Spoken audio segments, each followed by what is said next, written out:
Hello, everybody, and welcome back to Flip Thoughts Reactions, man. We got another one for y'all, man. This gonna be Kyle gets fired on his day off, man. If y'all know who Kyle Young is, man, Kyle Young is you know, somebody that's been on No Jumper for a good little minute now. He also has been streaming for numerous years. He's also an artist. If you want to get to know about him a little bit more, check out the interview I did with my boy Kyle Young, man. But yeah, so like I said, man, it is looking like he got fired on his day off, man. That sounds like some Friday shit, right? But hey, I mean Friday stuff. My bad. I ain't trying to Friday stuff, man. But hey, man, yeah. So we gonna get right into this, man. First clip is going to be of Adam talking while he's doing his live stream on the brand risk fight. And he's basically saying exactly how he feels about Kyle, and also exactly how he feels about Kyle coming back to the platform. So we're gonna get right into this. So, like I said, bro, when it comes down to Adam saying what he like,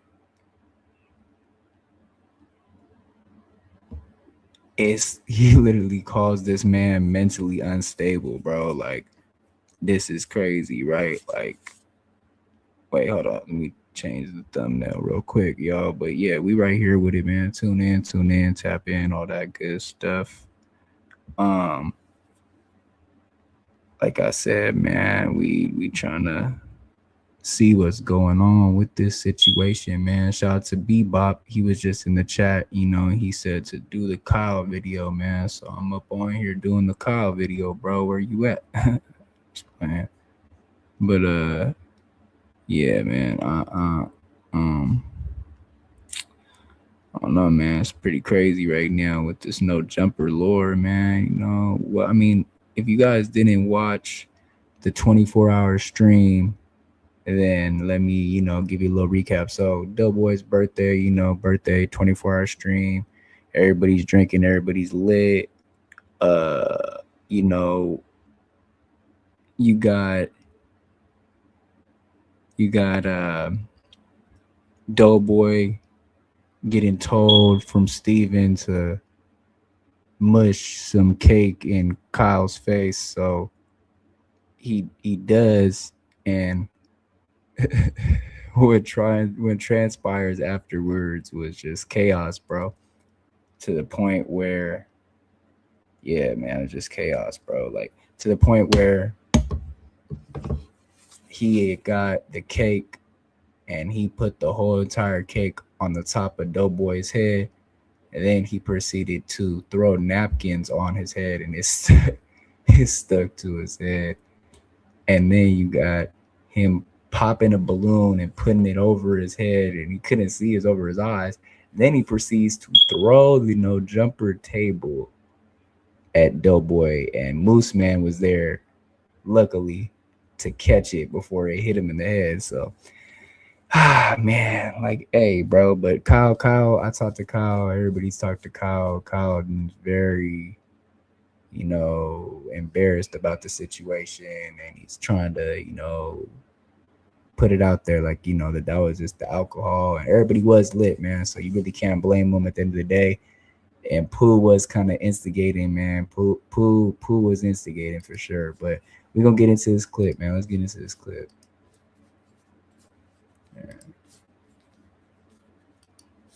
Once again, this is Adam talking about Kyle right here on his stream Saturday night. Where's this Sunday? One of the two. I think one of the Sunday.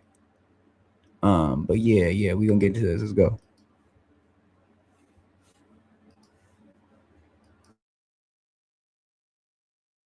Should I give a Reddit clip? Probably. Okay. Kyle, and this is for the No Jumper fans, okay? Kyle, you're done. I mean, they asked me if I wanted to go. I said no. I'm not doing it. But yeah, I'm just excited because like I have friends and relationships with a lot of the different people on the card. So how this goes, you never know. Should I go fight on brand risk again? That's a big question a lot of people are wondering. Currently, I'm really siding with like no, but you never know. It could happen. So I'm going to put the sound back up right here, and we're going to observe, and we're going to get into this. Up on here right now, we have Ben the Don, Rampage, Aiden Ross, Dean the Great, and Fred, a.k.a. boxing media guy, Fred. So, yeah, pretty excited about this. I'm going to turn it. Well, maybe I'll just talk to you guys until we actually get a fight going here. A lot of people want to know what I think of Kyle. Should I give a Reddit clip? Probably. Okay. Kyle. And this is for the No Jumper fans, okay? Kyle. You're done on No Jumper. You're never coming back to No Jumper. Let me explain why. It's not because I don't see some potential in you. It's because I think you're mentally unhinged and you have no respect. And listen, and I said this in the group chat earlier, I said there's almost nobody in the world who could make me feel bad for Doughboy. Doughboy has over and over and over proven himself to be one of the most pathetic podcasters that we've ever had under the No Jumper umbrella. And I'm not saying that in a mean way. I'm saying that because, let's be real, this guy just can't stand up for himself. He glazes everyone constantly. It's terrible. But Kyle threw Doughboy's birthday cake on the ground, right? That's messed up. That's not cool. Even just that is just really not the kind of energy that I'm trying to bring onto the podcast, right? Doughboy stands up for himself. Doughboy grabs the cake off the ground, smashes it in his face. W Doughboy. Big W for Doughboy, right? Wrong. Doughboy made it way gayer than it had to be by basically whispering in his ear as he hits him with the cake. He mashes the cake into his face and then puts his head down by his ear and whispers into his ear and goes, "Hey, bro." And I don't know this, but he kind of confirmed in the group chat. And also, like, I just know Doughboy well enough to know exactly what he's going to say in almost every situation. He goes, "Hey, bro, it's just for content. I had to get my kit back. It's cool, bro. You my brother. I love you. We should keep potting together. I'm a comedian. I'm Doughboy." Fucking lamest shit I ever seen, bro. I was like pissed off to even know Doughboy when I saw that clip. He like finally does something cool and hits him with the cake and just has to cushion it with the lamest shit ever. Shout out to this dude for basically wearing a shirt that says "Free a Serial Rapist," who realistically, bruh, the Andrew Tate ship, you probably want to hop off of it right about now. Either way, and listen, I've been pretty open-minded about the guy, but it's not going in a good direction. That shirt is an L. Anyway, all I'm saying. Okay. And so then Doughboy does the gayest thing he's ever done in his life by whispering in a man's ear before he hits him with a cake, right? Lamest shit ever. I'm still pissed off at Doughboy about this, right? But then Kyle reacts by attacking Doughboy with the cake again, and then also like trying to whip the whole table in his face. If he had been successful at whipping the table into Doughboy's face, I think that like he might have like really sustained like a serious injury, and I'm not trying to incubate that kind of energy. Like that's terrible. So yeah, I was pretty pissed off about that. I'm still pretty pissed off. Kyle, you're done. You're cut from the team. You're not coming back. And it's just like, why would you think that we would want to deal with that? Like as terrible of a podcaster as Doughboy can be, as much as Doughboy is truly one of the most pathetic humans that I've ever had to deal with. It's just, be serious. Why would we want to deal with people who are trying to attack people with tables? I don't know, man. I'm just fucking pissed off about the whole thing because I really like, why did Josh and them like give Kyle another chance? Like, it's his birthday. Yo, when he was about to hit him with the cake, though, Doughboy keeps going, but it's my birthday, though. It's my birthday. It's my birthday, though. But it's my birthday. No, don't hit me with the cake. It's my birthday. Bruh. Like, Doughboy,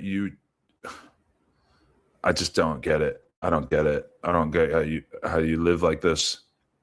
I want Doughboy to change so deeply. AP the fighter right here. I've seen this guy fight on Brand Rest a bunch of times. Seems like a guy. I talked to him a little bit. I forget his win-loss record and everything like that, but I'm going to put the sound on right now that I've spoken about Doughboy and Kyle.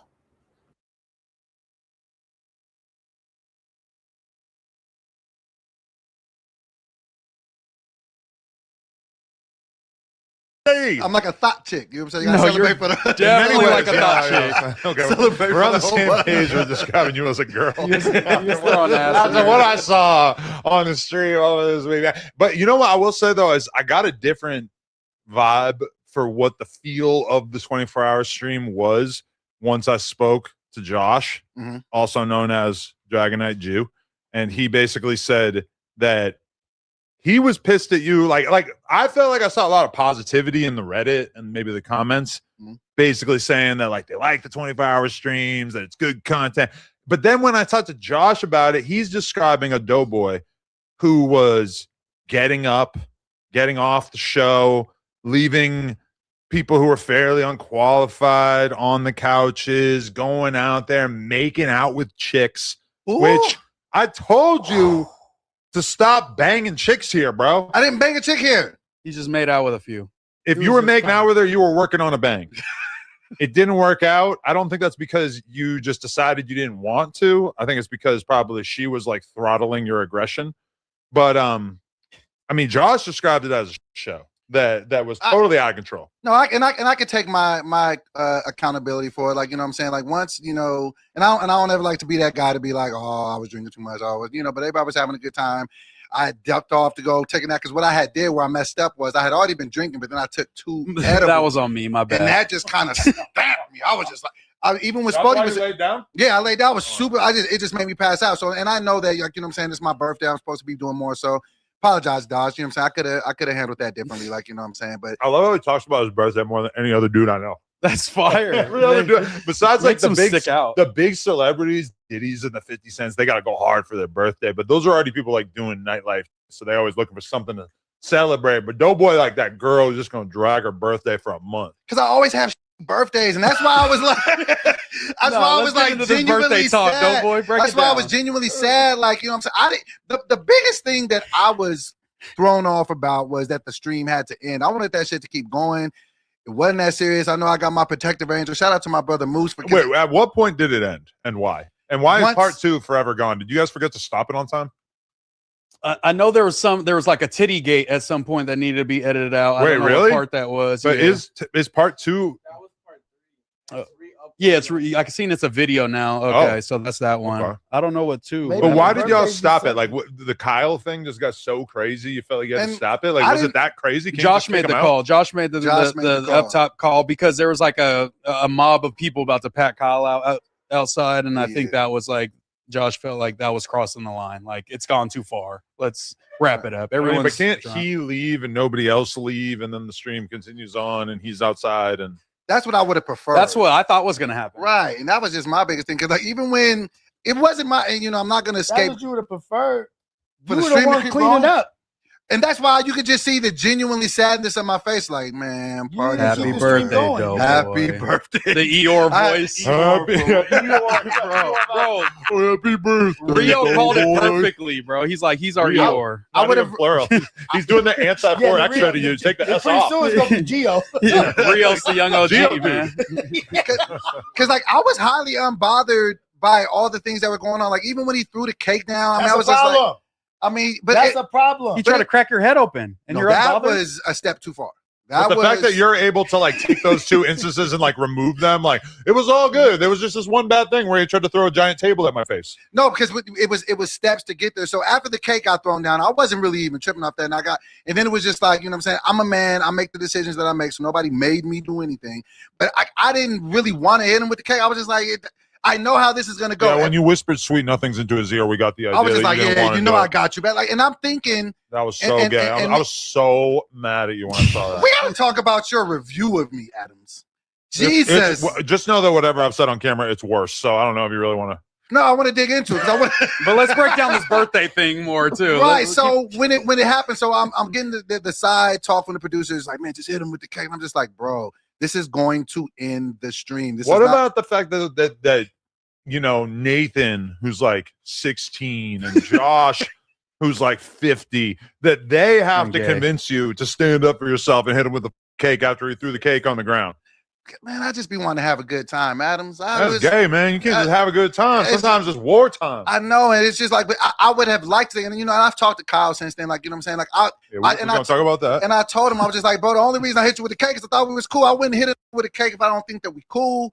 Like, you're you know what I'm saying? 47 years old. Why are you hitting anybody with a cake? What man is hitting anybody with a cake? Exactly. Have you ever done that before? No, never in my life. Why are you doing it now? Because I was easily influenced and I made a poor decision. But you had to do something to not look like a total. Right. And when he throws your cake on the ground, it's basically like saying, you know, your birthday doesn't matter. You don't matter. You're a piece of shit. I don't care about you at all. Like, all right, I'm gonna compare it to something. I was just watching the clip from the Big Meat stream where I swear Vezo gets mad because a dude basically like wouldn't move his car for his wife and kid. I didn't really understand exactly what was happening, but I swear Vezo, a stomped down gangster, let's be real, he is on he like, hey, like how you gonna say that you don't care about my wife and kids? Like he's pressing him, like, and not on some super violent, like I'm about to punch you in the face type, but he, you know, even just that of saying like I don't care about your wife and kids, like he's standing for his, like he's not gonna let this random guy hoe him out, especially not on stream. And the fact that you didn't think that you needed to do anything after you threw your birthday cake on the ground, and that then once you had to be coerced by them to hit him in the face with the cake, which at least like from a poetic standpoint, that kind of makes sense. He throws the cake on the ground, you hit him with the cake. I can't believe that they had to tell you to do that, but then you do it in the gayest way ever. You just whisper in his ear. For all we know, you probably licked his ear. I mean, it was so gay that you might as well have licked his ear. And I can see how you could come to that. You should, I mean, what is that? I can see how you can step to that conclusion. But like my biggest thing was I always have birthdays. It really meant a lot to me that we was having a birthday. I felt the love in the building. It was a really fun stream up until that point, outside of, you know, maybe my mishaps going off camera, you know, doing extra whatever in the back, whatever, da da da. But like it was good times, and I was just like, damn, man, like now this is over. Like, you didn't want to be the party pooper. Yeah, you're gonna let him poop like, the party, but you were gonna keep it going. Yeah, and it's just like, you know what I'm saying? And then like even like watching it back on playback, I ain't gonna lie, it wasn't the best look for me. I've had brighter days in my Nobody's ever looked like more of a on this podcast than that. But what did you think was the dark moment? Flacco got his face spit in. At least he got up. Thank God AD was there. Touche. But what was the dark moment that you viewed when you were watching it back? What did you feel like you could have done differently? When the table got picked up, because I'm like, bro, like, and I be having my guardian head off with a rolling tray too. Yeah, like, but see, that's the thing. Like, you know what I'm saying? Like, I'm a strong believer in God. Like, bro, like I be having like protective angels over me. Like, you really, if that table would have connected with my face, I wouldn't even be looking the same right now. It's got ceramic like dripping off of it. That is an escalation of you not doing for yourself. I know. That's all that is. That is from your titty being jiggled all the way to this is you not. The reason Kyle is fired is because you didn't establish dominance and set your standard in the beginning. You keep saying all this extra about this and my birthday sucked. No man give a about their birthday. I would never say my birthday sucked. This is another day.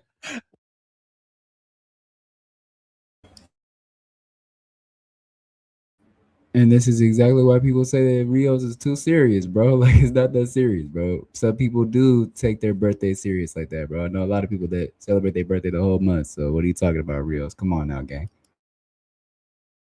Why are you talking about it sucks? And then you prolonging it so long, it's going to be some L's. Yeah. Take your W on the one day that I had my birthday and it was quiet. If my birthday is quiet, I won. Like on my birthday, like my girl get me something, like a little, little something. Like my kid will make me a card.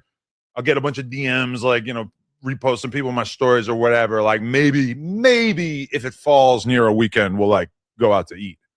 Really, like a birthday as a grown man is just not that big a deal. Can you imagine saying my birthday sucked? Even if everybody besides my girl and my kid forgot about it, like I really like purposely for years like tried to like not tell anybody about my birthday because I just didn't want to have to deal with like everybody just hitting me up on some fake. Like it's crazy, and it's like my thing is like, what are your people saying?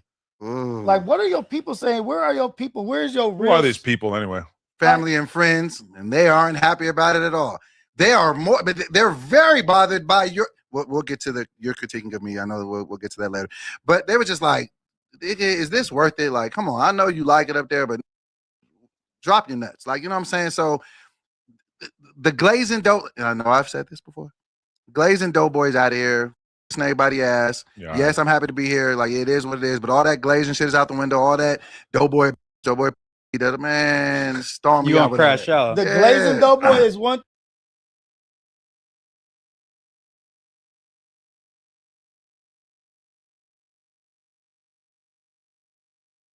thing, but the punching bag doughboy is that shit is dead. That shit is dead because punching bag. Yeah, I'm not here to be like the locale here. I'm not here to be just the guy that everybody, man, look at this nigga, he's pathetic, this, man, all that. Like I'm talented, I'm dope. I'm glad to be around other talented people here as well. And I just want to find my footing in it. Like, you know what I'm saying? And in that situation, it was just a party foul. That's the only reason. And I went through a ball of emotions. Like you see, it really wasn't a party foul. It was an assault. Yes. He attacked you multiple times. I'm totally not okay with it. That's why the idea of Kyle ever coming back, like hell the no, like why would I ever want, like to me it's crazy that they even really like let him back after the tit jiggle. I remember that being like one of my main observations about that stream was like, why are we going to do a 24-hour stream when it's just going to be used as an opportunity for people to get drunk, sexually assault each other, like do this weird, like I that's like why, especially the 24-hour stream. I guess I'm maybe not against the 24-hour streams as much as I'm against Doughboy doing the 24-hour streams because they just end up being like, hey, let's see if we can get Doughboy's mental health to fray to the point where we'll get a clip. But see, that's where that's where sometimes you straddle the fence a little bit both times. Knock your Red Bull over, which you put on the ground like a. Because you said something about it being on the table. Yeah, and then you put it in front of yourself like you've been alive for 2 days, like you didn't know that you were going to knock it over. A lot of things been tossing in. So sometimes you guys play a little bit both sides of the fence because sometimes you reward the behavior. Like when he jiggled my titties, like I felt like I took that as a good sport, but at the time I didn't know Kyle like that. So I called Josh like, hey, don't book me with that dude again. What did niggas do? Let him come in there the next day on some surprise.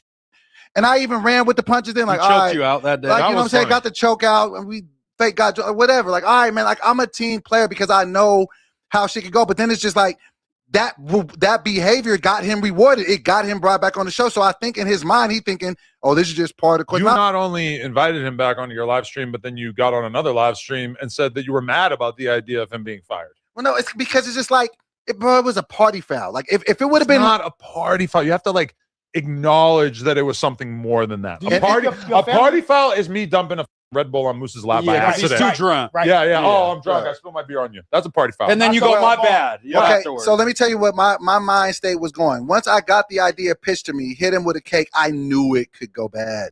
I knew it. And I said it. I said, bro, this is not a good idea. This is going to end the stream. It already went kind of bad at that point, I feel like. You know, and maybe that was what it was. Maybe niggas was looking for a reason to end it or whatever it was. So then I was just like, I don't really want to do this, but whatever. It's all in good fun. I'm thinking I got enough of rapport with to where it ain't that serious. I don't just walk around handing people cakes. Like that ain't what Doughboy is built about. So I'm thinking, man, we cool. We've had some conversations. All right, man, let me get my one up back. We finna, record some songs. There's a bunch of beautiful women in here. The party is going to continue. But then it was just like egos get involved in the back, you know what I'm saying, instigating it. Oh, you gotta go get back and get cracking. And now it's just a whole situation. We can't tear the whole place up. I have respect for your building. So you know what I'm saying? I got a balloon on and I even took the cake and the regular stuff, like, all right, I hit him with a cake. Okay, he just hit me back. It was just the extra stuff that I was just like, wow. Even the cake, even throwing the cake, it's just you can't like minimize that. Like that's fucked up. Like it was, yeah. As much as it is weird that you care about your birthday so much, it's like very, very rude to throw somebody's birthday cake on the ground. Yeah, and I just didn't understand where it came from. And then it was just like all this aggressive talk, like who can beat up who, and let's go outside and fight. It's just Kyle trying to get a moment because he's a shock rage streamer, and he's just trying to get. He doesn't know how to do anything else besides just get somebody to freak out for attention. And he correctly pinpoints you as an obvious soft spot because he knows that he can literally disrespect you in any way possible, and you're not going to do anything about it. And I don't want violence here, so I'm glad that you didn't punch him in the face, but I do feel like, bro, like you seem like you're having a reckoning about the fact that you hit him with the cake when we all think that you hitting him with the cake was like the least that you could do after what he did to you. And then like he crashes out right there. Like if I was in your situation and I had someone throws my birthday cake on the ground, I hit them with the cake, and then they like try to assault me with a table and a rolling tray, and then I was retelling the story, I would have zero words for the culpability that I have in the situation because I hit him with the cake. The hitting him with the cake is a rational, proportional response to him throwing the cake on the ground. True. And what's funny though, he said I feel like Lush because he had the white all over his lips. that was actually funny. Shout out to Kyle for that one. I'll give him that. But the worst part to me, Doughboy, was you calling him. He didn't even reach out to you like, bro, I overreacted, my bad. He was on his stream like, he shouldn't have smashed the cake in my face. He shouldn't have you know what I'm saying? That was his attitude. And then you're calling him like, you know what, bro? I'm sorry. And it's like, what the how did we get here? It's a new level that you didn't even know existed. I did because I blocked the table thinking, hey, I'm protecting my boy, but he loves that. He would want the table to bust his head open, expose his brain to the open air rather than stand up to this dude that's abusing him. Have you ever like paid a woman to torture you, like to stomp in your balls or no dominatrix? You seem like such a glutton for punishment that you might be. Like, what do you mean, a relationship? No, but like a dom sub relationship where he has like a woman like whipping him and like making him walk around on all fours. Do you think you'd like that? I think he would. No. Like, You're just too close-minded. Sit next to me for it. Oh shit, Kyle Young sent the put in cleanup fee. Yeah, $100 cleanup fee. My bad, Adam and Josh, for disrespecting the space and pod. Sorry, Doughboy, for what? Ruining your B-Day stream. Sorry, Steven and Nathan. Sorry, Pooh and everyone in the room and anyone else participating in the stream. I messed up. Thanks for the opportunity. All right. My boy sent the Yeah, I'll fuck with that. Hey, I talked to Kyle in his chat the day after. Like, I'm like, I don't feel no type of way about that shit. Hey, bro, guy, he called me the day after on Instagram and shit, and I'm like, bro, I ain't mad at you at all, brother. And I'm like, bro, I ain't gonna hold you. Like, even the drinks was flowing and shit. Like, I'm not usually one of them to automatically react. Like, you gotta really get me out of my body to make me react. But like, once the nigga threw the trays, but we could get all into that, Kyle. But shout out to you, my boy. It ain't nothing but love, man. Munchie said he gonna advocate for you to come back up here. For sure. That's, you know what I mean? I ain't never gonna say nothing bad about you up here, brother. You know what I mean? It is what it is. Shout out to you, gang. All right, so let's break it down, though. Let's break it down. He was in here. Y'all were encouraging him behind the boards. Hey, get up, put the cake on Kyle's face. Da da da. It was your brother, it right? was Nathan. Yeah, Nathan. You see Nathan walk up and he's like, "Hey, smash that with the cake." Okay, so Josh though, they said Josh was a part of it too. He gets up, he smashes him with the cake. Doughboy whispers. He didn't even smash. I heard he did some. Yeah. He like the cake didn't even really get on him like that. He went. You feel me? Like little cartoon smush to the face. It was a cheap cake, you could tell, because that shit like. Nah, I'm just playing, but like that shit did not like spread at all. Yo. And then Kyle gets up, he does his dance, he builds up the anticipation for it. Smashes the cake on top of Doughboy's beam. No, he sat there. He smiled. He sat there for a minute with a little grin, like, and then like, sound like he sat on it for a little while, for like 45 seconds. Oh yeah, he was sitting right here. He did the Joker laugh. Mm-hmm. You know what I'm saying? He started doing the Joker clap. He was getting in his whole, you feel me, a psychotic bag for show, smashing on Doughboy's head. Then he threw the napkins at him. Then he tries to throw the table. So this is my question. Where the balloon coming at? Because I was outside the room. I was like, they playing pop the balloon. This is like, I thought the bitch. I got my order of operations wrong. He pops the balloon on his head, sticks it on the frosting that's on top of his head. So Doughboy's blinded. Throws the napkins and then tries to throw the table at him. Nah, so look, this would have happened. I think this would have actually happened because he smashed the cake. he hit him with the napkins. The reason I remember because Doughboy had the cake on his bald head on the bed, and remember I told you, nigga, and the napkin stuck to that face gang because of that. You feel me? Yeah, facts. Then he came over, popped the balloon. He popped that before he wrapped that shit around Doughboy's face, almost suffocating. You feel me? Yeah. And then that's when he threw the table at him. And Moose, if it wasn't for Moose, you feel me? Doughboy could have had cranial fractures, gang. So this is what I want to know, though. Me and Rios pretty much had the same sentiment. Why weren't y'all tweaking when the table got thrown? Yeah, that was. Nah, was, bro. If you see, well, I ain't gonna say. Hold on, Pooh. Wait, we gonna get to you talking about niggas Yeah. The table got thrown. Real said he kept 17-second interlude, and then you start laughing right over here. No. Because when the nigga threw the table, because you gotta remember, I didn't start laughing until after. You feel me? So when he threw the table in, I just kind of was like, whoa. Like you could see my face. I kind of was like, oh, I got the blood in my eye. I'm like, oh. You feel me? Because that's where he kind of stretched it to me. You know what I mean? Like, then the nigga threw then it was a little bit after that, he threw the tray, whatever. But yeah, like a little bit after he threw the table, I kind of was, I stopped for a minute because I'm like, damn, I don't know, is this content? But nigga throwing tables and shit. And then when I looked at Doughboy's face, I couldn't help but laugh, gang. Like, and that's where I started laughing. And let's get into this. Niggas keep trying to say that I instigated everything, bro. These is grown ass men. Everybody in here ain't nobody under the age of 20. I don't feel I was instigating. That ain't instigating. I'm laughing and then look, just saying I was instigating. Hold on, look, just saying instigated because I said, yo, you need to go get cracking to get back. You need to go get cracking to come back. That's a joke. Like, and I literally said it right after. I said, yo, bro, I ain't gonna instigate y'all. Y'all two grown ass men, but bro, that's crazy. Like, you feel me? But at the end of the day, even if I was pushing for it, these is grown ass men, bro. All right, so at what point did you say that? After the cake sheet?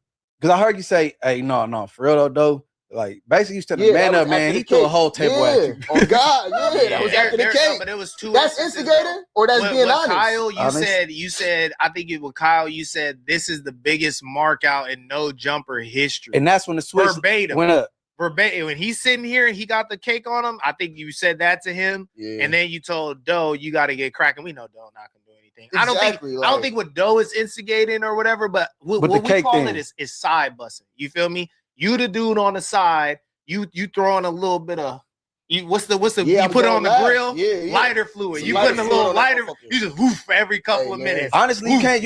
It's never called instigating when it's Doughboy. Because it ain't gonna never go nowhere. You can't light no fire up under that door. And to be respectful, bro, the cake part, maybe that did it for Kyle here at the biggest mark out. No jumper fuck history. That. Yeah, I ain't gonna hold you. I don't. Yo, look, I ain't gonna lie. I ain't gonna lie to you. I don't even remember saying that, but I'm not gonna deny that I did say it. You feel me? I don't remember saying that type. But if I did say that, bro, like I said, I'm used to being around grown ass men. I can't put batteries in backs, bro. Like. Is too grown for that. I don't think I could put a battery. Wasn't nothing wrong with you saying that? I don't think I could put a battery in his back. I don't think I put a battery through all that. You can't pick the time to be conservative through all that.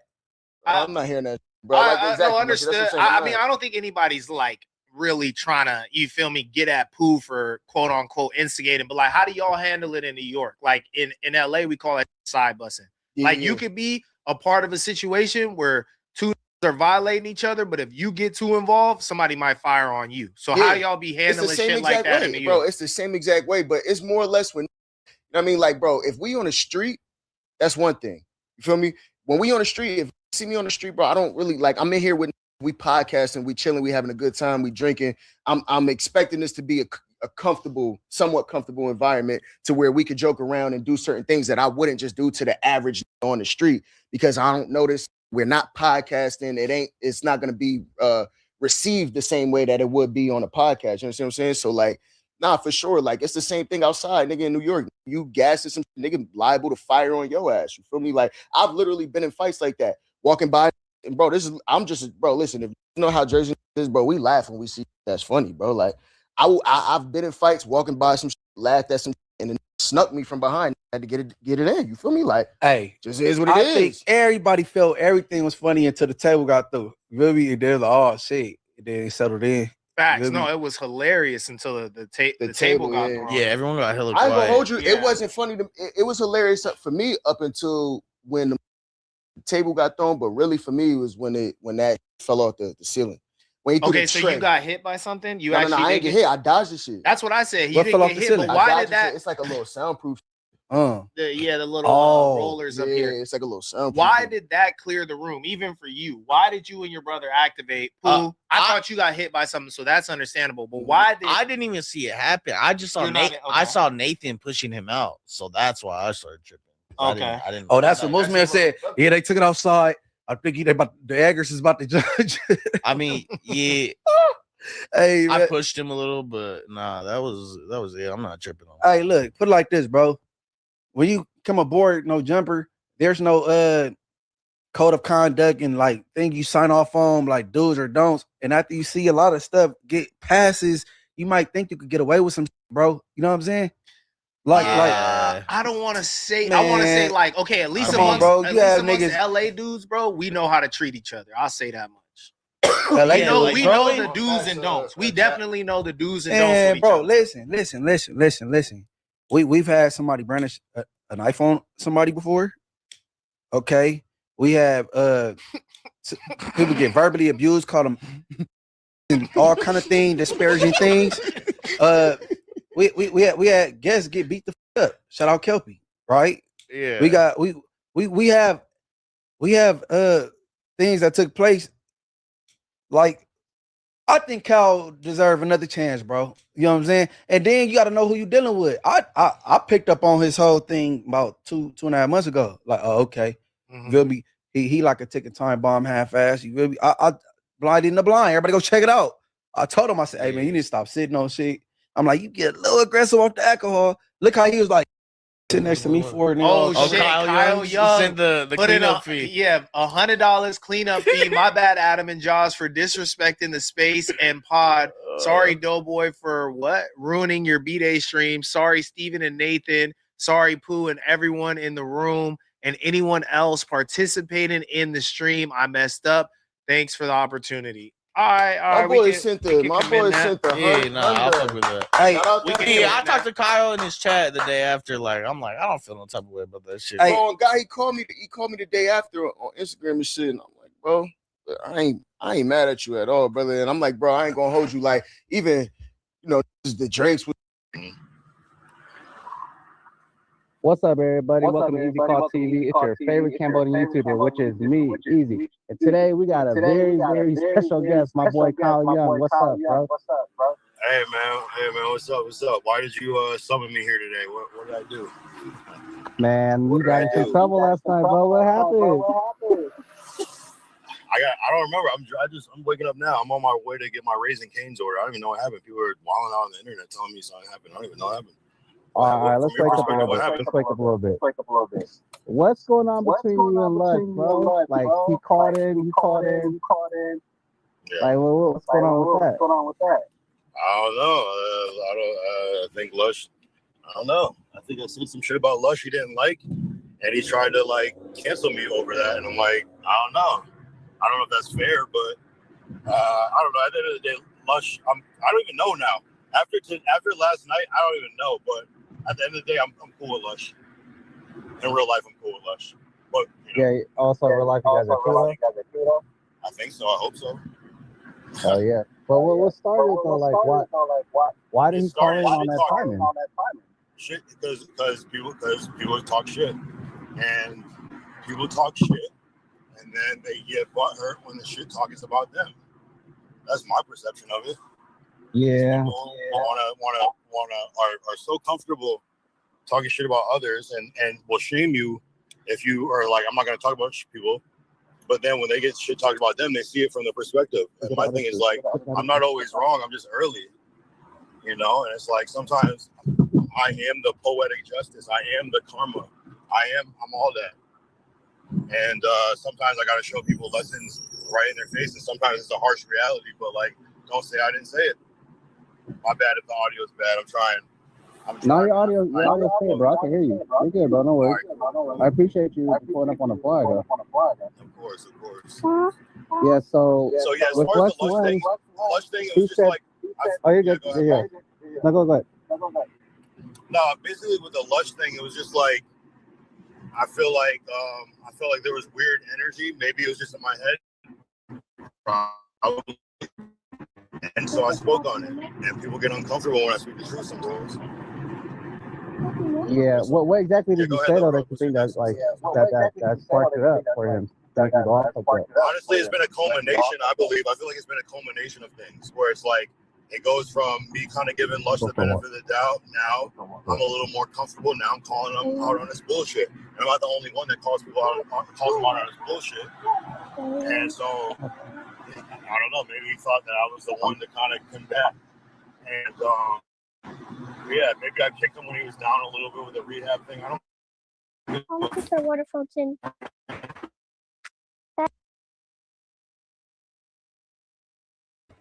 Shout out to my boy Easy Call, man, for getting that alley-oop with the interview with Kyle, as well as, man, shout out to my interview with Kyle as well. But yeah, man, you hear Kyle, man, he's real remorseful about what happened, bro. Like, you know, he you know, the last thing I'm gonna play for y'all is him and Doughboy having a conversation on his stream. And then yeah, we gonna end it right there. I don't want to go to the Enough, my bad for swearing. I just don't care. It's just been over the last like 4 or 5 weeks, like on the news, like he'll say something. I'm like, really? Like that's what, you know what I'm saying? It's like, I think that's where it stems. There's been a couple of things. The main thing was like, there's this whole shit with the Dragon Knights. He's trying to like say that I was probably one of them. I'm like, bro, I don't make fake accounts, bro. I don't do that shit. Shout out to the Dragon Knights, man. Like I do exactly. Shout out to the Dragon Knights. But it's like, yeah, no, that's the last thing I'm doing. And the part about me is like, if you want to say some shit about me and criticize me, at least be on point. Speak the truth. Use facts. Your claims are so easily debunked. Like that's why it's so ridiculous, because now you're insulting my intelligence. And if it's for trolls, it's for trolls or whatever. But like, don't be mad when I troll you back. And that's what people don't like is when I troll them back. Because you know what I'm saying? Like, and what people don't realize is like, if certain things didn't exist, then certain things wouldn't exist. So if you never said nothing to me or never did anything to me, will we still be here is the question. And that applies to every situation I'm ever in. And the crazy thing about it is people like to react off of how they feel, but the camera doesn't lie, nigga. The camera is recording everything in real time, and I can refer back. And one thing about me is I might instigate a little bit, but there's always something to it. And entry point, whether you remember it or not, that's not my fucking problem. What did I do first? And that's how I always move, because I don't really start shit with people like that. And if I do, it's on straight on some jokes. And at the same time, I'm still prepared. If that joke goes left and someone doesn't take it right, then I got to consequences. And people act like bitches and don't remember that part of it.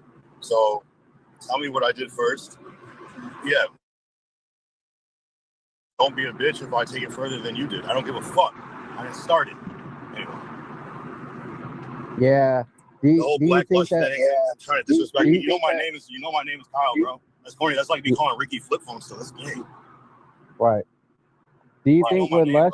You're doing it in a way to like try to point me. Yeah, go ahead. Do I think Lush was? Sorry. Yeah. Do you think with Lush? Do you think like he's kind of like spiraling or something, or you think he's just trying to make content? Because you know when you guys do the call-ins on No Jumper, it's content, bro. It's content. Yeah, because because you said you guys are two behind camera, so you guys might talk right after.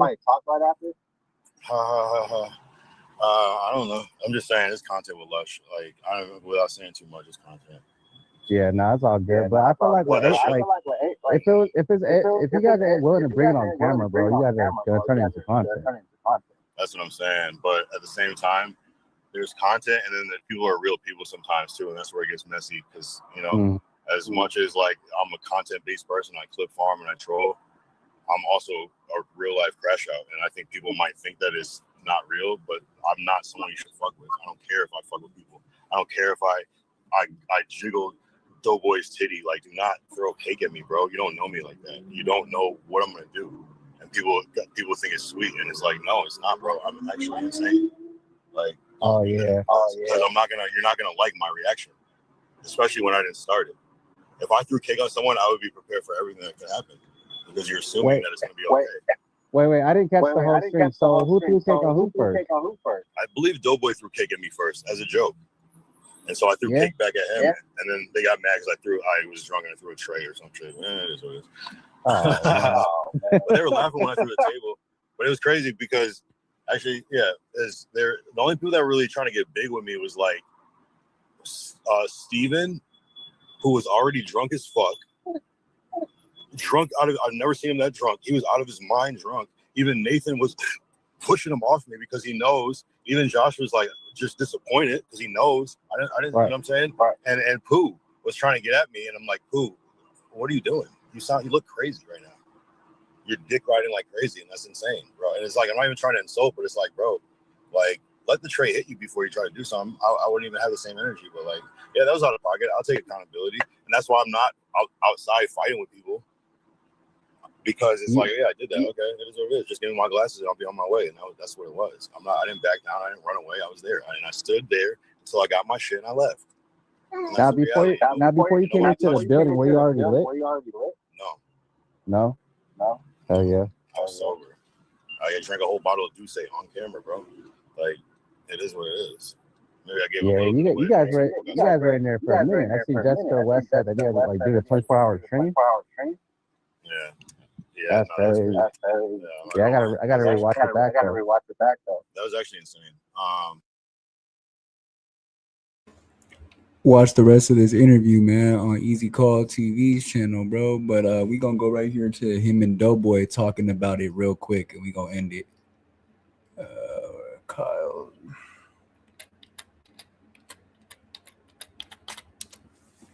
Yeah, man, like I said, bro, like he's very remorseful about the situation. And I think there's a lot of people that are speaking up for him too, like Munchie, Doughboy, different people like that are, trying to like appeal his case to try to get him to come back. Cause he is a dope podcaster, bro. I feel like everybody was just too lit and it just turned into chaos, bro, at the end of the day. But Pooh was an instigator at the end of the day, bro. He was the one who was like, oh, that's the worst mark out in no jumper history. You better get off. But now when on the news, he gonna say, oh, all I said was you better come back and get cracking. Or yeah, you better come back and get cracking. Oh, I'm just playing, bro. I ain't trying to instigate y'all. Like, nah, that's not what you said, gang. But all right, yeah. So where's it at? Right here. Welcome. And I texted Josh too and apologized. And I talked to Pooh on the phone. I feel like I was supposed to just do something right now, but Kenny's mom for making the churros because the churros were see it. Click the link and chop it up with anything Kenny be talking. Let's go! Yeah! Double yeah! An interesting part in this because Ricky's been supportive, but that was very interesting. Ricky, I fuck with Ricky though, I guess. Dragonite Crip with both siders. He was in Moose Chat the day of the incident saying Kyle a crash out loser. I don't. Whoa. Kenny, you tried drinking. What usually happens is I run out and then that's it. But about just general universe shit. We talked to SD John about Aries for my action. YP is the GOAT. I'm talking about Moose links. It's such an exaggeration. I think you're kind of messing me up with. I didn't make a Pokemon army. Their Dragonite Crip came in here with, and then the whole other people came.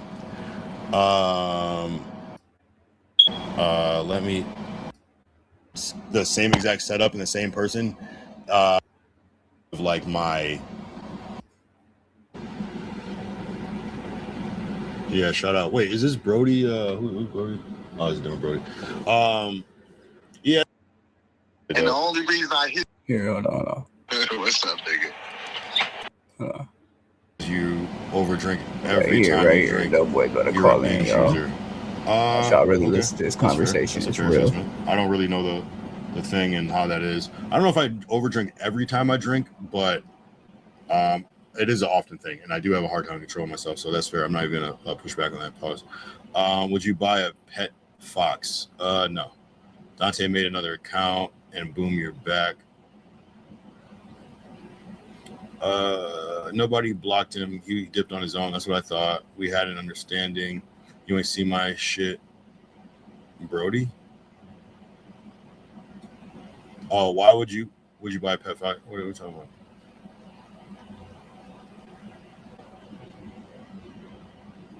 Dante can teach you.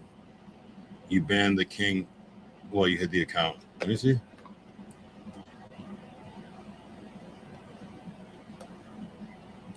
I don't even know who did that. Let me see. When even was that?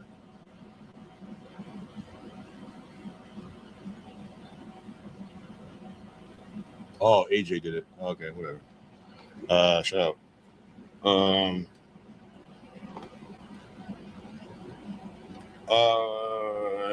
You tried to say AJ blamed him, but he was saying out of pocket stuff. Yeah, I'm banned from a few bars from being too drunk. Okay.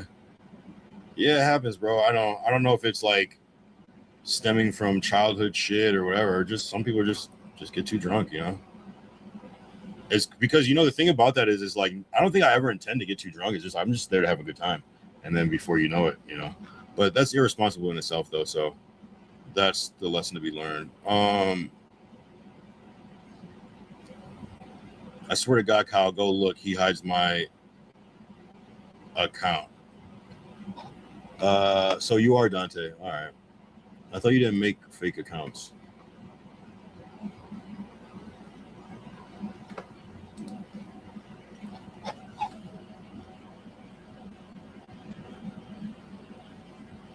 Wait, was he timed out or is he just...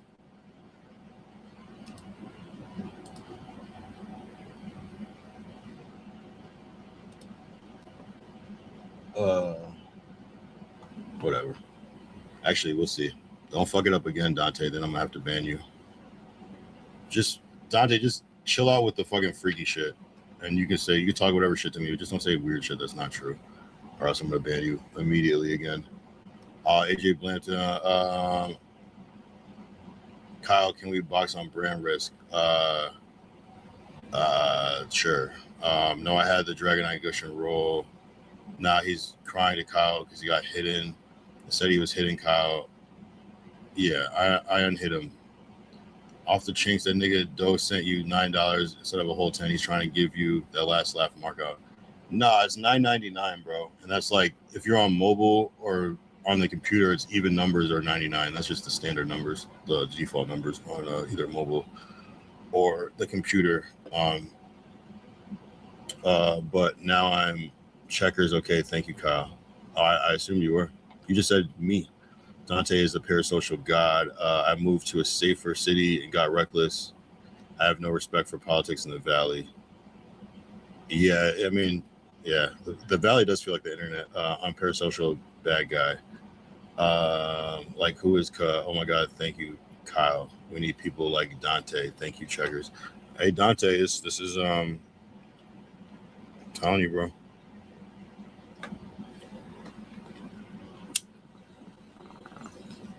No weird shit, because I'm not even reading all the weird shit that people are saying about you, bro. So chill out.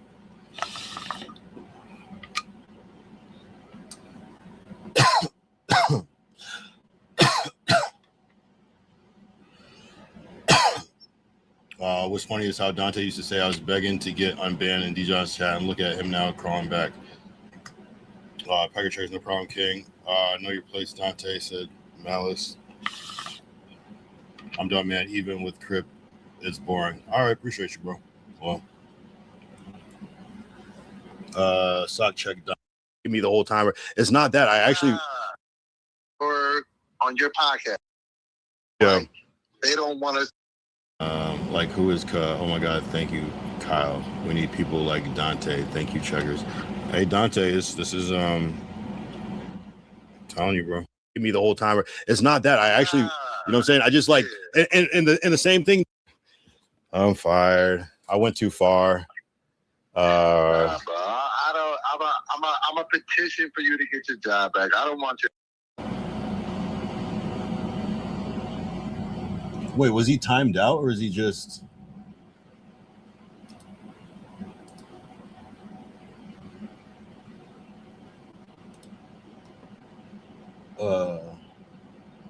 Whatever. Actually, we'll see. Don't fuck it up again, Dante. Then I'm gonna have to ban you. Just Dante, just chill out with the fucking freaky shit. And you can talk whatever shit to me, but just don't say weird shit that's not true, or else I'm gonna ban you immediately again. AJ Blampton, Kyle, can we box on brand risk? Yeah. They don't want us to be cool. I'm fired. I went too far. You are. It's like I think people think, oh, you're done. It's like I have so many ideas in my head that I don't even do because I just do. Oh. Yeah, no, I wasn't thinking. I wasn't thinking.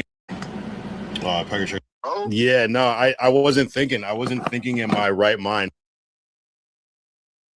Like who is Kyle? Oh my God, thank you, Kyle. Bro, Yeah. That's why I was just like, at the end of the day. I'm fired. I went too far. Bro, I'm a petition for you to get your job back. I don't want you to lose your job, bro. Like, but what I'm saying is, nigga, I thought we was cool, bro. I didn't think no cake was gonna make you turn up like that, bro. That on some real nigga shit. No, really. We just talking as real men. Yep. Like I thought we was cool enough to where I was just like, man, I can hit my brother with some cake. It ain't even a big deal. Yeah, so that's how I feel. No, and you're right. You are right. In a sober world, off camera, you are 1,000% right. I thought we was cool, nigga. No, but you gotta understand, like I was a demon, and look, and I'm not making excuses, and I'm so glad you called me. That's how cool Doughboy is, and I hope that everyone can see this real Doughboy. I was a demon Doughboy. When I threw the cake off, I didn't know I threw that cake off the table, bro. If I would have known that, I would have never been upset. But I just completely was blacked out drunk. I didn't even know I did it. I know. You know what I'm saying? Like that's crazy. I'm not that type of person, bro. We was all lit. We was all lit, bro. Yeah. That's why I was just like, at the end of the day, I don't think the fucked up thing is, Kyle, they're rooting us against each other, bro. Yeah. They don't want us to be cool. I told you that. I told you that when me and you were just sitting there regularly. I was just like, they don't want us to be cool.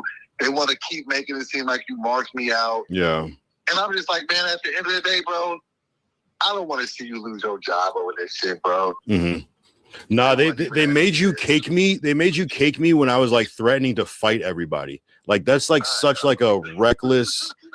Do you know what I'm saying? Like people should have been like, and I'm not saying people is me for drinking that much, but people should have been like, this nigga's wilding. After I threw the cake, I should have been kicked out. Like, and from my. But it was just like, it's just like this big thing for them to pit us against each other. And I'm just like, as I'm sitting here, and I'm just like, I don't want you to lose your job, Kyle. Like it is what it is. Like me and you have really sat in front of each other on some real nigga shit. Yeah. And that's why and bro, just so you know, and I'm gonna say this live on your podcast. Yep. The only reason I hit you with the cake is because I thought we was cool like that. No, I get it. I don't hit niggas with cakes that I don't think that I'm cool with. I was just like, all right, bro, you marked me out, you jiggle my titties. This is my moment to get it back. I just didn't want to fuck the stream up, bro. Yeah, no, I wasn't thinking. I wasn't thinking in my right mind. Like, I don't even know why that made me so mad. And like, I don't even think I was that. I don't know what triggered. I don't know if it was the instigate. People were saying it was the instigation or whatever. I think I really was just gonna like do the cake thing, but I just turned into a demon. I think I went from mischievous to evil, and it's like I lost track of like the plot, and I just went into like. And that was the only thing that like halfway hurt my feelings. So Yeah. I was like, I thought me and bro was good. Like I wouldn't hit you with a cake if I thought you was a nigga I didn't fuck with. Like I was just like, bro, okay, you hit me with the titty jiggle. All right, nigga, we gonna have this moment and we gonna have a good time after this. So, but at the end of the day, bro, I don't want to see a black man lose his job. So It's not my job though, Doughboy. Honestly, it's not even my job. I can do to fix it, I'll try to fix it. But we good, bro. Like Yeah. you know what I'm saying? Like, but the bigger picture of this shit is black men being able to just fix problems. Like nigga, I don't really got no problem with you, bro. Like I have no issue with you. I have no issue with you, and I hope that you know that. I don't want you to think that he was just snaking me the whole time. It's not that. I actually, you know what I'm saying? I just like and the same thing, Doughboy. Like to your point, I only like how I might the shirt, the 7X shirt. I only do that with people I fuck with. You know what I'm saying? I know. You know? That's what I'm saying. And so before it gets too far, I'm going to just like, let me step out. Now, I really fuck with Kyle. Like, okay, maybe we had a moment, nigga. We was drunk. It's cool, but I'm going to holler at Adam on the Monday show. I'll be like, bro, and I already put it in a group chat. Like, man, I don't want this nigga to lose his day because it's really not that serious, bro. Like, I fuck with you, nigga, and I genuinely believe in what you're doing. You've been streaming for 455 days. I don't want to stop your momentum. So just know, even if whatever happens, nigga, I'll fuck with you, nigga. I just put $10 in your chat. Like, no, you didn't. I appreciate that. No, you didn't have to do. You don't have to do all that shit. And I get it. Like, if we have drunken moments, then we just have drunken moments. But nigga, I don't want to see a nigga lose his job behind this shit. It's not that serious to me. Yeah. So just know I'm a speak up on your behalf, and I'm gonna try to fix this shit because it's not that serious to me. But just man to man, the only reason I hit you with the cake is because I thought we were solid. You know, for sure. I don't know why it triggered me so much. Like, I don't know why. No. I'm gonna tell you because you let everybody else gas you. I guess so. I'm like, and that's why even I whispered in you like, nigga, we're cool. Like, I don't remember that. I don't remember anything, Doughboy. I don't remember even. They were like, "What did he whisper in your ear?" I have no idea. I don't remember. I was like, bro, this is just a moment. Let's just run it up. That's all I was. But you know, I get it when we get drunk. It is what it is. But what I'm saying to you is, Kyle. You're doing a good thing. Like, you a good nigga, bro. Like, we really friends. Yeah. I don't give a fuck what everybody else thinks. Like, we're really cool. So let's not let this get in between. Okay, it was a moment. Drunk moments happen. Yeah. It is what it is. That's why I reached out, gave you a $10 donation. I don't want to see you lose your fucking job. I'll talk to Adam. Let's just get this shit right. But, nigga, it ain't no problem, nigga, because that's what they want. Is niggas like us to fall out. It ain't even that serious, bro. I really fuck with you. Yeah. And I've told you that in your face. Nah, wow. Shout out Doughboy for being cool, bro. And I definitely fuck with you. And that's why, like, I'm so disappointed in myself. It's just like, fuck. But it's so crazy in my mind. It wasn't that, like how you're saying it's not a big deal. It wasn't either. But like, I think when I threw that tray or whatever, that was like, what the fuck? Like, I can't explain that, bro. And I don't know. They said I was mad at Pooh or whatever. But even I've talked to Pooh. I've talked to Steven, I've talked to Kenny, I've talked to you now, you know what I'm saying? And it's like, you know, people don't. We'll try to figure it out. It was just a drunken night. Yeah. So just, it's cool. You know what I'm saying? And no matter what happens, I'm real enough of a nigga to be like, man, let me call my brother, man. It ain't that serious, bro. Like, no, I appreciate that. And the only reason I hit you with this shit because I thought we was on a different level, but it's cool. We were on a different level. We were too comfortable. I wouldn't hit a nigga with a cake. That's what I said. That's what I was. Maybe I was just like, why do you do this to me? And that's all it was, bro. But listen, I'm a fan of yours. I'm a fan of you, bro. Keep doing this shit, and when I do the Monday show, I'm gonna tell Adam, man, it ain't that serious, man. You losing your job is excess. It's not that serious. I think he's mad that I disrespected the building. Like, he's like, you mad I threw the cake and the place. But if it comes down to me and how I felt about it, it was just a moment, bro. So I fuck with you, Kyle. All right. Be cool, and we're not gonna have no issues moving forward. No. This is us talking as men. Man, it is what it is. You should see how I fight with my friends, bro. You should see how I fight with my friend. Like, it's just. I fight with my brothers all the time. Yeah, bro. they fight each other and shit, and that's the thing. It's like, but you know, sometimes real shit happens, and so I gotta get it in control. I gotta get the drinking in control. It's just like, you see it, you know, you can relate. It's all good. I gotta get my drinking under control too, but we solid, niggas. So we cool, and we'll figure this shit out, bro. But enjoy the rest of your stream. It ain't no beef, and nigga, we gonna just dance this shit right now. All right, appreciate you, Doe. Let's talk soon. I'll hit you after. My nigga 100. All right, peace.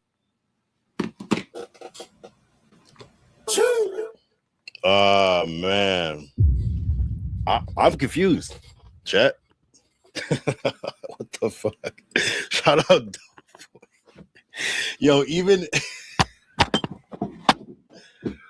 oh man, that nigga could glaze. Man, what a good guy, bro. Man, we got to change the narrative on glazing because this nigga is Jesus level forgiving. This nigga is Jesus. What? Hey, but he's saying all that shit, but Adam might be like, I don't give a fuck what you say.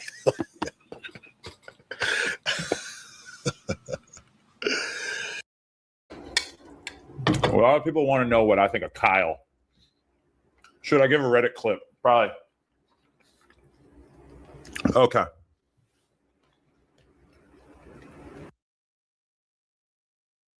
Are we really? I don't believe it till I see the chat. Yeah, that's how I feel. We live in this thing. 401 calling us late is crazy. 401. It was like 1 minute late. It's like, all right, give us a break, guys. Come on, guys. Come on.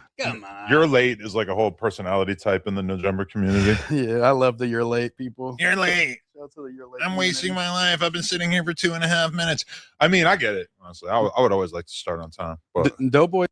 The fuck no. Like, why would I ever want? Like, to me, it's crazy that they even really like let him back after the tit jiggle. I remember that being like one of my main observations about that stream was like, why are we going to do a 24-hour stream when it's just going to be used as an opportunity for people to get drunk, sexually assault each other, like do this weird, like I that's like why, especially the 24-hour stream. I guess I'm maybe not against the 24-hour streams as much as I'm against Doughboy doing the 24-hour streams because they just end up being like, hey, let's see if we can get Doughboy's mental health to fray to the point where we'll get a clip.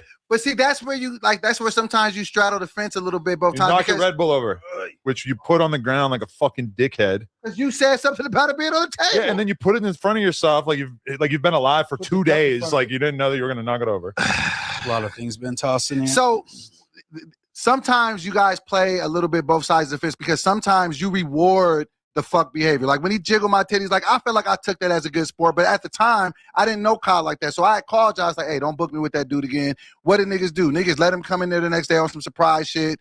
And I even ran with the punches then, like, He choked all right, you out that day. like, That you know what I'm was saying? funny. Got the choke out. We fake got whatever. Like, all right, man, like I'm a team player because I know how shit could go. But then it's just like that behavior got him rewarded. It got him brought back on the show. So I think in his mind, he thinking, oh, this is just part of the You not only invited him back onto your live stream, but then you got on another live stream and said that you were mad about the idea of him being fired. Well, no, it's because it's just like, bro, it was a party foul. Like if it would have been not a party foul, you have to like acknowledge that it was something more than that. Yeah, A party foul is me dumping a fucking Red Bull on Moose's lap by He's accident. too drunk. Right. Yeah. Oh, I'm drunk. I spilled my beer on you. That's a party foul. And then you go, my bad. Yeah, okay, afterwards. so let me tell you what my mind state was going. Once I got the idea pitched to me, hit him with a cake, I knew it could go bad. I knew it, and I said it. I said, bro, this is not a good idea. This is going to end the stream. It already went kind of bad at that point, I feel like. You know, and maybe that was what it was. Maybe niggas was looking for a reason to end it or whatever it was. So then I was just like, I don't really want to do this, but whatever. It's all in good fun. I'm thinking I got enough of rapport with the nigga to where it ain't that serious. I don't just walk around hitting people cakes. Like, that ain't what Doughboy is built about. So I'm thinking, man, we cool. We've had some conversations. All right, man, let me get my one up back. We finna, record some songs. There's a bunch of beautiful women in here. The party is going to continue. But then it was just like egos get involved. Niggas in the back, you know what I'm saying, instigating it. Oh, you got to go get back and get cracking. And now it's just a whole situation. We can't tear the whole place up. I have respect for your building. So, you know what I'm saying? I got a balloon on my, and I even took the cake and the regular stuff like, all right, I hit him with a cake. Okay, he just hit me back. It was just the extra stuff that I was just like, wow. Nigga. Even the cake, even throwing the cake, it's just, you can't like minimize that. Like, that's fucked up. Like, it was, yeah. As much as it is weird that you care about your birthday so much, it's like very, very rude to throw somebody's birthday cake on the ground. Yeah, and I just didn't understand where it came from. And then it was just like all this aggressive talk, like who can beat up who, and let's go outside and fight. It's just Kyle trying to get a moment because he's a shock rage streamer and he's just trying to get, he doesn't know how to do anything else besides just get somebody to freak out for attention. And he correctly pinpoints you as an obvious soft spot because he knows that he can literally disrespect you in any way possible and you're not going to do anything about it. And I don't want violence here, so I'm glad that you didn't fucking punch him in the face, but I do feel like, bro, like you seem like you're having a reckoning about the fact that you hit him with the cake when we all think that you hitting him with the cake was like the least that you could do after what he did to you. And then like he crashes out right there. Like if I was in your situation and I had someone throws my birthday cake on the ground, I hit them with the cake, and then they like try to assault me with a table and a rolling tray, and then I was retelling the story, I would have zero words for the culpability that I have in the situation because I hit him with the cake. The hitting him with the cake is a rational, proportional response to him throwing the cake on the ground. True. And what's funny though, he said I feel like Lush because he had the white shit all over it. Yeah, that was actually funny. Shout out to Kyle for that one. I'll give him that. But the worst part to me, Doughboy, was you calling him. He didn't even reach out to you like, bro, I overreacted, my bad. He was on his stream like, he shouldn't have smashed the cake in my fucking face. He shouldn't have, you know what I'm saying? That was his attitude. And then you're calling him like, you know what, bro? I'm sorry. And it's like, what the fuck? How did we get here? It's a new level that you didn't even know existed. I did because I blocked the table thinking, hey, I'm protecting my boy, but he loves that. He would want the table to bust his head open, expose his brain to the open air rather than stand up to this dude that's abusing him. Have you ever like paid a woman to torture you, like to stomp in your balls or no? Dominatrix. You seem like such a glutton for punishment that you might be. Like, what do you mean, a relationship? No, but like a dom sub relationship where he has like a woman like whipping him and like making him walk around on all fours. Do you think you'd like that? I think you would. No. Like, You're convincing You're us. just too close-minded. You're definitely convincing us. I think you would. Like, my thing is, it's just so, like, even just the expressions in the group chat. Right. I talked to you on the 24-hour stream about why that shit is so lame and why you shouldn't do that. You're like, what are you talking about exactly? So great advice, by the way, like that he gave him. In the stream starts talking about like before he goes on the stage and why he has fear of stage. Oh yeah, okay. And this like that stuff. But then even like recently he has more shit to say, and it's like, damn, why are you reaching out to this group message? And I'm not trying to shit on nobody, but don't nobody really give a fuck like that. I mean, I was taken aback. Like he after the great humiliation of Doughboy that was this live stream, it was like he hit us with some childhood trauma that was like, yo, okay. That's what I'm saying. Like, holy shit. It's just not for the bro company group chat. Well, you know what I'm saying? I It's don't just blame him for telling us because it does like kind of explain a lot. It contextualizes a lot, but also like we don't care that much. It's not molestation for the record. And it's gonna be He hasn't told us about that it's yet. gonna be used. People are gonna be insensitive. Like you're not gonna get out of what you think you're gonna get out of that. So like, where is your real group chat with your real people that message needs to be in? Because they'll give you real life feedback. I need one. Are we your first group chat? Damn it. You guys are my go-to. That's crazy. But no, but like, you know, like to address the first thing that you're saying. So when I was going on stage, like I was having a moment of vulnerability to it was just like, and I'm feeling like I'm safe amongst friends, like, man, this is what I go through sometimes. Maybe it is a little too deep. Addict there's a blazing addiction person in there going through shit, and you're sending that in there with that person and other people who don't care. It's like people don't really give a fuck, though, boy. I'm learning that. Like, and it's not to be like mean to anybody, but we're all grown ass men. We're the grownest men, right? And you got like young fucking dudes in there. It's like, the fuck is he talking about? True. That's not the place for that. Like, you have to go into some shit and be on your own shit with your real people. Like, and these are coworkers and peers, and I get it. You care about it, but ain't nobody going out on the line for you, dude. Like. Yeah, so like, you know, when I did that last Monday, I was just like having a little vulnerable moment before I got on stage, and I was just like,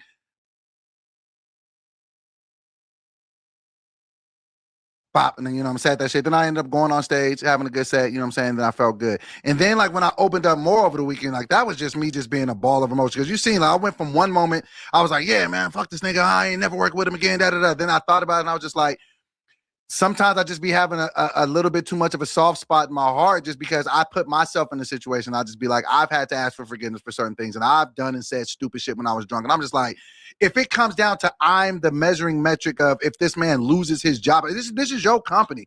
This is your shit. So you're going to make the decision that you make. But I'm like, if it's on me and you're asking me, Doughboy, you got violated on here, this is what I'm trying to do. What do you think? I mean, I'm not that bothered by That's disgusting.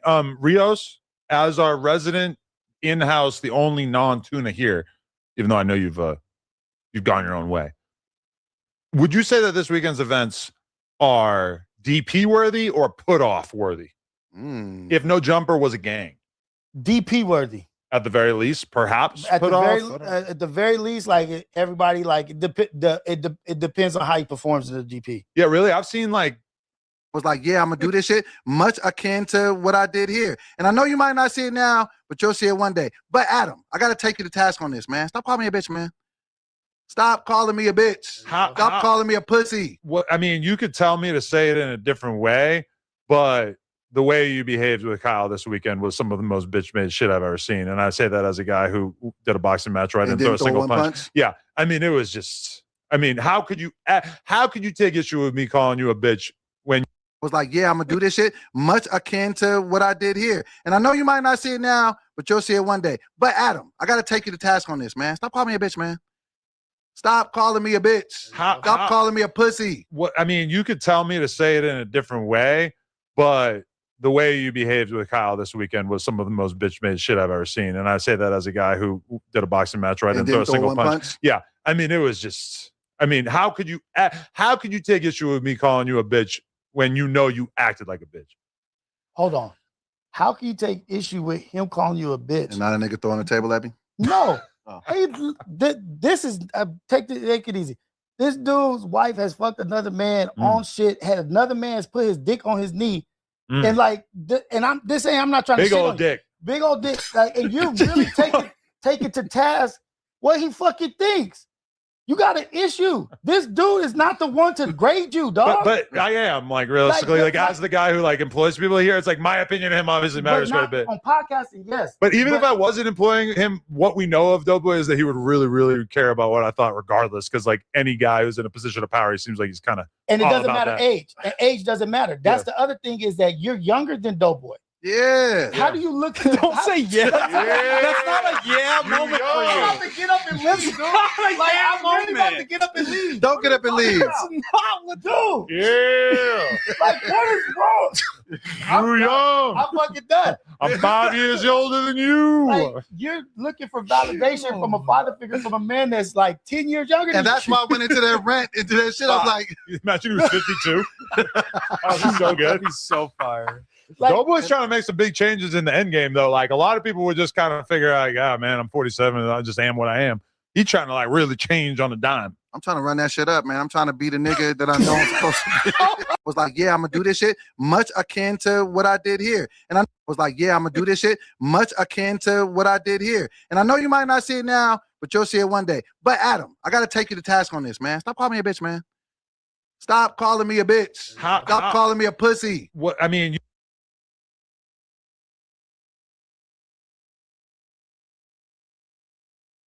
You could tell me to say it in a different way, but the way you behaved with Kyle this weekend was some of the most bitch-made shit I've ever seen. And I say that as a guy who did a boxing match where I didn't throw a single punch. Yeah. I mean, it was just, I mean, how could you take issue with me calling you a bitch when you know you acted like a bitch? Hold on. How can you take issue with him calling you a bitch? And not a nigga throwing the table at me? No. Hey, this is, take it easy. This dude's wife has fucked another man on shit, had another man's put his dick on his knee. And like, and I'm not trying to big old dick. Big old dick. Like, and you really take it to task what he fucking thinks. You got an issue. This dude is not the one to grade you, dog. But I am, like, realistically, like as the guy who like employs people here, it's like my opinion of him obviously matters quite a bit. On podcasting, yes. But even if I wasn't employing him, what we know of Doughboy is that he would really, really care about what I thought regardless. Because like any guy who's in a position of power, he seems like he's kind of and it doesn't matter age. And age doesn't matter. That's the other thing is that you're younger than Doughboy. Yeah. How do you look? Don't say yeah. That's not a yeah moment for you. I'm about to get up and leave, dude. Like, I'm really about to get up and leave. Don't get up and leave. That's not what do. Yeah. Like, what is wrong? You're young. I'm fucking done. I'm 5 years older than you. Like, you're looking for validation from a father figure from a man that's like 10 years younger than you. And that's why I went into that rant, into that shit. I was like, imagine he was 52. Oh, he's so good. He's so fire. Like, Doughboy's trying to make some big changes in the end game, though. Like a lot of people would just kind of figure out, like, oh man, I'm 47 and I just am what I am. He's trying to like really change on a dime. I'm trying to run that shit up, man. I'm trying to be the nigga that I know I'm supposed to be. oh my God, dude. Like, Hell yeah. Be that nigga, man. So fuck what niggas is talking about. I'm here until I'm not. There it is. You know what I'm saying? And we're going to run it all the way up. Like, you know what I'm saying? I had a great fucking weekend. Like, the shit was lit. I had a great fucking time. Even through all the shit that happened, I had a great birthday. Thank you for Adam for even setting that shit up. It was a good time. All right, there's some things that we can correct, but we still moving forward. We still here. You know what I'm saying? I got a positive dick rate, and can't nobody knock me off my square. And you spearheaded the 24-hour movement, and they still rank the first one, from what I've seen on the Reddit, as number one, the number one 24-hour stream in the history of No Jumper. So you got to hold the title, man, and move with that. And start from this day forward, 1 day birthday.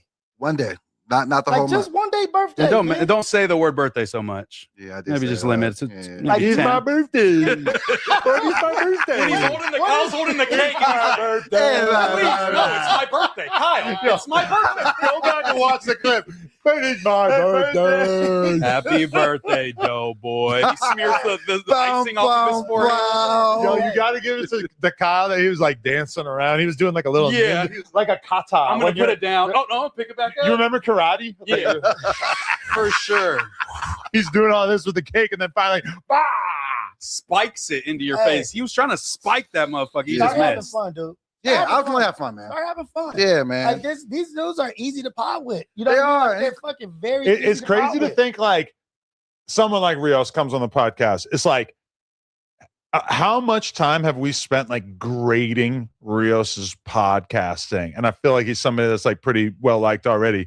Realistically, like I would be surprised if we talked about Rios as a podcaster for more than like 5 minutes. Yeah, for sure. Doughboy has 40 hours of podcast crit. Every Monday show, pretty much. Every Monday show. It's crazy. Like, it's really like he sucks up the air in the room. You got this. Now, you feel this way about Doughboy. Do you think that takes any effect on your potting on Mondays? Because you're shooting the shot at Moose. I'll take the L for the topics last week. They were lacking. I'll take that L. But will you, Mr. Lack of Accountability, take accountability that you might come in with a little bit of a nasty attitude because you're dreading potting with Doughboy? No, yeah, for sure. That's the thing. And that's what I'm talking about, is that I feel like I'm trying to be nicer and like more friendly and shit off camera and on camera. And then I'm like with Doughboy, and it's just like, it's tough to like summon that, because he just, it's like hard to like talk. Like, as you can tell, we're like 46 minutes in, and it's like, it's hard to talk about anything else when he's just like blowing it to the point where it just feels like, holy shit, we got to talk about this. But is he blowing it because he's goofy and getting marked out on camera? But the 24-hour stream as a whole was seen, even though Josh had issues with it, the fans seemed like they were very entertained. There was a little unky at certain times. I'll give it that. Him to Lush. Yeah, like Lush is a strong podcaster, regardless of the fact that Lush has been hoed out, marked out, shit on, cheated on. He's probably like inadvertently tasted comparator's cum off of his ex-girlfriend's mouth. You know, like Lush has been battered and abused by the No Jumper ecosystem, you know, and I'm saying that, like, I think it's all been, you know, content. It's like nobody's really like taking shots at him in a way that I think is like outside of the content, but Lush is a good podcaster. You got to give it to him. Whereas with like Doughboy, it's like, he's got all these like humiliation rituals going on. I've been through a few, and it's like the potting itself is also a big issue. With Lush, you can deal with a lot of the foolishness because he's just like coming in like being a pretty good podcaster, even if he's gone off drugs at times. It's hard to like sometimes grade him as a podcaster because he'll be so fucked up. But so as long as he makes it up in the podding department, we could kind of deal almost with the humiliation ritual. That sounds like a recipe for a pretty good podcaster, is somebody who's like good at podding and talking about topics, but then ultimately is like so fucked up that you kind of like need to have conversations about how odd they are, or like, you know, eccentric. But Doughboy, just as a podcaster, that's really like the whole thing, is like you just need to like be coming in with topics and like thoughts on those topics that are prepared and that are not basically just glazing or just like banalities. And I can accept that. I could accept the feedback, and I could push towards getting better. And we gonna push it as long as we can push it. Do you still want to do the Monday show? Because I kind of feel like we're on like a 3-episode. I do, but I feel like we always need to have a fourth kind of to like sort of. It's just not, like you just are not really like coming through with the podding to the extent where I think a 3-man show is really doable. Okay. So then we'll get it. Let's pod today. Let's run this motherfucker up and let's get to it. For sure. Yeah.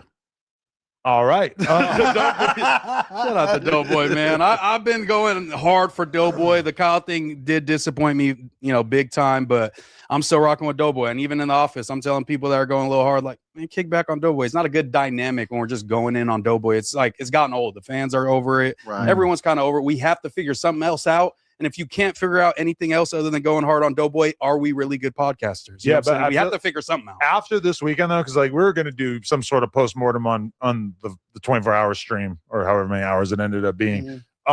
Regardless, and then that just kind of became the thing that it would be hard to talk about anything but, Right, for sure. Right. Do you guys feel like y'all have taken ownership of the Monday show, or does it feel like the overshadowing figure of Adam is overbearing, or it's like he's controlling a lot and you guys haven't taken control yet? No, I feel like it's our show. I feel like Doughboy sometimes has issue like, man, why ain't Adam showing up? I'm like, bro, Adam's giving us the opportunity to just rock out on his fucking platform with 5 million subs. That's why I'm like, I appreciate Doughboy calling up guests. I don't have fucking comedian friends I could call up that are interested in, like David Lucas, fucking Craig Smith, Timothy De La Ghetto, all these people that, added something to our podcast. But I'm just like, don't take it to heart that Adam doesn't want to show up. Take it like, yo, Adam's letting us run free. Yeah, we got to run it up. trust us in that. Opportunity to do your own thing. Exactly. And I don't see him doing that with like the Tuesday show. He leaves the Tuesday show, it turns into a bit of a shit show. You know what I'm saying? He leaves other pods, and it's like, I wanted to be like, yo, stop worrying about the 22 stir. He's busy on Mondays, obviously. Let's just rock out when he doesn't show up and do the best that he can. Show him that, hey, we can rock out even if he doesn't show up. We're good.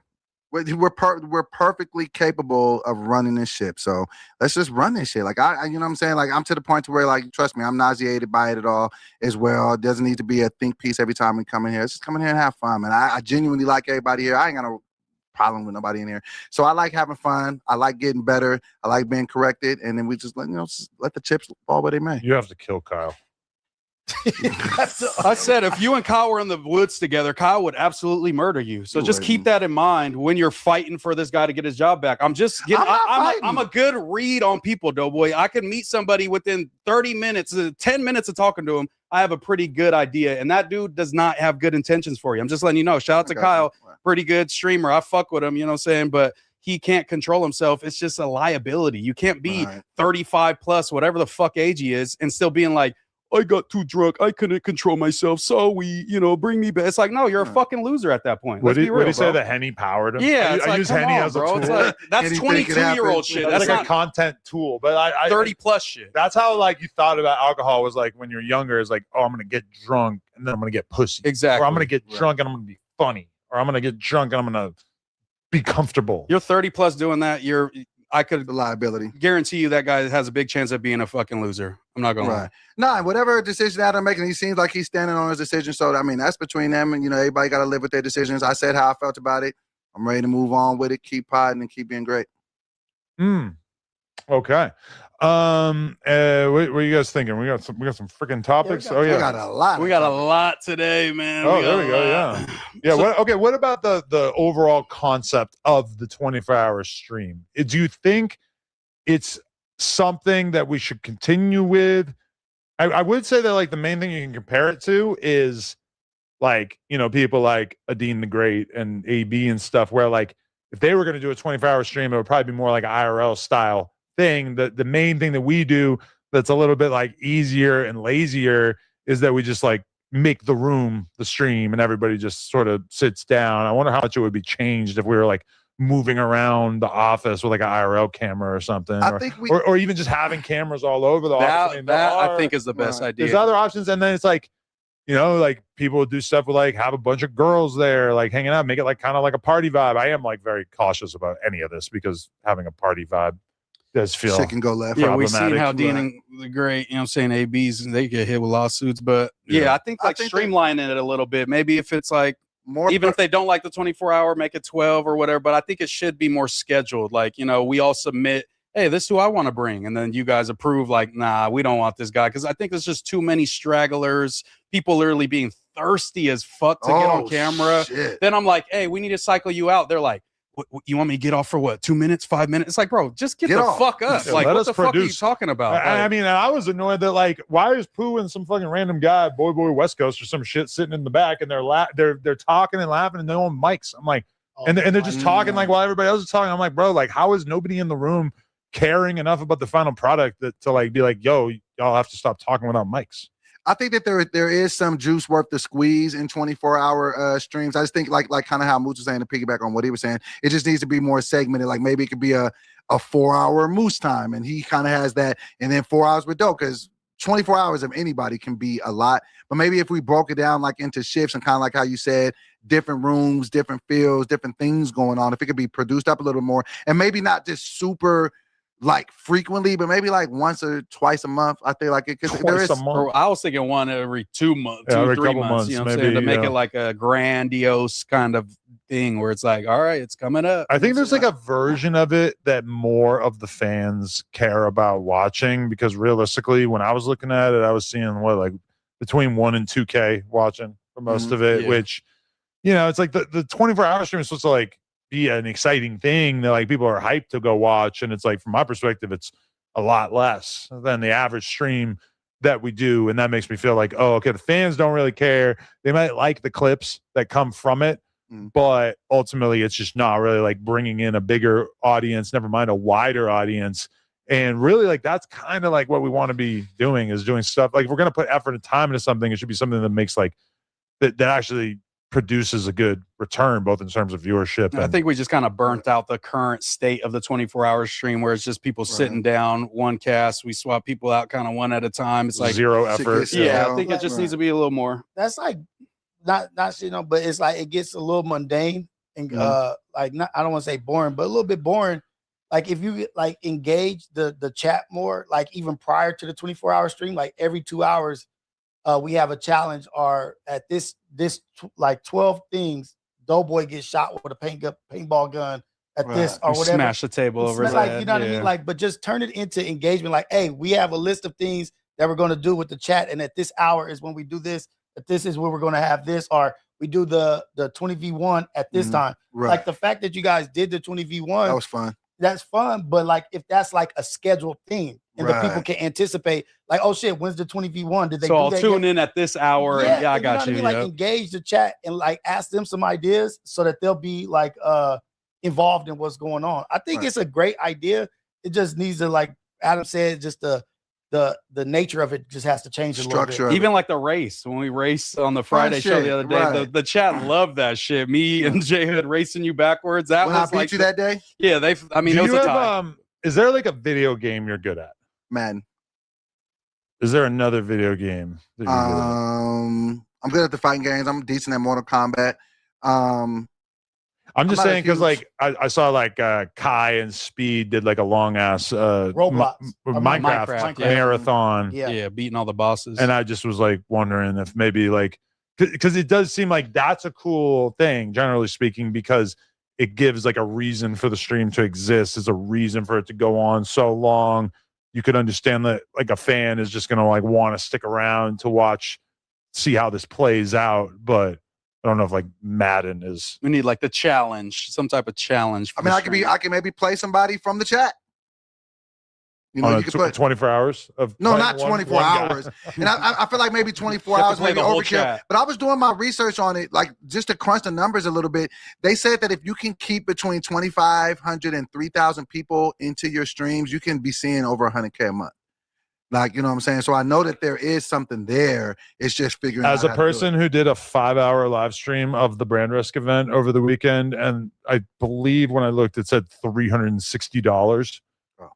And I had like 2,000 or more viewers the whole time. I would say that might be a little optimistic. Although I do think that the number would be higher, but I think YTB Fat and his label took a bunch of the money because I managed to not get a copyright claim on the whole thing besides 20 seconds of a YTB Fat song that I then trimmed out, but I'm pretty sure they already took a large percentage. And I think like how he's suggesting that those type of engaging events do are conducive to a lot more super chats and donating and people trying to get their narratives off. But think about it, like we do the not to 100K, right? But we do the Tuesday show every week. It's not anything special. We almost never, like, in the sense that we don't do anything out of the ordinary. We don't like have different guests every week. Yeah, once in a while we'll have an episode that's kind of different in that regard. But we'll have like I think we hit 7K last week.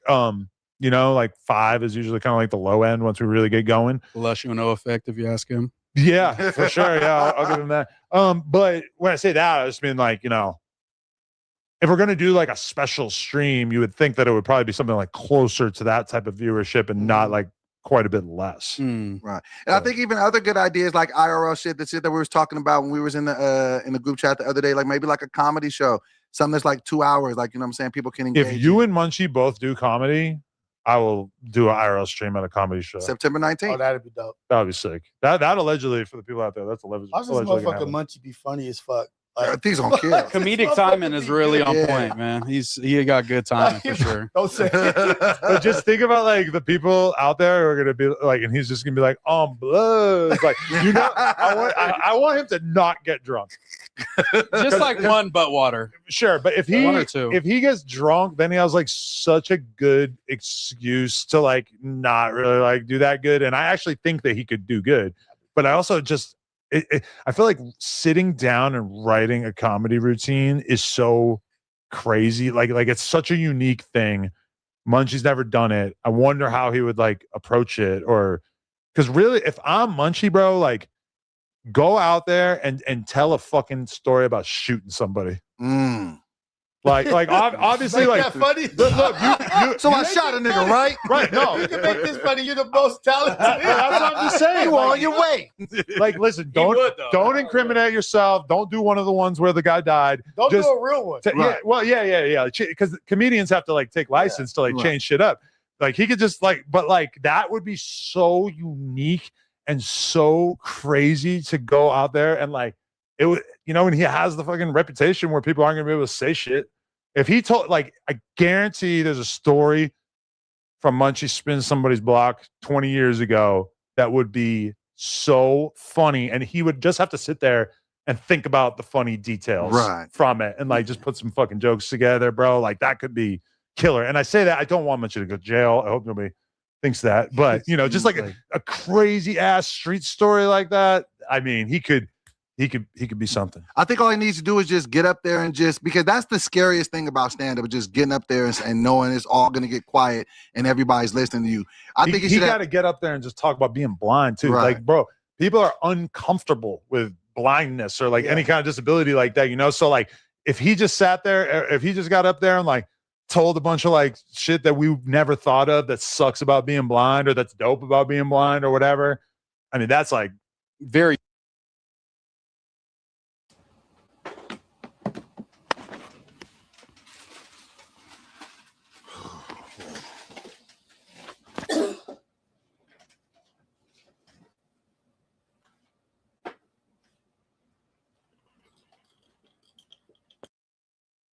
There weren't more.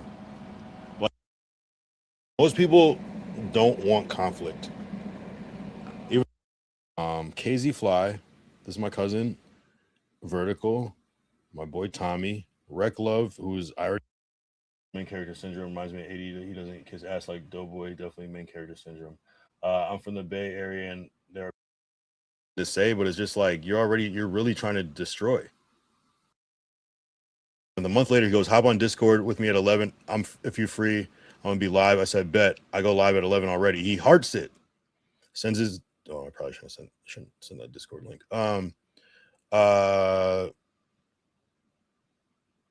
And then so I posted something. What is this? Oh fuck, my bad. Hold on, let me get off the screen. He replied to the story. Oh yeah, I just tried to search some shit up with him and Flacco. He said, invite me to the next Black Summit.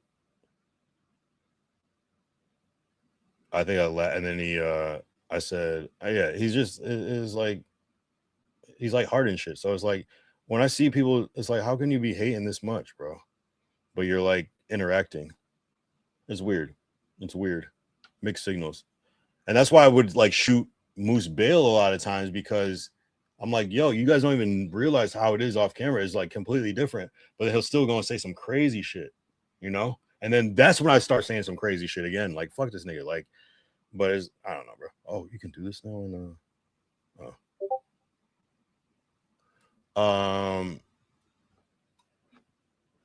what do you say to so you know y'all were never cool?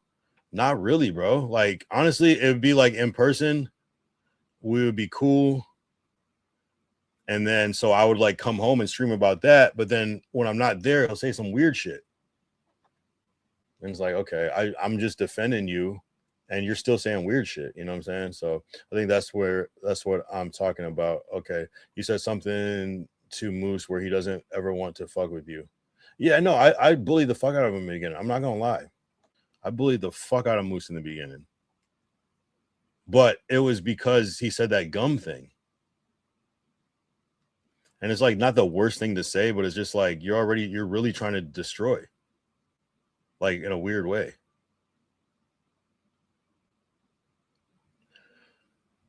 This is why he hates me. I'm gonna show you right now. Because I posted this. This is my account. If you saw this on Reddit that time, that was me.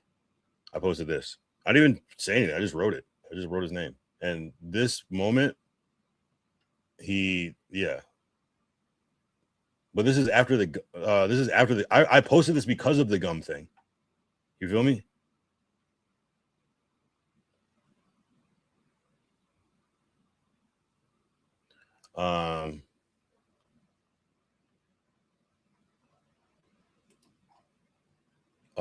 Crazy hearing it like this. I thought Moose had changed of heart, but it sounds like he for sure don't fuck with you. LMFAO. Moose follows the 48 laws of power and people don't even recognize it. If you see how he said he didn't want Ricky on the Money Show because I got another one for y'all with Moose, bro. Operation Get Kyle Fired. But yeah, Moose is just is a hater, bro. Like he literally trying to ruin Kyle, bro. Like you heard him on the news today and on the Monday show, basically saying like, "Oh, hey, why would you go in there and call into his stream and apologize after he was like, I didn't do nothing wrong. He smushed the cake in my face." Like he just be trying to badmouth, bro. Because that would be too many squares. Yeah, what divide and conquer, gum and salty diet. Which law is that, JT? Whole lot of hearts. Keep your enemies close. What up? Moose is crafty and manipulative. Harding stuff was a game. No, and I get that. And again, I was trolling him all the while about it. I just was like, okay, we kind of like crash out, but now that we have to work together, let's you know, I can kind of see that, you know what I'm saying? Because I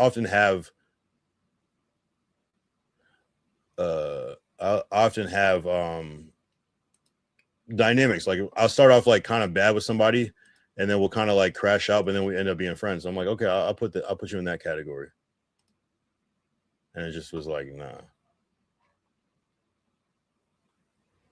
But I'm not gonna act like I didn't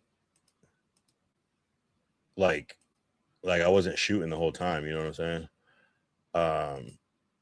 That's the thing where it's like I don't really care that much because I've been taking shots the entire time. Once you diss me like on some weird shit, bro, like it's up until it's not. And even still, I probably still make jokes because it's like, bro.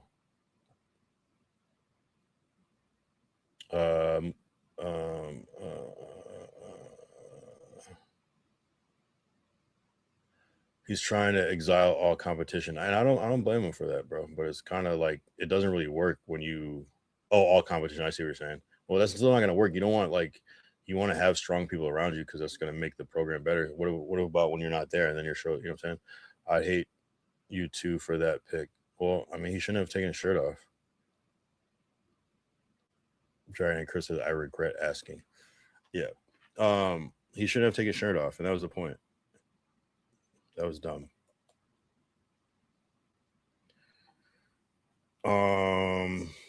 And yeah, no, and I wouldn't have posted that picture if he didn't fucking diss me. You know what I'm saying? It's like people like to forget that part. You don't have to say all that. You could have been like, yeah, because look, Adam goes, yeah, that guy Kyle, I thought he had a good chance, right? Which is super disrespectful to Doughboy, but you could just be like, yeah, I don't know what happened, bro. I guess we'll see. Maybe he'll be back. Keep it at that. That's what I would do to people. You know what I'm saying? I'm not gonna like throw you under the bus. Like, all he does, and it's just like these over generalized statements. All he does is chew gum on his stream. It's just like such a lie. It's just like you're talking about one. I was on day 300 something at that day, or I was probably like day 200 streaming because I think it was 200 pieces of gum. I think. It was an activity. You know what I'm saying? It's like that's like saying all I do is fucking go to Arby's on my stream or something. It's just like so stupid, but it is what it is.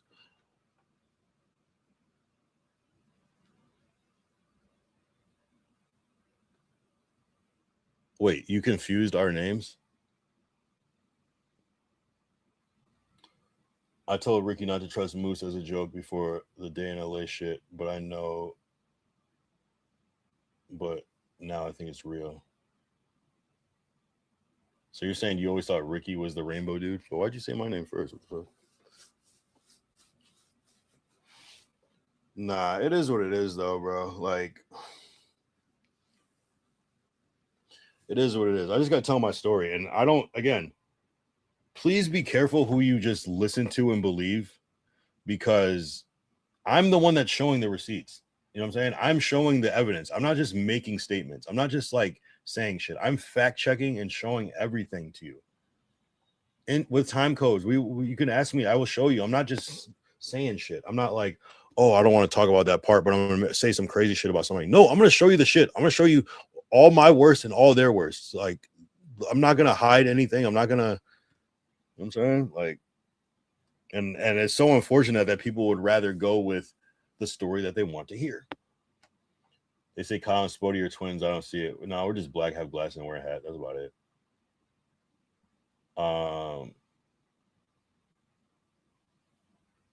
Yeah, I've been noticed he's a snake. Yeah, no, and what I'm looking forward to is the day that him and Adam, I'm not looking forward to because I don't wish down on anybody, even people I hate, but I'm looking forward to the day that the biggest fallout of all time is going to be the Adam and Moose fallout, because Moose is going to have a whole laundry list of things that he's going to all of a sudden feel a way about, and it's going to be crazy. You know what I'm saying? He flipped on Ricky quick. Yeah. And then you know what I don't respect about Moose is that he flipped on Ricky so quick, but then when he was just trying to make up with him after it, he wouldn't even talk. He acted like such a bitch about it. And it's like, why? What is that? What is that? Keep that same shit, like how you keep with everybody else. But Ricky knows. I think Ricky can see it. That's why he won't do that fucking podcast with him anymore. Because he probably put a lot of shit in Ricky's ear about me. And then Ricky's probably like, wait a minute. You know what I'm saying? Like, that's what I take from it, is that like he just lies. I can tell he lies. If you will lie on camera like that, imagine how much you will lie behind the scenes. Think about that. You're not even concerned if people can fact check your shit on camera. You want to call me psycho? That's some psycho shit. That's some sociopath shit. It's really weird, bro. Now, Vlad had a guest on that looked like Kyle more than Spody. Yo, what was that dude's name? We looked at that shit before. That's funny, bro. I remember that popping up again after we looked at it on stream, and I was like, this nigga kind of does have the same aesthetic as me. That shit is funny, bro. That shit's comedy. What's next for me beyond No Jumper? I mean, my life is already beyond No Jumper. Not like that, but I'm saying like I'm just continuing the shit I'm already doing. I'm a digital artist. I fucking stream. I make music. I produce. I do everything. I make music. I do everything.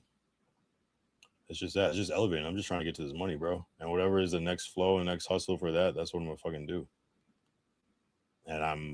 But what I do want to do is I'm gonna double down on my YouTube channel since I'm monetized now. I was never monetized, so you're talking about this guy Kiambo Hip Hop Joshua. That doesn't look like me. I think because he's wearing like a camo hat and he has similar glasses and some facial hair. But this nigga's like significantly older than me. Shout out him though.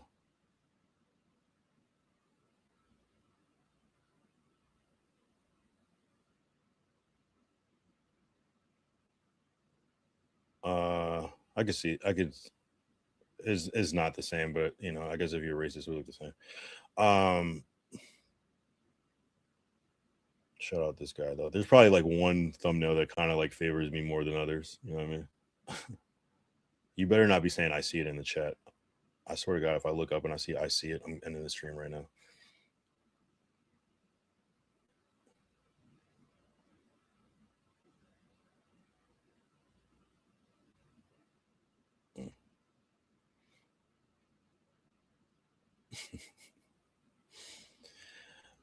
You're wildin'.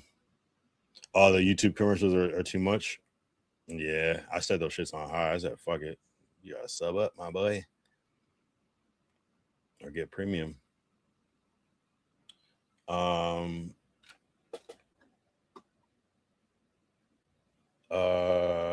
Moose Man. Yeah, he definitely doing overtime off camera for sure. These YouTube commercials are wild. LOL. Y'all do not look alike. He was matching your shoes too that week. Wait, what? Wait, you can see his shoes?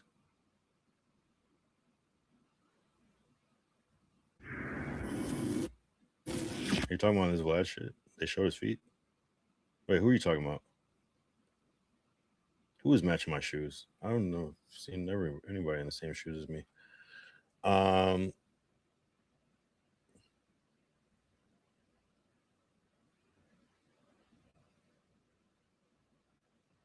He was matching your shoes that week. You said, nah, you had the shoes that matched his fit that week. Wait, what shoes did I have? I'm confused what you're saying, bro. I started making beats on Presona Studio in high school, super cheap. Oh yeah, that's funny. You both have the same glasses and hat. I mean, same is a strong word, but to racist, you probably look alike. Yeah. You had some yellow and brown Nikes that week. The interview came out. I see. They were actually the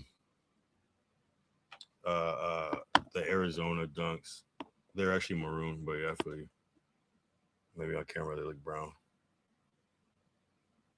More of a burgundy. These.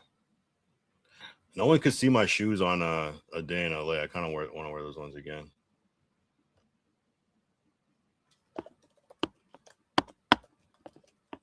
No one saw these ones yet.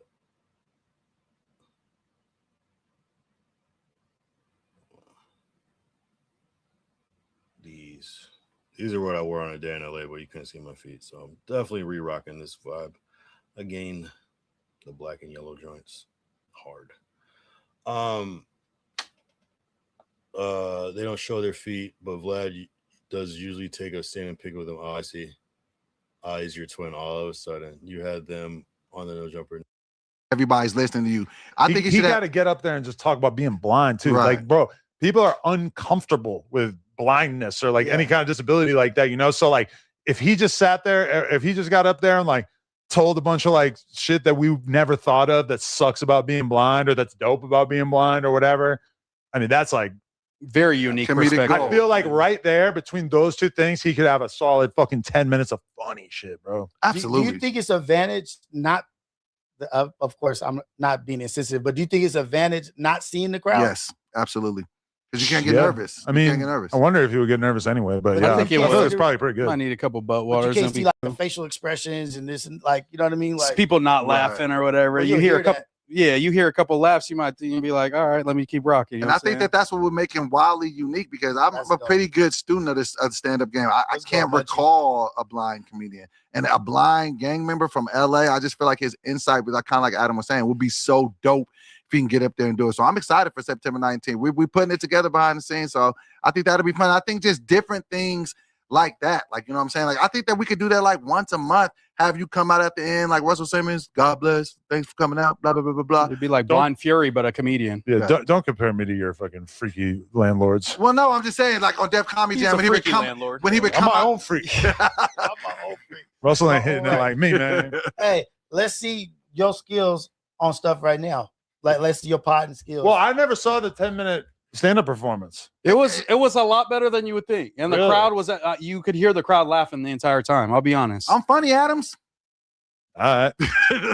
Not in here so much, but when he got on stage, he got a different little swag to him. I'm not gonna lie. And I'm starting to get on stage more. I moved back to LA. I got a show this Sunday, so the confidence will come back. It's and that's why I'm like, why is he crying about fucking being all nervous and shit? Yeah. And then he shows us his set, and he's like, seems hella comfortable and just cool and rocking out. So I'm like, bro, stop second guessing yourself. Just believe in yourself, bro. Get a little lush uno in you. Get a little delusion. You feel me? We all need some. Oh, there I go right there. You want to watch it? You don't have to. Let's give it a couple. At least a couple minutes. The first half is better to me. I assume most people didn't see the whatever you guys played on the stream. Yeah, we reviewed it just early on in the 24-hour. Let's go, Doughboy. Hey, Boulevard, make some noise if y'all feeling good. You all right? How's everybody's year going? Everybody doing good? I got to praise before I even start. I got some good news. Y'all want to hear my good news? Yeah. I done recently lost a little bit over 200 pounds. Y'all can make some noise for that. I see some of y'all looking at me like, hey, but nigga, keep going, though, boy, keep. You ain't at the finish line yet, nigga. You better don't start celebrating too soon. Yeah, man, I feel like my motivation for losing weight, it don't cut the mustard in these streets. I feel like when you lose weight, people want to hear like a motivational story. They want to hear like how you beat the odds and lost some weight. But I feel like my story don't ever equate to what they want. Because people are looking to you for motivation with this shit. So motherfuckers be coming up to me and they be asking me like, Doughboy, what inspired you to lose weight? Was it the fact that you wanted to walk your daughter down the aisle when she got married? I'm like, no, nigga, my daughter was 10 when I got the fucking surgery. It had nothing to do with it. What was it, Doughboy? Did you not want to get diabetes, the gout, or other obesity-related ailments? I was like, nah, nigga, I was healthy as fuck for a fat nigga. I'm cool. But what was it, Doughboy? What made you turn your back on a life of being fat and eating too many snacks? Y'all want to know the #1 motivation for me losing weight, y'all? What? I had to get my dick back. I had to. Felt like my stomach was holding my dick hostage. I had to free that nigga. Like fuck Saving Private Ryan. We try to save Doughboy's privates. I just. Because it be fucked up with that shit. Like, fellas, I'm telling y'all, if you don't believe me, the bigger your stomach get, the smaller your dick shall be. Trust me. And it ain't no worse feeling than waking up in the morning with less dick than you went to sleep with. What the fuck? Nigga, you can't send a proper dick pic to a bitch when you 486? Fellas, have you ever had to crop thigh meat out of a dick pic? It's a... AI don't be helping like a motherfucker. Shit just be fucked up. And watch this. I'm gonna make a point right here. We got about 50 motherfuckers in here. Ladies, make some noise if you ever fucked a dude over 450. See? So bumpy road, my boy. There ain't a lot of options you can have when you fucking a bitch. Like, nigga, you don't get multiple positions. I done had some adventurous bitches try to get on top and ride me and dislocate their hip. That shit don't hit the same. You're like, yeah, I blew the bitch hip out. It don't sound the same. This bitch don't walk the same. I'm telling y'all. But it's great though. Like, ladies, if you ain't fucked a nigga over 450 pounds and this nigga behind you and hitting that shit, you turn around and this nigga done put his stomach on your back. Yeah, if this nigga is holding his stomach like groceries, like, yeah, bitch. Like groceries, yes. It's like groceries. Yes. Big dude, man. Still, it be fucked up too. Cause I feel like I shouldn't be announcing my weight loss. Motherfuckers be like, how the fuck you lose 200 and you still weigh 300? Then get out of my personal business. Kind sir. It's fucked up, man. I'm a single father. Shout out to my daughter Kiara. Today makes noise for my baby girl. Today she started her senior year at Howard University. HU, you know. Man, she killing that shit, man. I'm so proud of her, man, because, like, I didn't go to college, like, you know what I'm saying? So I was hella proud of her. My daughter knew she wanted to go to Howard when she was, like, 5 years old and shit. She started like, Dad, I want to go. I'm like, Kiara, you can do whatever you want. If you put your mind to it, if you believe, you can achieve. And everybody was so proud of her until, nigga, that first tuition bill. I was like, God damn. I think I done pushed this little girl too hard. She don't want to get a food truck, be selling seafood boils off a Facebook marketplace. This shit is expensive, nigga. This shit, nigga, that shit be costing. I figured since it was a black college, they'd be cool if I had late payments. They ain't fucking with none of that shit. Solid. That was a funny observation. That, like, better than you thought, right? You could pay late to the black collar. Like, Yeah, that's a funny idea. That's funny. I feel like you're like talking about funny things, but the actual jokes are not funny enough. I had a good one coming up, but yeah. It's like it is better. Like I do feel like, oh, okay, you're better as a stand-up than as a podcaster because you're able to like kind of plot it out and like, you know, arrive at your ideas in advance. But then I just felt like a real good comedian would like just like the fat thing. It just didn't feel like there was like one moment where you said something really funny about being fat. Like it just has to be a little funnier. I like the I got my dick back part. That was my favorite. I've been fat a long time, man. I was a fat sperm. I feel like that was gay. That was I was swimming through the fallopian tube with a t-shirt. I feel like that was funny. He's cooking now. But yeah, I mean, it was all right. I don't know. We're getting there. I'm trying to get my feet back underneath me. I got another show this Sunday. My feet back, everything back. Dick back, feet back. So Before I'm he gonna get loses it. a foot. And it's all confidence. That's the one thing. As a stand-up comedian, they can smell fear. They're like dogs. So if you're scared, so getting that confidence back, you know, it'll be there, and the swag is starting to come back. You know what I'm saying? My fits is fired. You know what I'm saying? Yeah, You see, faith over fear. you see the you see the shirt. I mean, faith over fear. What do you have It's against the my worst. outfit? It's You be the hating on my worst. Like, outfits. imagine wanting to go see a comic and he's wearing a fucking Jesus shirt, like a sincere, like Jesus rocks. Faith over Like, fear. not about to be funny. Bro, yeah. Like, there's nothing less funny than like really believing in God. Like really thinking like you're going to hell if you're a bad person. Because Yeah. like literally I'm going to a comedy show to watch somebody who's like gonna say shit that makes me feel like he's a much worse person than me. Yeah. Like things that I would not ever have the gall to say. I'm gonna laugh at some things that God is not gonna be happy about tonight. Bro, you got to retire them shirts. You honestly, you need to retire every shirt. I'm not retiring every shirt. I'm nigga. These flits is You got flames. the worst shirts. These flits flames. Nigga, I be really sitting there looking at this. I put this shit on today. You don't even look at your shirts. I do. You thought that the shirt you had on was Daredevil. Yo, that was I was crying laughing on my stream. It watching says, that. "Hi, I'm Deadpool." Right at the front. Right at the top. Most Deadpool shirts do not say Deadpool. Across the front. I'm wearing a Daredevil shirt. Like at least 3 times. Y'all didn't get the joke in it. I said it to Munchie. That was the joke. Yeah, no, that was the joke, of course. It's just cerebral. And that was funny because Munchie was like, "You've been stepping up with the fits lately," and then they pan to you, and it's just Doughboy with a Deadpool shirt on. It's just so fire.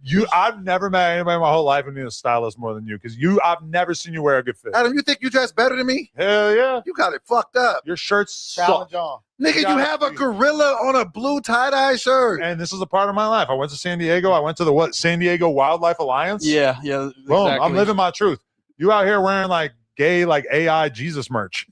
What? You wearing like Bible verse That shirts. shirt does have a random hole in it on the side, but it's all good. That's okay. It looks like you stole it and you Party ripped foul. the sensor out. Smoking Did some you weed. steal that shirt? Oh, It looks like a booster shirt. I'm not gonna Nah. lie. Why would I steal a shirt like this?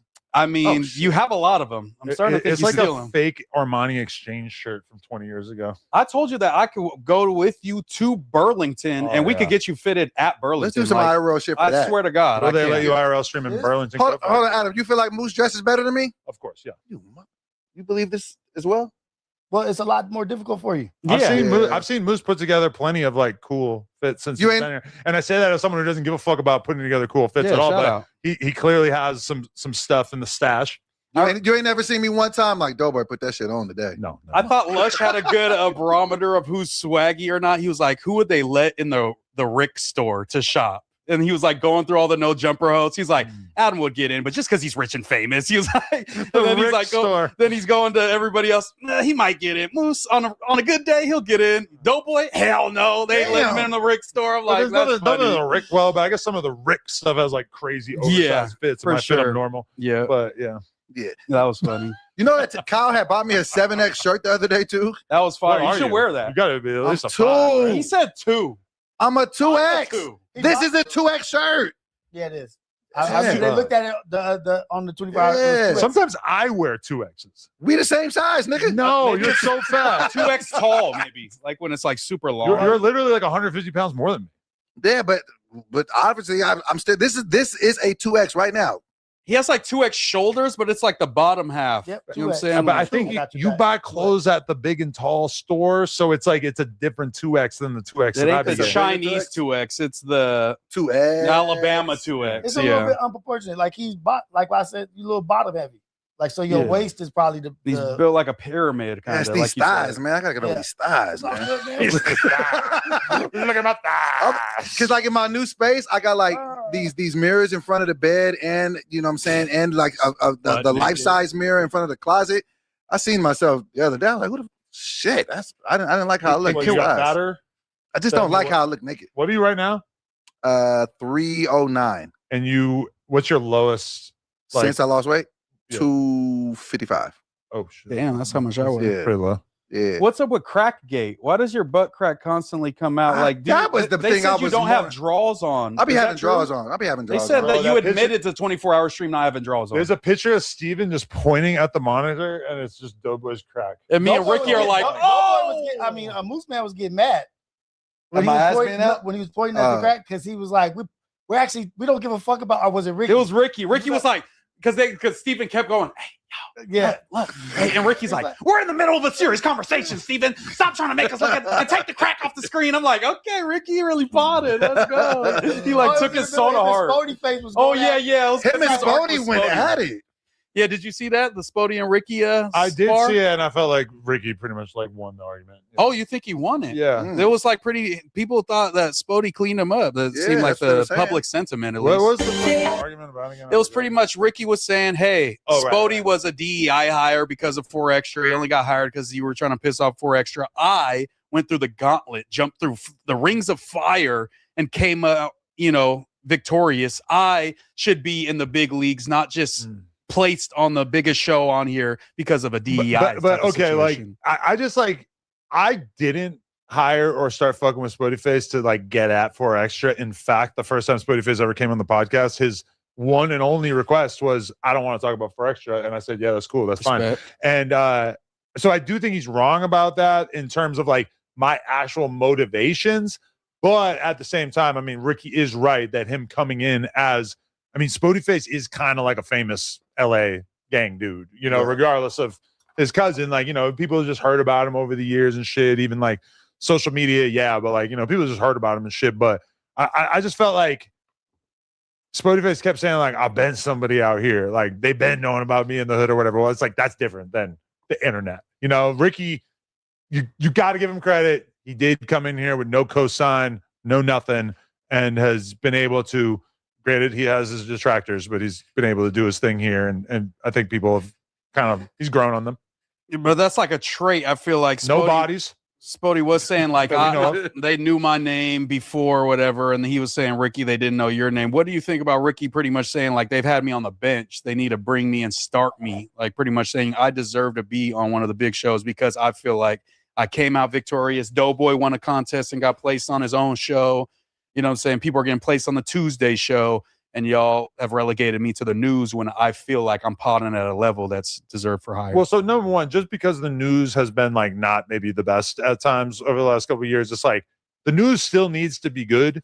So I like want to take people that I think are good podcasters and put them on the news and make the news good. Facts. Like if we're going to do it, it's got to be good. So from my perspective, like I don't look at Ricky as like a shitty ass podcaster and that's why he needs to be on the news. But I mean, I feel like the news is almost equal in weight to like a nighttime show or whatever. You know, it's like I don't really look at it as like a downgrade. Especially when me and Ricky are on there multiple times a week. It's like we're getting more airtime than dudes that are just on the main show. You know what I'm saying? And Ricky, I think he didn't fit in with the Tuesday show when we tried. It was like a little weird. It was a little tough. And we've like given him a bunch of opportunities on here and the Tuesday show.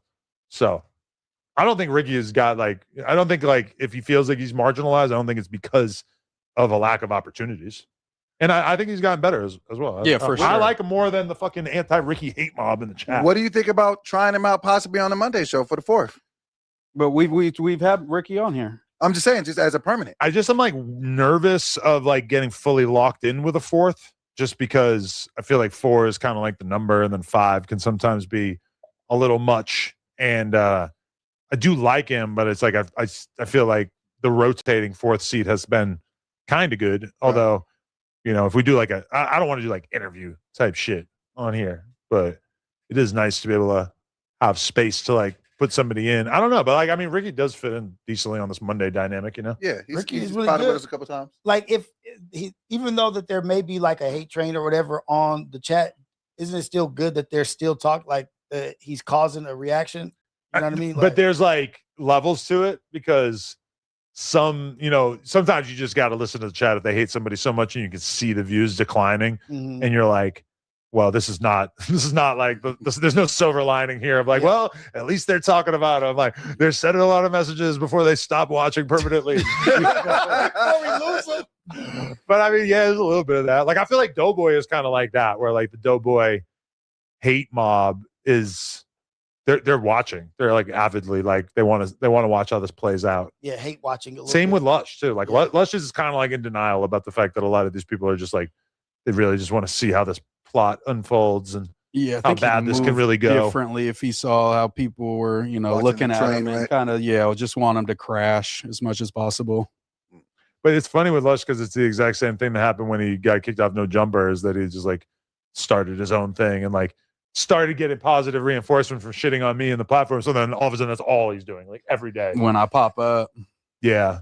Bro, do you know I just realized that the studio where the pop-up was, Lena's sister lives like a couple blocks from there. Tell her fire back up, man. We need the pop-up.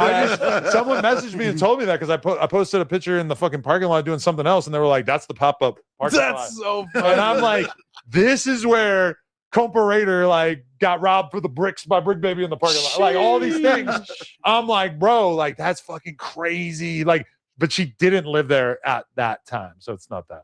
That was ski. Can I get a break? It's not like I was there and just didn't know, but it's like I'd go there. You like, felt all the energy probably. You're like, man, I feel kind of like something in the air. It feels like somebody's gonna pop up. Somebody lost some bricks here. The instrumental starts playing. Oh shit! I want to go all the way back in the Reddit one day and like find all those old videos of the David Russell shit. Well, I was just talking to somebody about that's David Russell. The biggest unsolved mystery of all time is who that was. I'm not going with the Trev theory. No. I People think always I would have try a to good say that idea on on. who it was. Really? I think it was a tester for another page that exists now. I think that's my theory. And once they got blamped, they took a little time off and then came back out and started running it up. Is this a big secret? Or are you going to tell me off camera? Yeah, I'll tell you. Were they off camera. calling havoc or something in the chat, or what were they doing? They just had a bunch of like seemingly good narratives. They're making like YouTube videos breaking shit down, very So insular. You know Kiki, No, AD's brother. I don't know him. Okay. He basically, like, when AD was here, like, AD was kind of like, if you guys want to give him an opportunity or whatever, and like he kind of just ended up hanging out and kind of becoming security, and like he had a lot of odd personality quirks that started to emerge. In particular, he was like very interested in one of the editor's girlfriends. Oh. And liked like 50 of her Instagram photos in a row, which that was a little odd for us.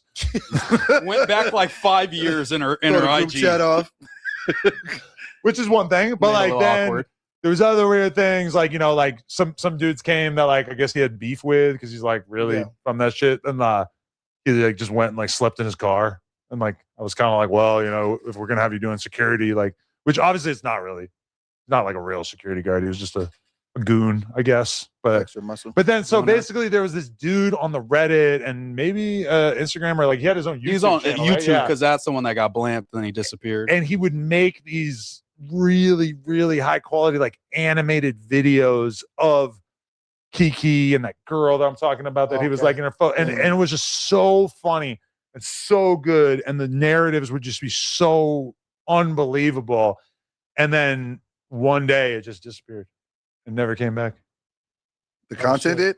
Oh, so that's the curious thing. Like, where did he go? That's what it was because Trevor copyright struck him, and then he was about to get his channel deleted, so he just fell back because Trevor was had his foot on his neck because he would hate on Trevor. Yeah, he made multiple videos about Trevor Potter. Trevor was like a editor here, not the one with the girlfriend that was getting her photos liked, but Trevor was here, and then like that began a primary conspiracy is, well, maybe Trevor reported his own channel or whatever to get the channel taken down because he didn't want to get outed, because it would have been really awkward for him at that time because he was making fun of everybody so bad. Shit. But I personally never bought into the Trev theory just because I feel like if Trev was capable of making content that funny, that he would have made content that funny in some other way. Trevor, shout out to him, his channel, VBC, whatever. But like, that shit, like I've never seen anything with Trevor. That's not his bag at all. Yeah, no, like for sure. yeah, it was That's a not different his talent. style. So yeah, maybe it was a collaboration. Next desktop stream, you got to react to those for sure. That would be hilarious. I would just have to find the right amount of time to go back, like exactly what the months were. But At because least you could just search it. a lot of it was some probably keywords. posted on the Reddit, but maybe not all of it, but probably most of it. I think it was. Yeah, it was pretty Reddit fueled. That was You great. think it was somebody in house? No, I don't think so. I okay. don't think it was in house. I don't think so. When I pop up, I honestly can't even remember like most of the funny stuff anymore. Yeah. So what do y'all think, man? What do y'all really think about this whole situation with Kyle being fired on his day off, bro? Like, what do y'all really think about, just the fact that just Adam, just basically saying that like, he didn't even want Kyle to come back after the other Doughboy incident with grabbing his chest area. Pause. So like, what do y'all think, man? Because I feel like, like what Munchie said on the news, man, a lot more stuff's happened at No Jumper, like the Kelpie situation, Almighty bringing the knife, Flacco and Wack and Moose, man. Like, there's been a lot of chaos at that platform, that office, specifically this new one. So it's like, I really don't think that Adam really cares, but I feel like he has to put up that front, like, oh, you know what?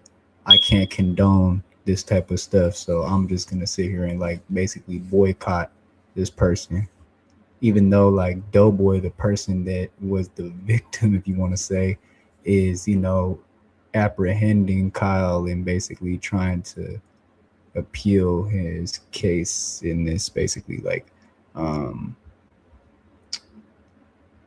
what's the word? He's trying to like basically vouch for him to get his job back, basically, in other words. But I don't know. I think Moose Man's not gonna let that happen. And if Moose Man does let that happen, it's only gonna be seldom that you see Kyle on the news, or if you see Kyle on the I don't think he's ever been on the Monday show except when he did that thing with Doughboy and they had that little altercation. It was a little inside joke. Kyle told me in the interview that bottle of Douce that he had when he drank it and he went to go choke Doughboy or whatever, allegedly, that was water. And that's why Lush tapped in, was like, what is this, fool? You feel me? But yeah, let's get back into this though. I mean, I don't know where y'all at, so I don't know what y'all want to watch, man. Ain't nobody really been in the chat like that. So you just gotta let me know, man. But like I said, it's really, I feel like really with this whole situation with Kyle, bro, like I feel like, he's a good podcaster, you know what I'm saying? But I feel like Moose like is gonna just block his way in there, every way, which way he can. So you might just see Kyle on here sometimes if that is the case. Yeah, I remember there being an animation of Kiki like jerking off outside of like the girl's house. Well, yeah. Also, I'm pretty sure they brought to light a lot of things he had with the charges and stuff, and they were making light of that. Like he had some bad things on his record that kind of partially led to him getting out of here. An EDP to call our own. I'm not going to go that far. So I think it was like a sting operation where there was a EDP got stung. No, actually, you know what? That's almost exactly. You know what? Maybe he was just pulling up for the cupcake. I don't know. Oh yeah, I don't know. Maybe there were cupcakes promised. Yeah, you never know. Anyway, hopefully it doesn't pop up. Man, I'm a bad hip hop fan. I ain't listening to that Game album. I'm gonna be honest. I got it. I listened to it. Yeah. What was your thoughts on it? I was the Drake song. There were some highlights. I think obviously, like most Game projects, it's too long. I think it's a little too long. Some tracks are a little too unked out. But I even like, the Snoop Dogg verse was fire on there. I love the Draco song. That was probably the best lefty gunplay verse I probably ever heard. Really? You feel me? Before the song was taken down. I'm sold. I have been told from a good source that there is possibly some AI use for that lefty gunplay verse because he's double timing, rapping super fast. I have been told from a good source that could be an AI lefty verse. Not that he didn't approve of it, but that they had to use AI to alter his verse to get it to sound right. You got a little assist. A little Phoenix flexing on. You feel me? You think that Mexicans can't rap good without AI? No, just maybe lefty gunplay rapping that good. He's rapping the best I've ever heard lefty stay on beat and rap and all that. You know what I'm saying? So his AI was, you're saying his AI was to keep him on flow? Yeah. Because we've seen, because like even the spooky, hilarious shit, it's like we know he was supposed to have a verse and he couldn't get the verse right. And so they made him say spooky, hilarious a bunch of times. Like we're pretty sure about that fact. So I think Game ran into the same thing and said, we're not doing the bridge shit. Let's re-rock this shit and give me your lyrics. We'll make sure it sounds right. I hate how having a kid makes me like a bad hip hop listener because I'm not gonna listen to the Game album around her. Yeah, it's like my wife is very anti.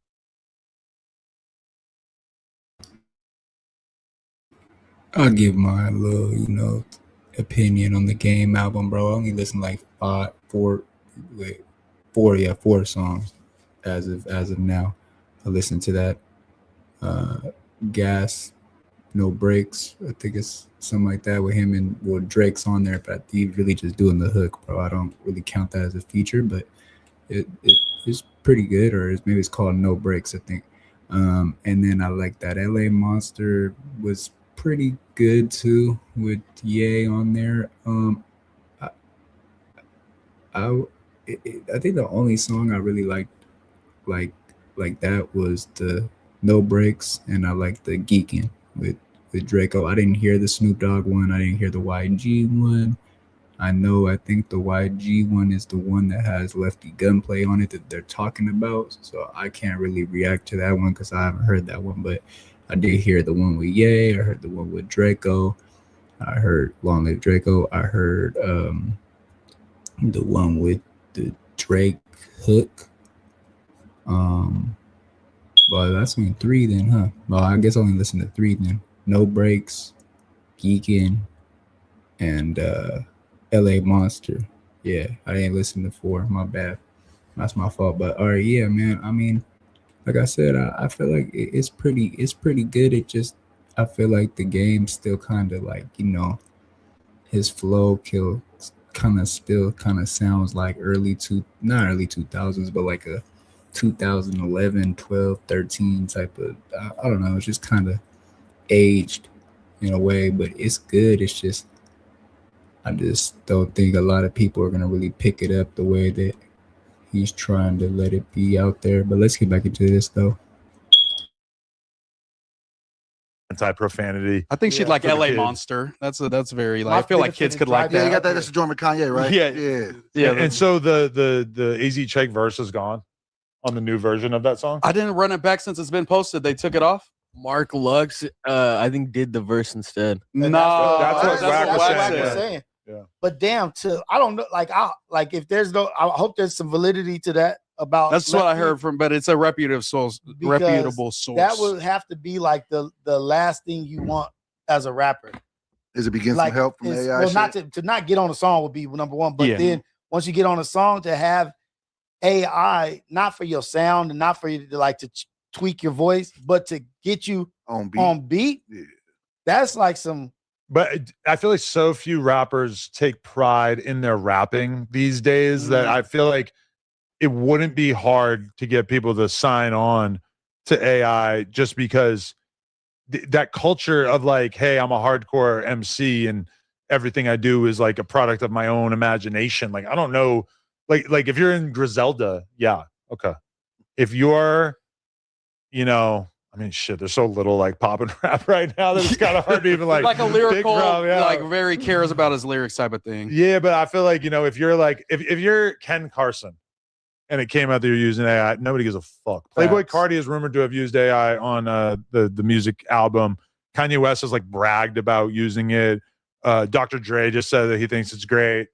You know, I think that it's kind of like a weird thing where the elites are embracing AI so much that even though I think a lot of the fans are very skeptical of it or think it's bad or don't want them to be using it, it does feel like so many of the bigger names are just pretty much embracing it wholeheartedly. I don't know why we're throwing people like to the wayside for it, because then it just be the same thing as like looking like auto-tune. It just helps make it a little bit better. I don't feel like it's gonna make you something different than what you are. It just enhances. But look at the Phoenix Flexing song. It made him sound like a fucking English guy. Literally made him something that he's not. A British gay guy who is listening to the Smiths at all times. Like it's so easy to understand why the fans would be pissed off about the Phoenix Flexing song or the Tyga album or whatever, when this just all sounds like shit that is like.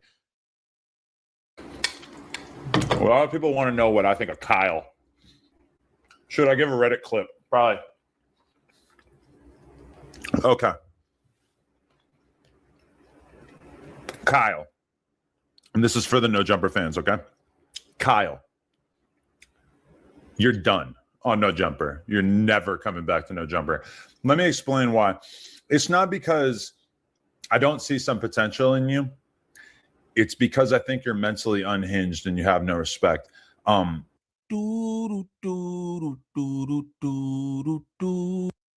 heard that somebody told Doughboy to smash Cal with the cake.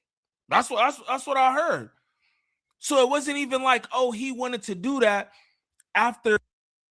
Get a little bit better. I don't feel like it's gonna make you something different than what you are. It just enhances. But look at the Phoenix Flexing song. It made him sound like a fucking English guy. Literally made him something that he's not. A British gay guy who is listening to the Smiths at all times. Like it's so easy to understand why the fans would be pissed off about the Phoenix Flexing song or the fuck no. Like, why would I ever want? Like, to me, it's crazy that they even really like let him back after the tit jiggle. I remember that being like one of my main observations about that stream was like, why are we going to do a 24-hour stream when it's just going to be used as an opportunity for people to get drunk, sexually assault each other, like do this weird, like I that's like why, especially the 24-hour stream. I guess I'm maybe not against the 24-hour streams as much as I'm against Doughboy doing the 24-hour streams, because they just end up being like, hey, let's see if we can get Doughboy's mental health to fray to the point where we'll get a clip. But see, that's where sometimes you straddle the fence a little bit both you times. Knock a Red Bull over, which you put on the ground like a fucking dickhead. Because you said something about it being on the table. Yeah, and then you put it in front of yourself like you've been alive for 2 days, like you didn't know that you were going to knock it over. A lot of things been tossing in. So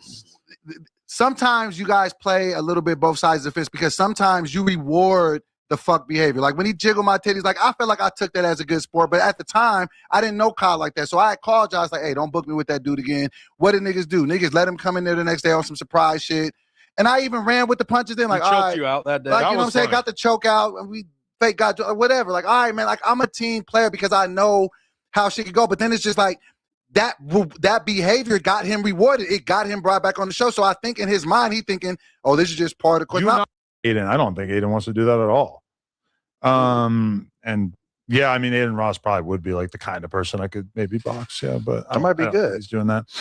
Gerardo Becerra said best part of the Doughboy stream was Jess West's arrival. Oh, they said you could see her cheeks through her pants, and they were going crazy. Oh yeah, it went wild. And then Jonathan said, Adam, are you going to do Lush like you did Stevie? Capitalize off them so they can't keep it on track and then dump them.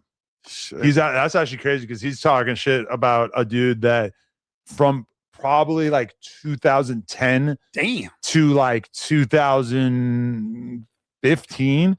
There was this kid, Stevie Churchill, who was like a BMX phenomenon from Connecticut. He was unbelievably good. You go watch his videos, they're ridiculous.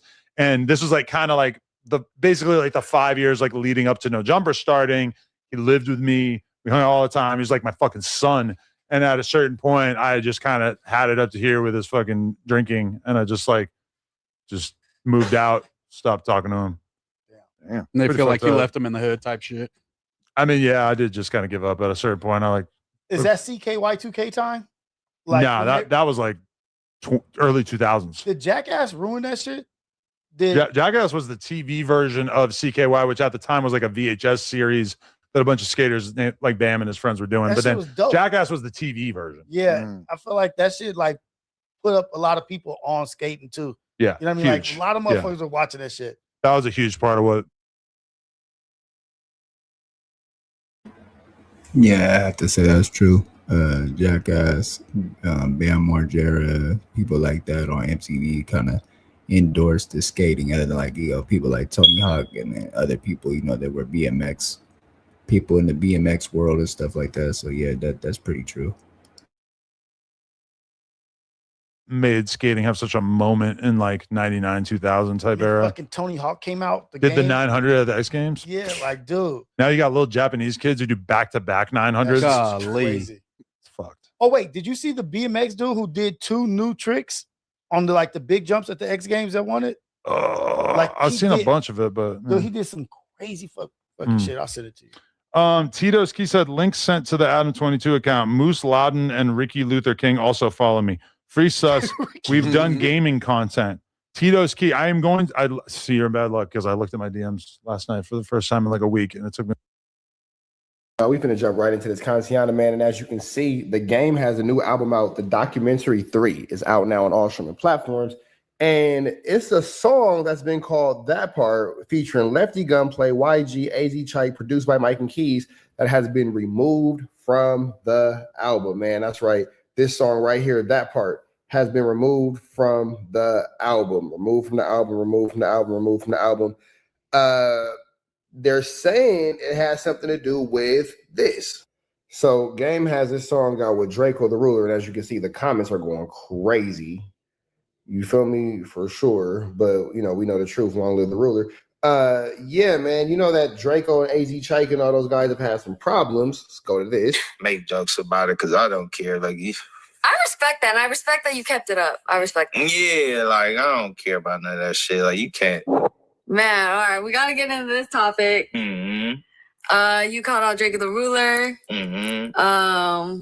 Well, yeah, I didn't even know that he called out Boosie for working with you and Rucci. I thought that was a little. Yeah, that was random. I ain't gonna lie. I just woke up to that shit. Like, you know what I'm saying? I think he had like deleted the post. Right. But I think Rucci had already posted it. I'm an asshole, so I'm make jokes about it because I don't care. Like, I respect that, and I respect that you kept it up. I respect that. yeah, like, I don't care about none of that shit. Like, you can't. Because if that's the case, a lot of artists should just be, you know what I'm saying? Yeah, you know, make. Now you can sit here and see that there's a lot of issues, and then you have, the situation right here with Ralphie the Plug. I didn't actually mean to go to this. I'll take it back to azchike. As a matter of fact, sorry, Ralphie the Plug was speaking on the same subject, but there's a lot of situations and a lot of 1-2 steps like Sierra that come across where you can see that the azchike Draco the Ruler situation has been less than something that's complimentary of the whole situation. You see that Draco the Ruler has made it to where he has a lot of people who are against him, and azchike, although, not saying too much in this interview, does stand along in allegiance with YG and the members of the Inglewood community, as Draco the Ruler has accosted them via, songs and so forth and so on. So let's see what he's talking about with the rest of this before we get into the subject at hand, because the game has lost a feature from azchike as a result. And, Officer Rat100 is going to be the one to talk about it. I mean, unless, like, you in the city, like, or the politics, like, man, Boosie is Boosie. Right. Come on, man. That's right there, man. You know, For sure. You know what I'm saying? He definitely was like hella cool. Like I fuck with Boosie hella, like hella. For sure. When we shot the video and shit, like hella down to earth, like right. Then at one point he was like the homie, like he was asking me where I got my shoes from and shit. The Vans support? Yes, I swear to God. He like, where you get your shoes from? And I was telling him, like, you know what? Just text it to me. Put his number in my phone, the whole shebang. I'm probably want to get him for his kids, yo. I'm like, hey, man, this nigga, like, he hella down to earth. Like, that internet shit, usually people different in person, but, like, nah, he hella down to earth, stupid funny, like, you know what I'm saying? Like, you're me because none of that shit stick. Like, that boy knew it didn't stick, though. That's why he deleted it. Like, you know what I'm saying? But it is what it is. You know what I'm saying? Right. It is what it motherfucking is. How did the little thing with Draco start? I guess niggas was just mad that I didn't want to work with him because who I fucked with. Like, you know what I'm saying? And out of the loyalty of who I fucked with, it wasn't fuck him at the time. It was just like I fuck with them more. Like, you know what I'm saying? Okay. And they don't fuck with you. And these like who I really be around. So if I do something with you and I got them around, even so, that's still bad for you. Like, I'm crossing paths, like paths that, you know what I'm saying, that shouldn't be crossed. For sure. So I just was like, nah, you know what I'm saying? We was under the same management at the time. I was gonna ask, like, was that weird? Because, you know, it's all. I mean, shit, it is what it is. Like, you know what I'm saying? I can't even really explain. Like, that's interesting. It's interesting. Like, it's very interesting.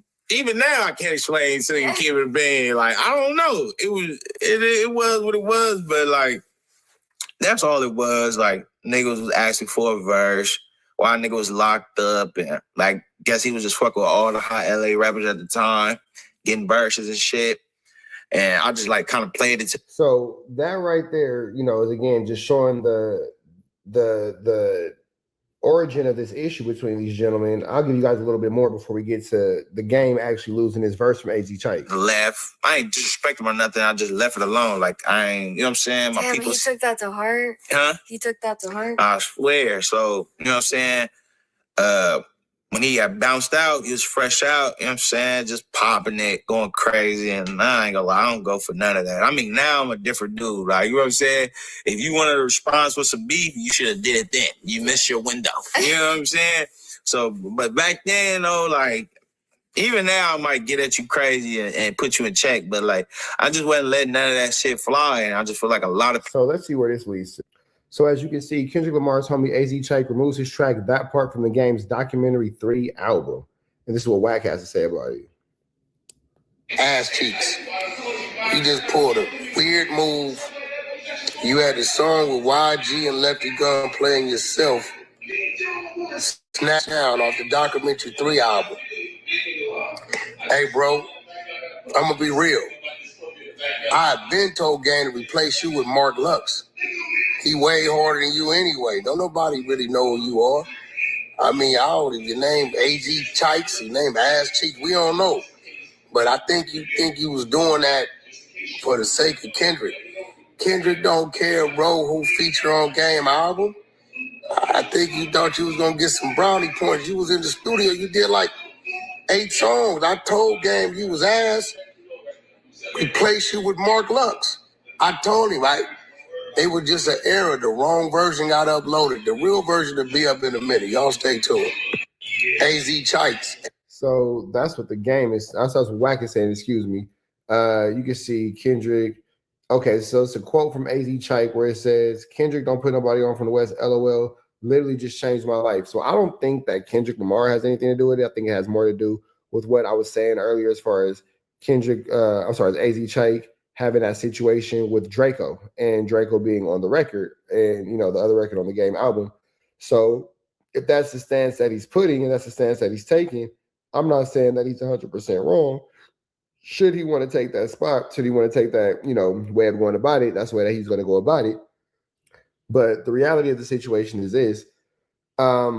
Myself personally, I wouldn't think that it would be, you know, logical or wise to remove myself from it. But at the same time, too, azchike might know something about the situation that we don't. azchike might, you know something about the situation that we're unaware of. Or azchike might have such a prejudice towards Draco the Ruler that he's not really too worried about if he's missing out on an opportunity. He's not really too worried about if he's not able to, be on his album with the game and all that kind of stuff. He might not feel like he's missing anything. Meanwhile, wack100 makes it extra awkward. It makes it extra disrespectful. You feel me? So, there's that. But with that all being said, man, we finna get up out into the next one. Y'all know the deal is red dots to the left. You know the rest. Say a prayer.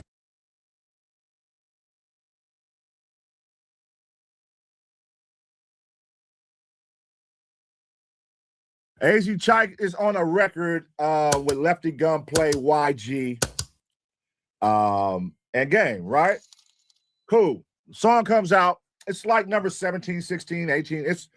It's like high in the track list on the album. You know what I'm saying? I feel like it should have been moved up to number 8 or something, number 7. It's a dope song. It's a dope song. But that ain't the point. The point is this happened yesterday. Let's react to it, man. azchike, aka ass cheeks. You just pulled a weird move. You had the song with YG and Lefty Gun playing yourself, snatched down off the Documentary 3 album. Hey, bro, I'm gonna be real. I've been told Game to replace you with Mark Lux.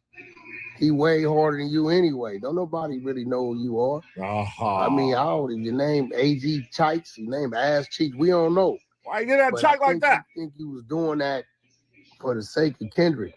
Kendrick don't care, bro, who feature on Game album. I think you thought you was gonna get some brownie points. You was in the studio, you did like 8 songs. I told Game you was ass.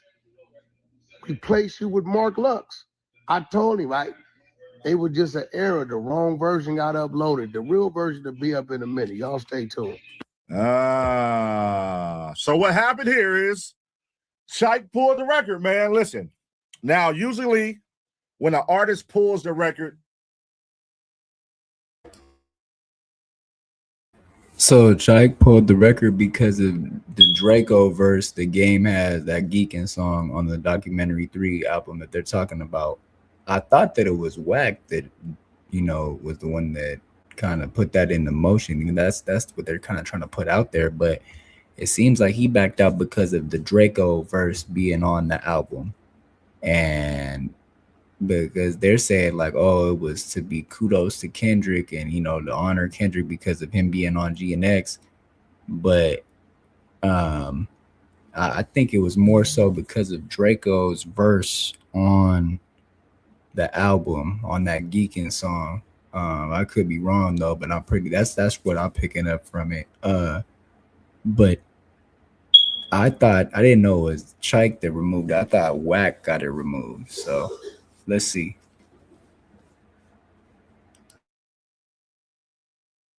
They didn't get paid. They didn't get their publishing. They didn't get the paperwork isn't done. You know what I'm saying? Or, you put it out without my permission. Either way. In this situation, everybody got their own take on what they think the reason may be. I have seen on the internet where people say Chike feels like he don't want to be in the middle of the drama he's showing his loyalty to Kendrick because Kendrick put him on GNX album. I didn't see that narrative. I didn't see where, people just saying, hey man, Chike ain't being paid. He ain't been paid yet. He want his bread. You feel me? I done seen a lot of different narratives, man. What do you think it is? I even have seen where people said, oh, it's because Draco is on the album. Draco is on the album, so he wants to be pulled off, and that's the internet. The internet gonna come up with all kind of shit on what you think it is. But then I was like, okay, that's a bold move. Being a West Coast artist and then pulling down your song on one of the biggest West Coast artists we have, which is Game, pulling a record off of Game's album. That's definitely gonna trigger some emotions. That's kind of like I ain't gonna say it's a slap in the face because if the artist ain't being paid or he didn't want the song come out and you were aware of that, that's a slap in the face to the artist, to Chike. Now, if Chike was aware the song was coming out and then Chike pulled it down when it came out due to the rollout and all the drama, that's a slap in the face to Game. All right? So let me know what y'all take is, what y'all think, you feel me, happened on this one. Now, what I would say is I feel like knowing both parties, I feel like Chike reached out, if not himself personally, then I feel like his legal for sure reached out and advised him, hey, look, he needs to be paid this, or if it wasn't paid this, y'all put this out without his permission. I feel like it went through the legal route. Didn't Black Sam pull a Nipsey record off of a Game album as well as per media mail? Good point. Good point. Good point. Good point. You know, some people just, I don't know, it's how you look at it, man. If you look at this like this is siding with, picking sides, or, you know, a lot of people don't look at them as beefing, Kendrick and Game.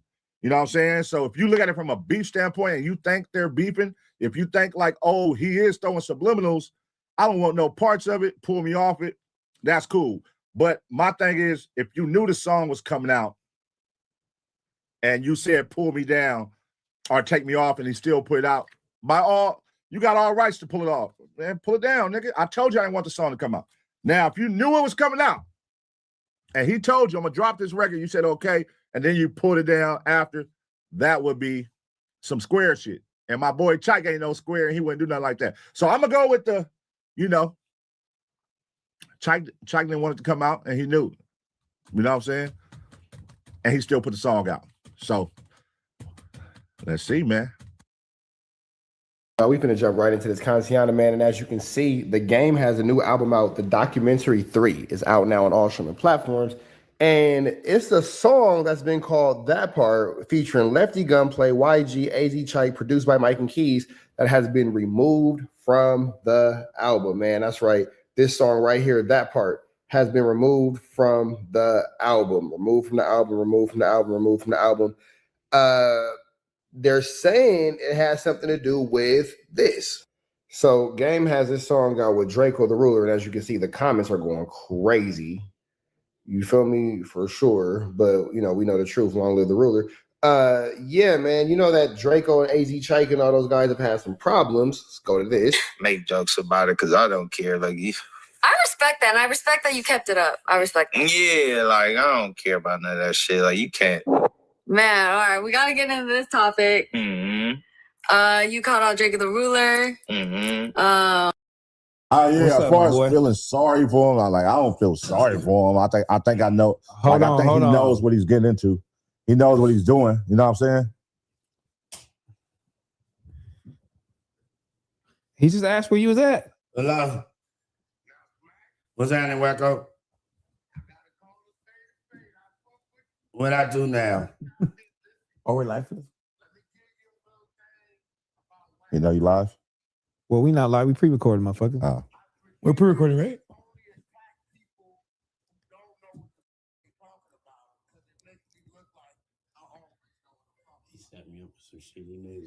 No, I didn't. Turn it up.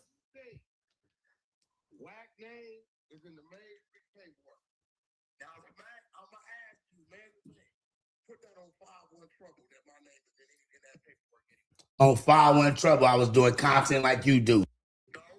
No. I was doing content. And you heard me say it. You heard me say I'm just bullshitting.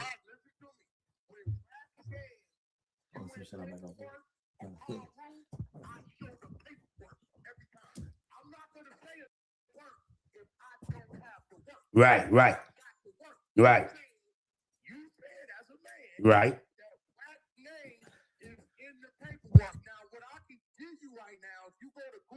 Uh-huh.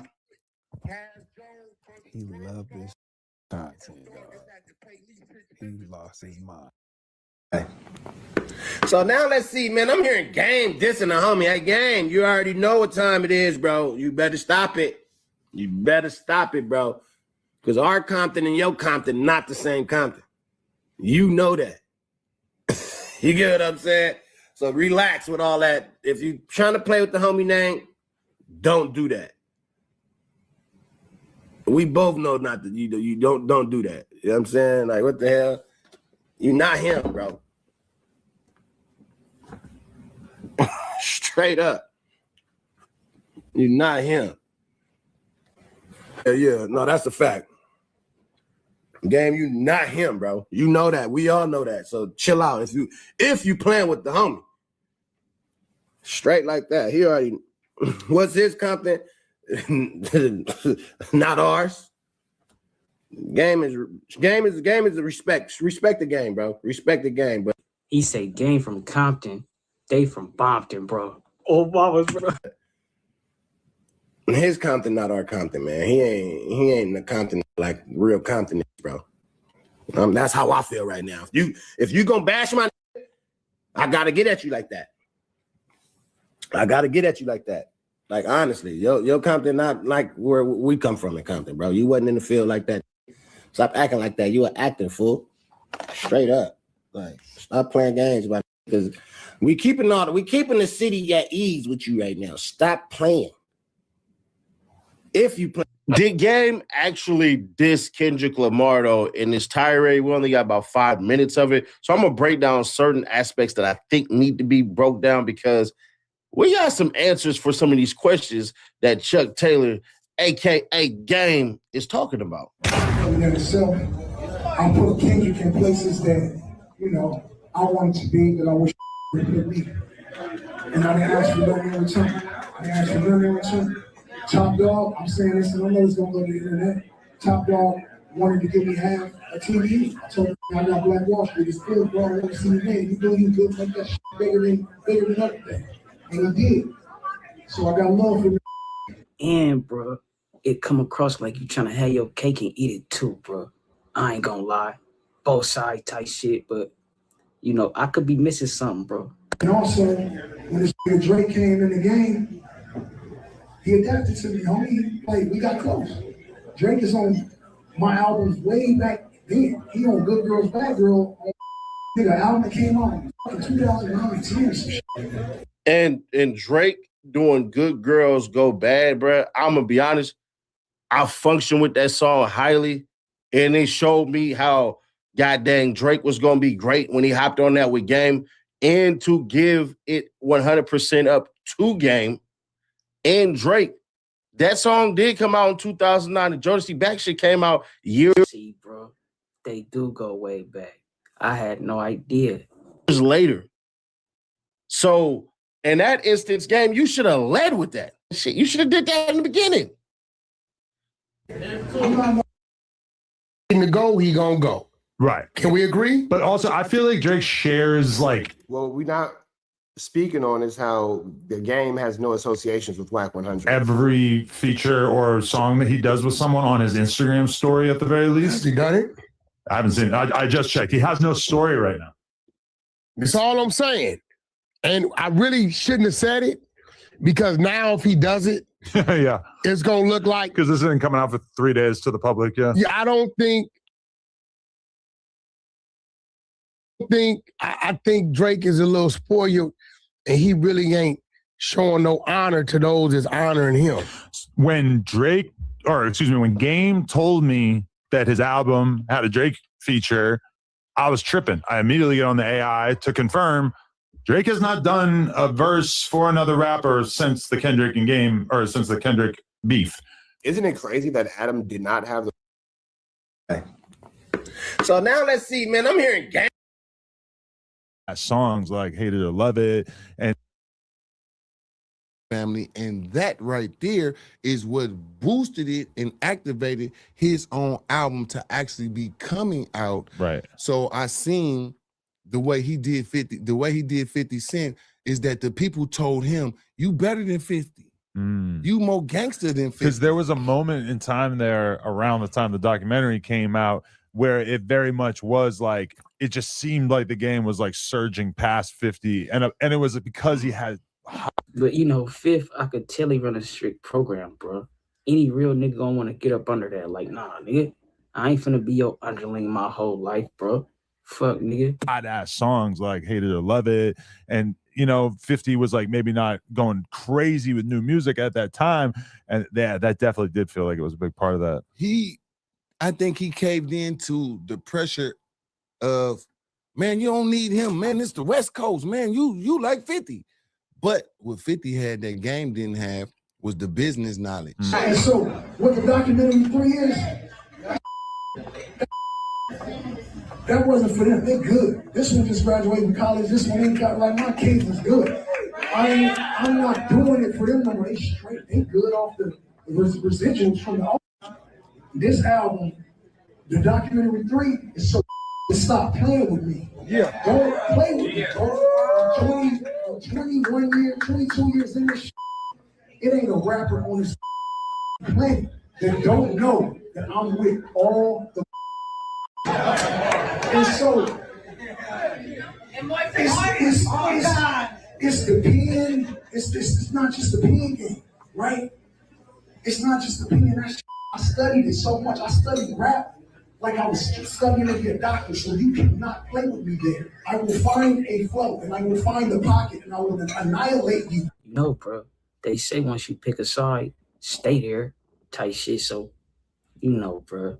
I'm with game though, bro. But nigga fuck with who fuck with them. Nigga, period, bro. Especially if it's your own style. And then, nobody is saying Game can't rap. That might say your beat selection has been off a little bit, but nobody's saying Game can't rap, bro. You're making, I ain't gonna say you're making shit up, but you reading too much into the trolls. There's nobody who's saying Game can't rap. They may say you can't beat certain rappers, rapping and all that shit and everything, and you gonna be who you gonna be. You're a rapper. You're not supposed to ever say no shit like that. But ain't nobody on no soapbox saying Game can't rap. As far as being a real man, home down the West Coast, cut this shit. Cut this shit. I call face with my own homies to take Nipsey on tour. Only holding me. Hey, look, I call face with my own homies to take Nip on tour. But I can't seem to get in touch with Black Sam to holler at him, though. I don't understand it. I don't understand it. Well, your manager and Black Sam got issues. Remember, he told Rockstar leave and go back and get it cracking. But it ain't even just that. If you really wanted to highlight Black Sam, I don't think Black Sam got no issues with Game. Pull up on him at a Marathon Burger, bruh. Black Sam be in the back working, running businesses and all that shit. He ain't got no time to sit around and all that. He is both in the biddy, bro. I don't know why he acting like he only just pull up on, bro. Pull up on him, Game, bro. Niggas ain't gonna pack you out, bro. Game, you done made your millions and millions and millions and millions. Black Sam is trying to make more millions and more millions and more millions and more millions because he got a whole legacy he has to continue that he built with somebody that's no longer here. Man, Chuck, you know if you really wanted to goddamn holler at Black Sam, bro, you could pull up on him at a Marathon Burger and ain't no, you know what I'm saying? And it's gonna be all love and shit, bro. So that right there, nah, bro. I gotta call you out on that one, bro. Black Sam is hard to reach, of course, but it ain't hard to get up with him. I put Kendrick on his first mixtape. I took Kendrick on tour. I showed Kendrick nothing but love. But I can't get on the phone with him. I ain't gonna call a nigga every day. I ain't no hoe. I'm gonna just let you know that it ain't no static. So you hear it from my voice in between us. Top dog, I can call on the phone. I can call him and everybody know that I ain't holding my tongue for nobody. I'm gonna say what I'm gonna say. Because what's the worst that can happen to a nigga on this planet? He gonna die. But ain't that the inevitable? Nobody living, nothing living, not a flower, not a fucking roach, not a butterfly, nothing living will leave here alive. That's my passion. Everybody in this room is breathing. Everybody that came here got a family. Everybody that came here's heart is beating. Everybody that came here breathes and does the same thing I do every day. So I ain't no better than nobody in this room. And we ain't no better than nobody that ain't in this room. That's the fucking problem. Everybody think they something the next person not, but we all just human. I've been trying to bridge that gap on the West Coast for a long time. People do be acting hella fake, bro. You know, and just acting holier than thou, famouser than thou, and all the shit. But I don't think it's about it being a problem on your end, bro. I think it's really about Dot feeling some type of way, right? And I can understand that, bro. Be trying to, like, if you trying to play the middle, bro, it just sometimes it don't work like that, bro. It don't, nigga. Ain't no being over here and over there, bro. If it's serious, bro. All right, but you know. And I'll give you a little history lesson. All the shit that I caught flack for. Try to fight me for. My own homies, when I put my album out, the documentary one, the first thing I said on the album was Crip. I said Crip blood because I'm already a blood, so we good over there. We good over here. And let's show these some love first. Let them know I fuck with them too. That's why they say you can't please and appease everybody, bro. Gotta just do you type shit. You know what I'm saying? And I've always been doing that, bro. For everybody. I always, put on. I never signed one artist. I never did. Because I feel like, I don't gotta do that to get you on. Let me just walk you over here with Dr. Dre. Yada, yada, yada. And I did it. And Dr. Dre, we got this weird brotherhood, big brother, but you know what it is with me, man. Everybody know what it is with me. Everybody in this room, man. And at the end of the day, I'm really, when I tap out like that. Now, I think it just comes down to them seeing shit differently, having two different perspectives, and it's crazy.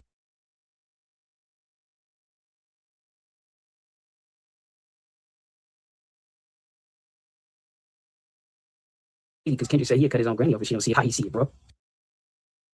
So, you know what I mean? But yeah, we on to the next one. Y'all niggas don't know what y'all do. Say ho, you can't be playing with that paper, ho. Nigga need that yaper, need it now and not later, ho. Say ho.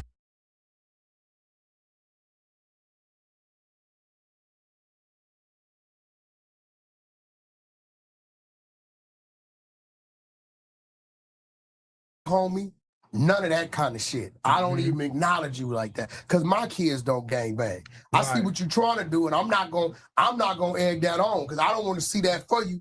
But you're doing what you're doing. The more you want more out of me, do less of that, and come do this. You know what I mean? So, y'all on the right track, man. That's a beautiful thing, man. We need them to have more funding though. Like I need them to get like 10 million though. So what you got? Nah, what we need to do is probably sit them down. I'm gonna be real. There's ways to get to the money.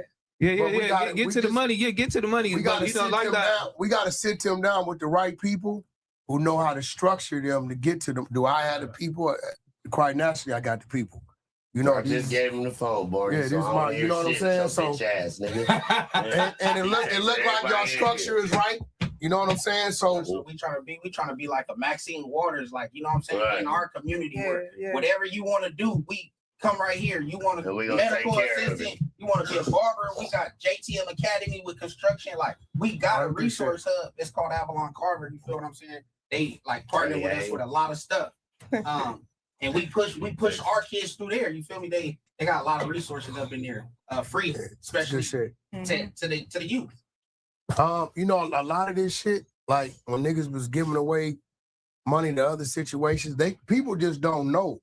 So what y'all doing right now is great because people don't know y'all out there. Right. That was my initiative to bring them over here. People don't know y'all out there, bro. You know what I'm saying? We've been doing this since 2018. Like we ain't just started. Bro, they told me they was doing. I'm trying to set the interview up. They told me they was doing something Thursday. Pull up. That's great. So they be doing it consistently. You ain't hit me shit. Ain't nobody hitting nigga up. Hey, look, it's all right. So now, look, everybody got a non-profit organization though, but my homie Barney is looking right now. Now I'm about to put you on blast. Don't come up here on the freeway, nigga. So, so the homie from the set, he like, y'all niggas ain't shout out my motherfucking shit. I be giving out watch, bitch. I put toys down. Nah, this for the 50s, cuz. I shouted it out. I put toys in there. Mama. I put toys in. So I want to hear that shit, Barney. The homies is doing it over there, over the east side. We be doing it, you know what I'm saying? Shout out to the homie Barney, you feel me? If y'all Christmas 58 to figure out. Yeah. Shout out to the homie. We brought traffic toys over there. Oh, so y'all, hold on. So y'all bought toys from y'all shit to Barney shit. Oh, yeah. Let's get to that, Barney. Let's get to that. Why you trying to talk about you finna hit the freeway? It's gonna be too late. We finna cut this off. Don't even worry about it. You know what I'm saying? Yeah, we had extra toys. Y'all had extra toys. Yeah, we gave over 1,000 toys out, and we still had extra toys. Let that nigga know. We went over there and got. Happy to do it. X Games that won it. I've seen a bunch of it, but he did some crazy fucking shit. I'll send it to you. Tito's Key said, link sent to the Adam 22 account. Moose Loudon and Ricky Luther King also follow me. Free sus. We've done gaming content. Tito's Key. I see you're in bad luck because I looked at my DMs last night for the first time in like a week, and it took me like 2 hours. But I will find yours. I will find it. Your mom's first lover said, Ricky sucks horse pipe. He knows damn well if there was no house phone, there would be no. Fucking not. No, I never heard that. Push in the bush. They said that push. you, sorry to pivot, but they did say that you got a BFD wiretap too. Have you been seeing that at all? That I do? He got a notice that he's been on a wiretap from the feds, and they're saying it's because he came on No Jumper. That's what they're saying. I mean, I've probably never even spoken about BFD on the phone. So if he got a wiretap, it concerns probably like the feds would wiretap his phone, and that's it. Yeah. Like what do I have information wise? Yeah. I don't know. I don't know anything about him. You know how it goes with the gang members. He didn't demonstrate any criminal behavior to me aside from stuff that he said that he went to jail for. Same to me. Yeah. He's a good guy. He hates you. I know. He said you're a bad representation of the North. Yeah, I should have sat in prison for 23 years. I'd be a much better representation like him. I'm glad that you can now see that. Shout out to everybody who watched this. Please smash it the like button. Buka the like button. If anything, pretend that the buka or that the like button is my asshole and just tap. Hit it 3 or 4 times. It'll be great. And then leave a comment once we're done processing here. Go watch Rios's content. Go watch Doughboy's content from 10 years ago. Go watch Moose take his clothes off on fanfics. Facts. Appreciate y'all. Appreciate it. These are what I wore on a day in LA, but you couldn't see my feet. So I'm definitely re-rocking this vibe. Again, the black and yellow joints. Hard. They don't show their feet, but Vlad does usually take a standing pic with them. Oh, I see. He's your twin. All of a sudden, you had them on the No Jumper News. Yeah. Just need some gum. What do you mean?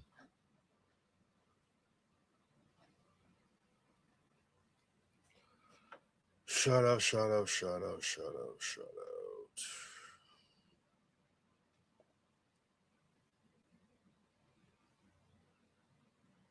Yeah, no, I just showed the shoes.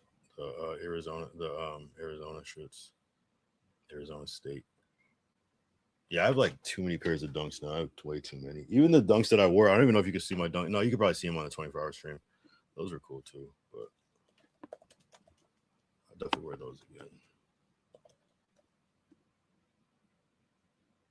These joints. I don't know. I feel like you could see them, but probably not that noticeable. Maybe though. I haven't watched that stream at all though. Honestly, I've only seen the clips. These were hard. I've been wanting these for so long. I finally got them. Yeah. That's what I was wearing. And I got these too.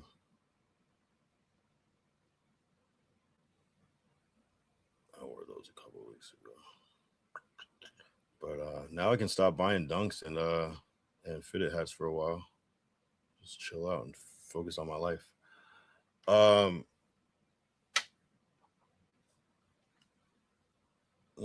What else? 3, 2, 1.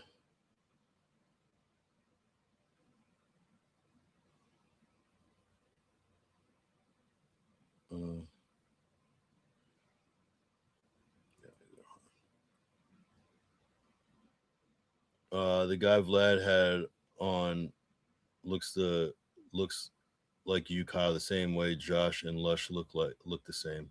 Oh, so we're both black and they're both white. That's about it. We just have similar complexion. That's about it. I see it. The chat say Lush and Josh look alike. That's a crazy take. I mean, maybe like one. They both have lost a lot of weight though, so maybe at some points they both kind of favored each other in different ways, but no, I don't see it. Doug's say it 3 times and Dijon will appear. Yeah, no, let's not do all that. Let's not do all that. Shout out Dijon. Shout out Dijon for reaching out to me after the 24-hour stream and platforming me. I appreciate that. Every little thing helps. This is the funniest part though. It's just like seeing yourself pop up and it's like they don't fuck with you, but you're still used for content. It's kind of crazy, bro. Not that I'm mad about it. I love it, but and look at this. This is crazy. This is such an AI photo. Like, why is there why do I have a fucking beaded bracelet on my arm? That is not real. Like, how do they even? Is this just AI? And they added this shit. That's weird as fuck. How does that even happen? They added a beaded bracelet to my wrist. But this is real. The red one is real. Strange. But the buzzball is real. Very confused. Very confused. Like, where do they even get? How do they get that fucking? Where does the AI even think to add that?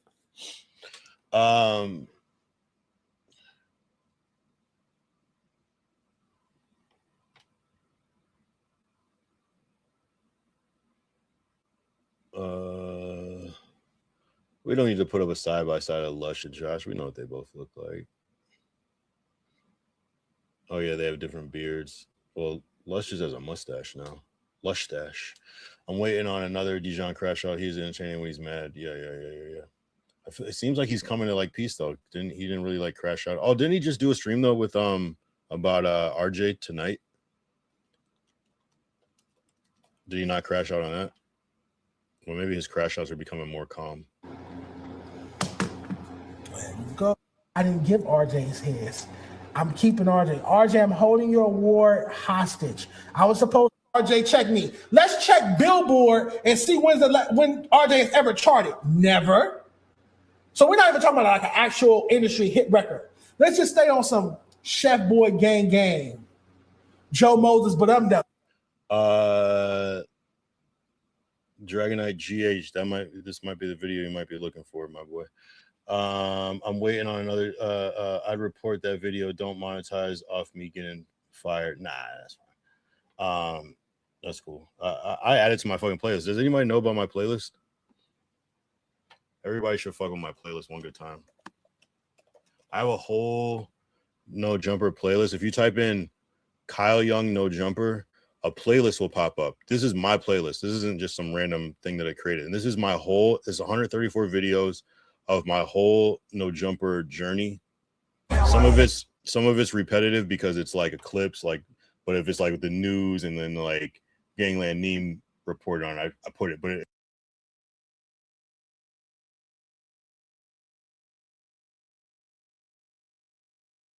we can start today. Let's all right. Well, that's cool. I'm glad Chuck here. But why, hey Chuck, why you, Chuck? I thought that was your club and all that, Chuck. Why is you sitting there like you ain't got nothing to say, Big Chuck? I got this other ass nigga talking about this. Because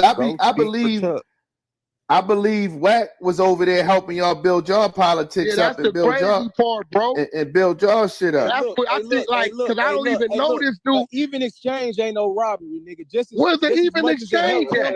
This is much. Hold on, I'm gonna explain. Y'all let him talk all this time. Can I go ahead, homie? All right, just like him coming over there helped some of our numbers. Us putting this shit on YouTube, him going viral helped him Man, too. Get the fuck out of here, bro. It's an even exchange, bro. Look at how much of our content recorded nigga on the clubhouse. You talk for a long time. This nigga crazy, bro. Bro. Without the bloggers, nigga, you don't go viral, Wack. You don't, bro. It's not possible, bro. I was viral before clubhouse. Bro, listen. Check this out, Wack. Out of your own room, our shit done went to more media outlets than your own room. Our shit done been on Vlad. What is doing now? No Jumper. Our shit done been on Academic. What is doing now? With you. But just like I said, you need us just like you telling me you got Wack hot. Death for the clout exchange. No, that's not what I'm saying. This is why you don't like, I don't like helping niggas level. This nigga's what I'm saying it was an even exchange. It was an even exchange, bro. Who gonna help the trenches? Which one of you niggas gonna help the trenches? Hey, in 7 days, we don't really need no help, gang. What you mean? Yeah, we don't. But I'm gonna be real all these levels. Y'all name alone. If I was you, bro, y'all niggas could really do a little mini series around this shit. Y'all win. The name alone Nothing bigger is than so the gangster.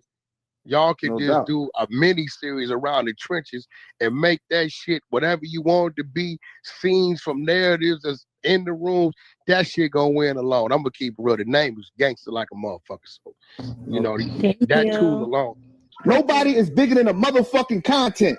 Nah, but you know, dude say this nigga Ghost really just said me coming over there is equivalent to Chuck taking me and putting me on his page. It is, bro. Like It that is, wack bro. It is, 100 bro. name. When it go viral, Don't bring when the it go clickbait. viral, we help you just as much as you come into the room help our numbers. Bro, the clickbait come from my name. Anybody that know the media, anybody that know the media Take game, my know that name shit out true, the bro. title, they don't watch Anybody that knows the media game know that shit true, bro. That All shit right, bro. fact, All right, don't cool. our shit don't All went more viral. Hold on, Wack. Before you get up out of here, Wack. Hey, This Ghost, you is crazy.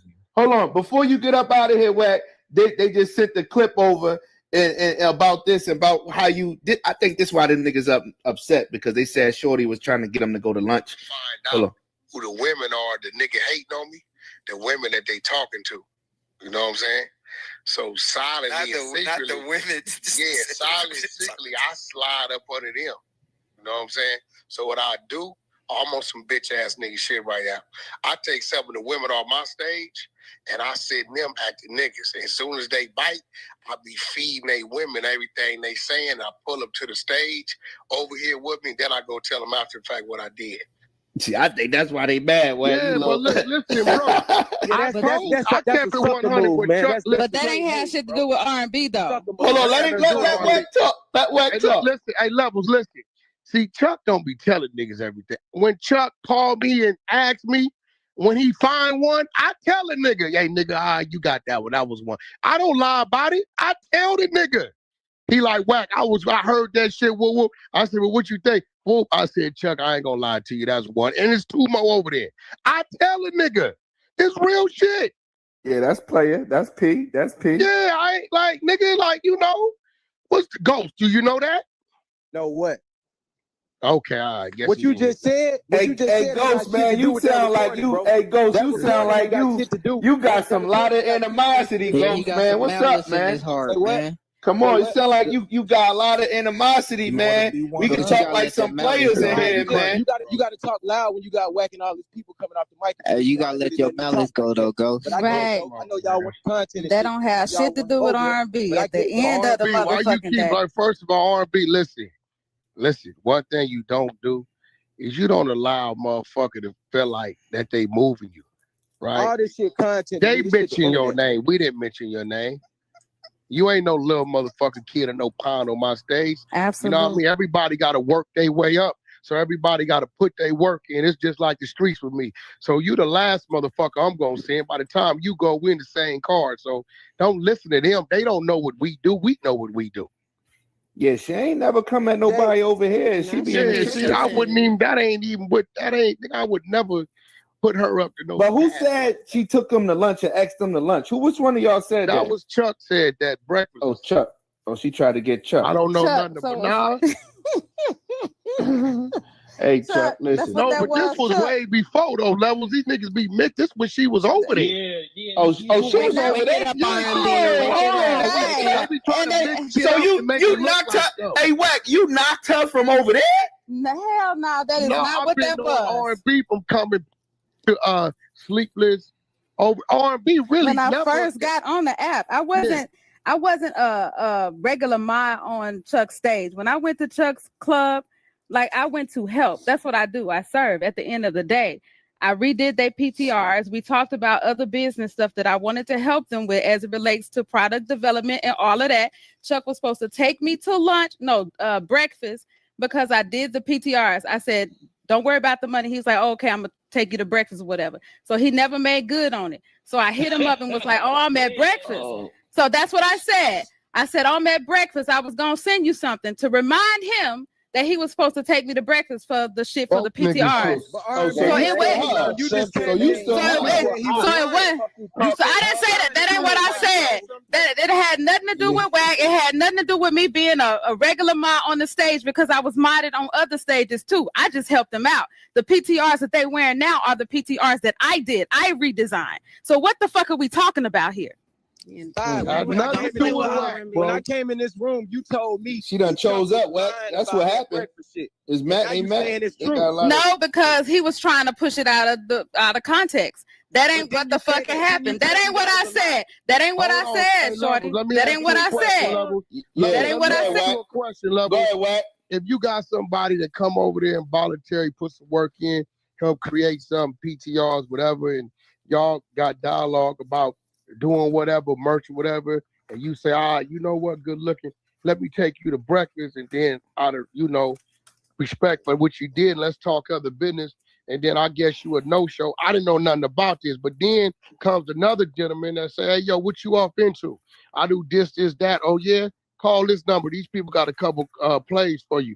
You know what I mean? And, hey, yo, Wack, listen, I ran into a rough spot. You know what? There you go. You straight. Listen, at the end of the day, I'm going to keep it gangster. Over there, nigga stood a motherfucker up for breakfast. Over here, I did number center business and ain't asked for nothing in return. So, I don't know. You got to respect that, Chuck. You fumbled the bag, Chuck. You can't get mad at the player. Y'all cannot hate the player, man. Cheating is not choosing, is not cheating. Not on that R&B. Did I just not a week ago just set it up for you to go to school to obtain something so we can go start a whole nother business? Absolutely. Facts. With you and another young lady on our floor? Absolutely. Hey, people on my floor, we ain't just here talking.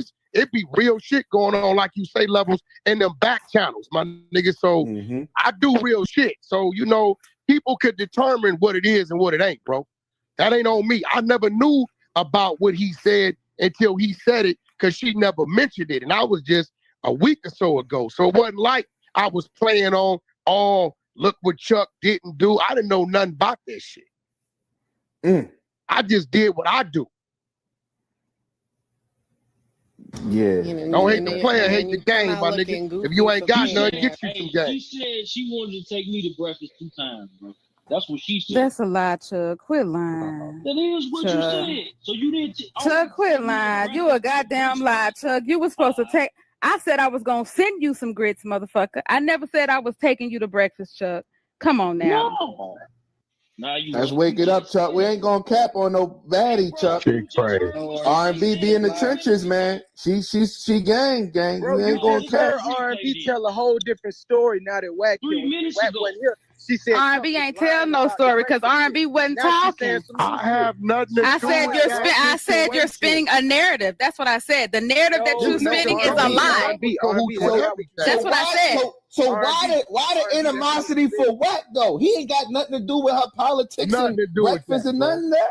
Why y'all? I never even knew she made the PTRs, bro. I didn't know none of that. Didn't care. Ain't my. Don't lie though. Don't change the story up now. Just tell the truth. This nigga here. I said he was spinning a narrative that was false. The recording that I heard on the stage, I said he's lying about a narrative he's trying to spin. The recording I heard that was sent to me was sent from a different light. He was spinning another narrative that wasn't it. And Chuck, I was not spinning the narrative when I agree with what Wack said. I said that nigga. No, the recording. And he got mad. The record. No, you're talking about. I'm talking about breakfast. The shit that I heard somebody sent me, the recording that I sent. But you was saying that shit like I was trying to get at you. I don't know what you was trying to do. According to that replay that they just played of Wack, I don't know what you was trying to do. Hold on, wait, stop. See, Chuck, you know damn well you and R&B dealings, bro, was long before this current situation. How you mixing that with this, bro? Bro, she always knew you, bro, right? Yeah, but back then, every time you told me to pull up, I pulled up. I was in heavy support of you, bro. Was I not? Bro, a lot of times you ended up in our room because you seen it in the hallway. What the fuck? So when I came and did what, bro? You came to support. Well, so why if I'm supporting you? All this, you talk about our calling you and all this shit, bro. Only called you probably like a good 4 or 5 times to tell you to come in the room, bro. Hey, Chuck, check this out. Hey, Chuck, I don't know what you got going with your people. I tell my people I talk to you, my nigga. I tell my people I talk to Chuck. Well, I don't, nigga. I talk to Chuck, nigga. We talk, we holler shit about all. I said the nigga just gave me some game. Did you not? You gave me some game the last conversation, right? Right. Like, so I don't know what's the problem with them knowing that we talk. I tell my people I talk to Chuck. And then Wack. The other day, didn't I just tell you when I was going to his room to build? Did I go on some messy shit? No, you said up in the head over the death of the cloud thing. I know, but okay, no, I didn't know what you was going on. That's your business. You a grown ass woman. And you go where you want to go. I don't. Shit, ain't no restraints on you. Death of the cloud chaser, we ain't got to report when we go to other rooms. I wasn't reporting, motherfucker. She wasn't reporting. We had something else. We had something else going on. She was just letting the motherfucker know she wasn't gonna be there and why she wasn't gonna be there. I didn't tell her, fuck that. You know you gotta be over here with us. She said, listen, I'm finna go over here to Chuck room.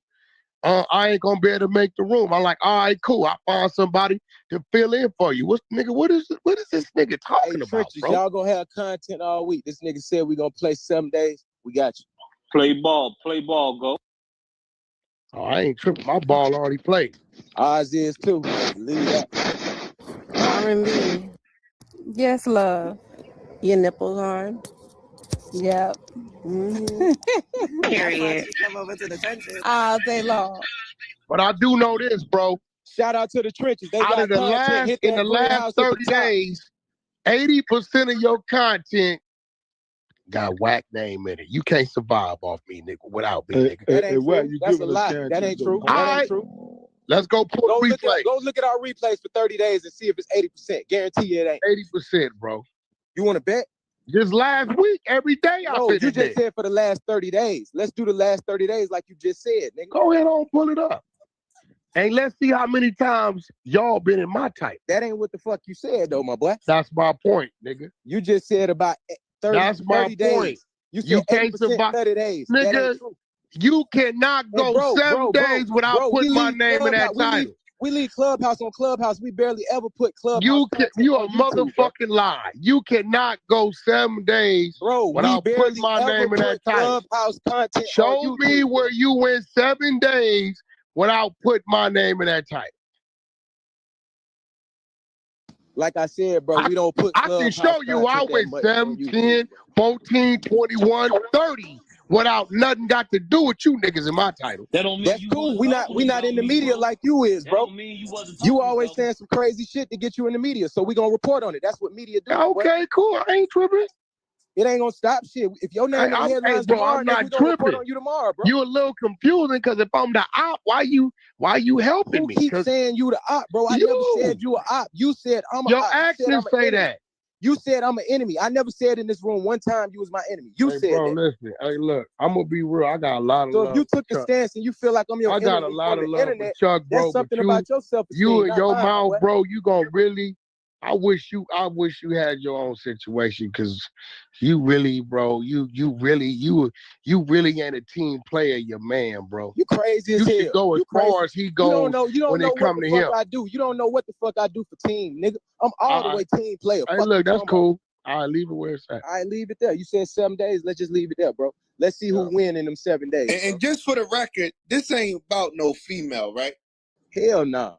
What female? I don't know none of them niggas women. I'm just saying, because they were saying she over there in the dictatorship R&B gang, so we just getting that. Y'all ain't. Hey, levels. Everybody got R&B name in their mouth after I let her come take over the stage and she had a big role. After that is R&B, everything R&B. And look, I wanted it to be that way. That's me, bro, playing team ball. I dropped myself, let her control it, did the job she needed me to do, and stayed out the way of her motherfucking life. So now all of a sudden it's about R&B. Guess what, R&B? It's working because it wasn't about you a week ago. It's working. Salute. The only reason we reported on that shit because R&B got disrespected by Reek and it was on YouTube, so we recapped R&B ain't never got disrespected by Reek. What you mean?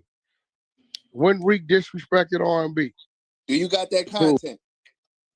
Ghost, do you got? What did he receipts for that? disrespect R&B, bro? I have to find the clip. Hold on. We got. Hey, that's just his opinion, Wack.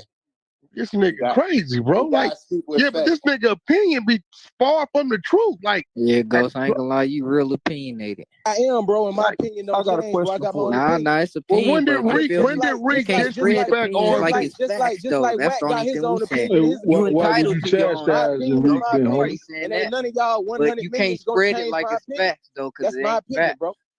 Y'all Nah, say a you lot of shit entitled like to it's that. facts and it ain't facts. Y'all said Nah, Jim it be Jones facts, rat nigga. and We ain't had no calling him paperwork. But Ghost, you can't argue your subjective thinking with their objective thinking, bro. Bro, I can say what the fuck I want to say, bro. Nah, I'm just it's My saying, opinion you is my arguing opinion. the Don't push it subjective. like it's that facts. man said how you feel. Hey, bro, like I said, my opinion ain't gonna change, bro. I don't give a fuck if you got 1,000 niggas in here saying something different. And If I that feel nigga away, don't even that's how I matter, feel. bro.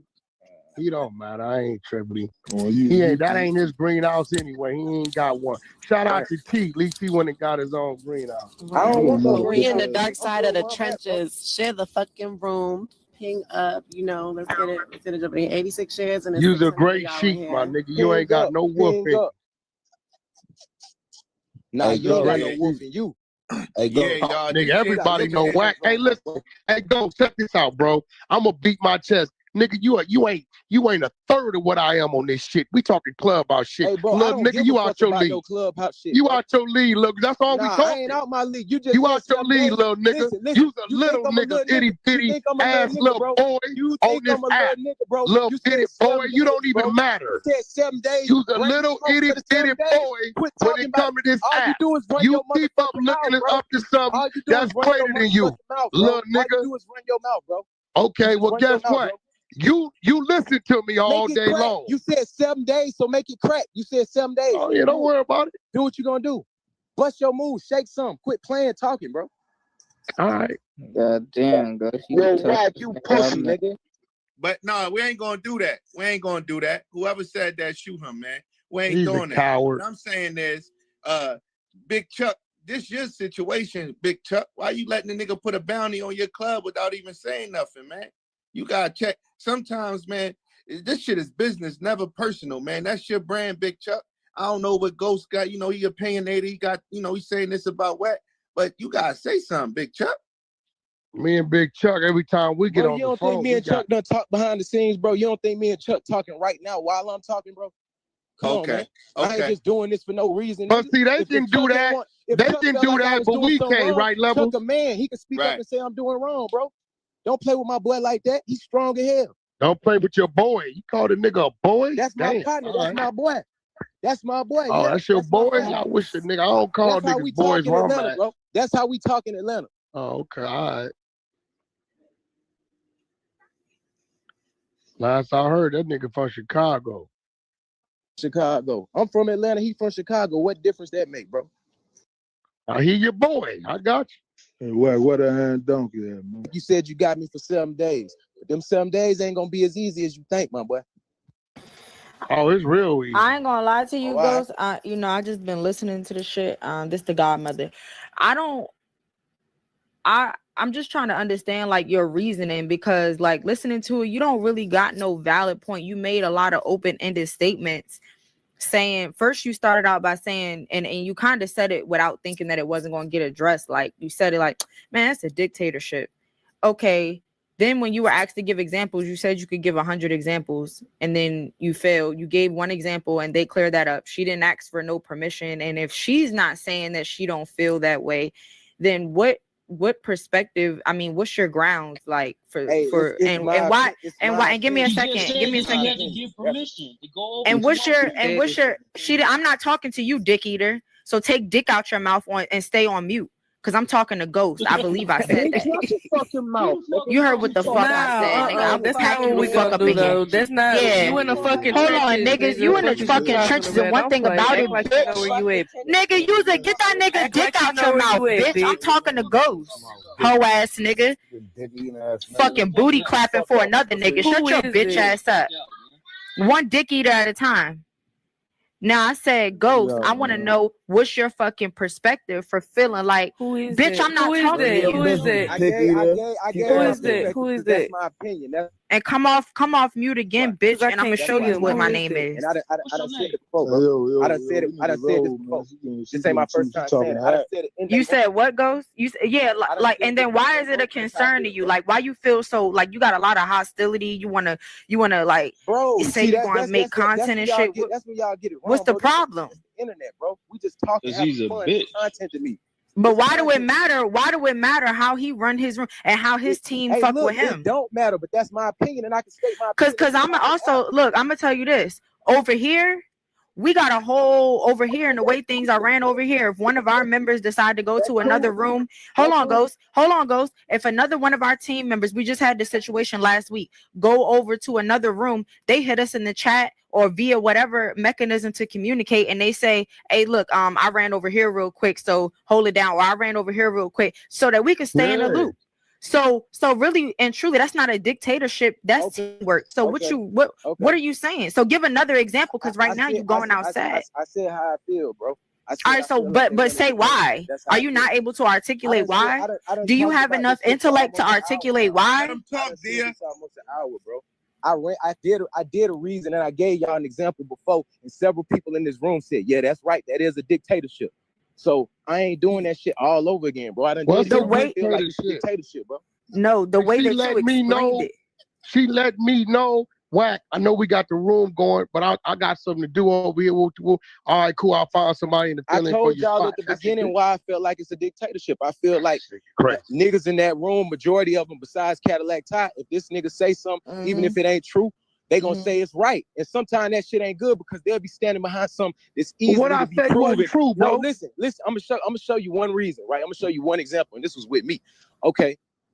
He'll say some shit that they know not true. As a team, they should back him up and hit him in the back channel like, bro, that shit ain't right. That shit ain't valid. Because they're running the media outlet. You told me on your own stage that 6ix9ine paperwork was locked or whatever, sealed. It is. I pulled it up on your stage. You didn't. You can't pull it all up. That's a lie, bro. Do you want me to bring 6ix9ine in here to tell you that? The part where he snitched, you couldn't pull up, nigga. You cannot pull it up.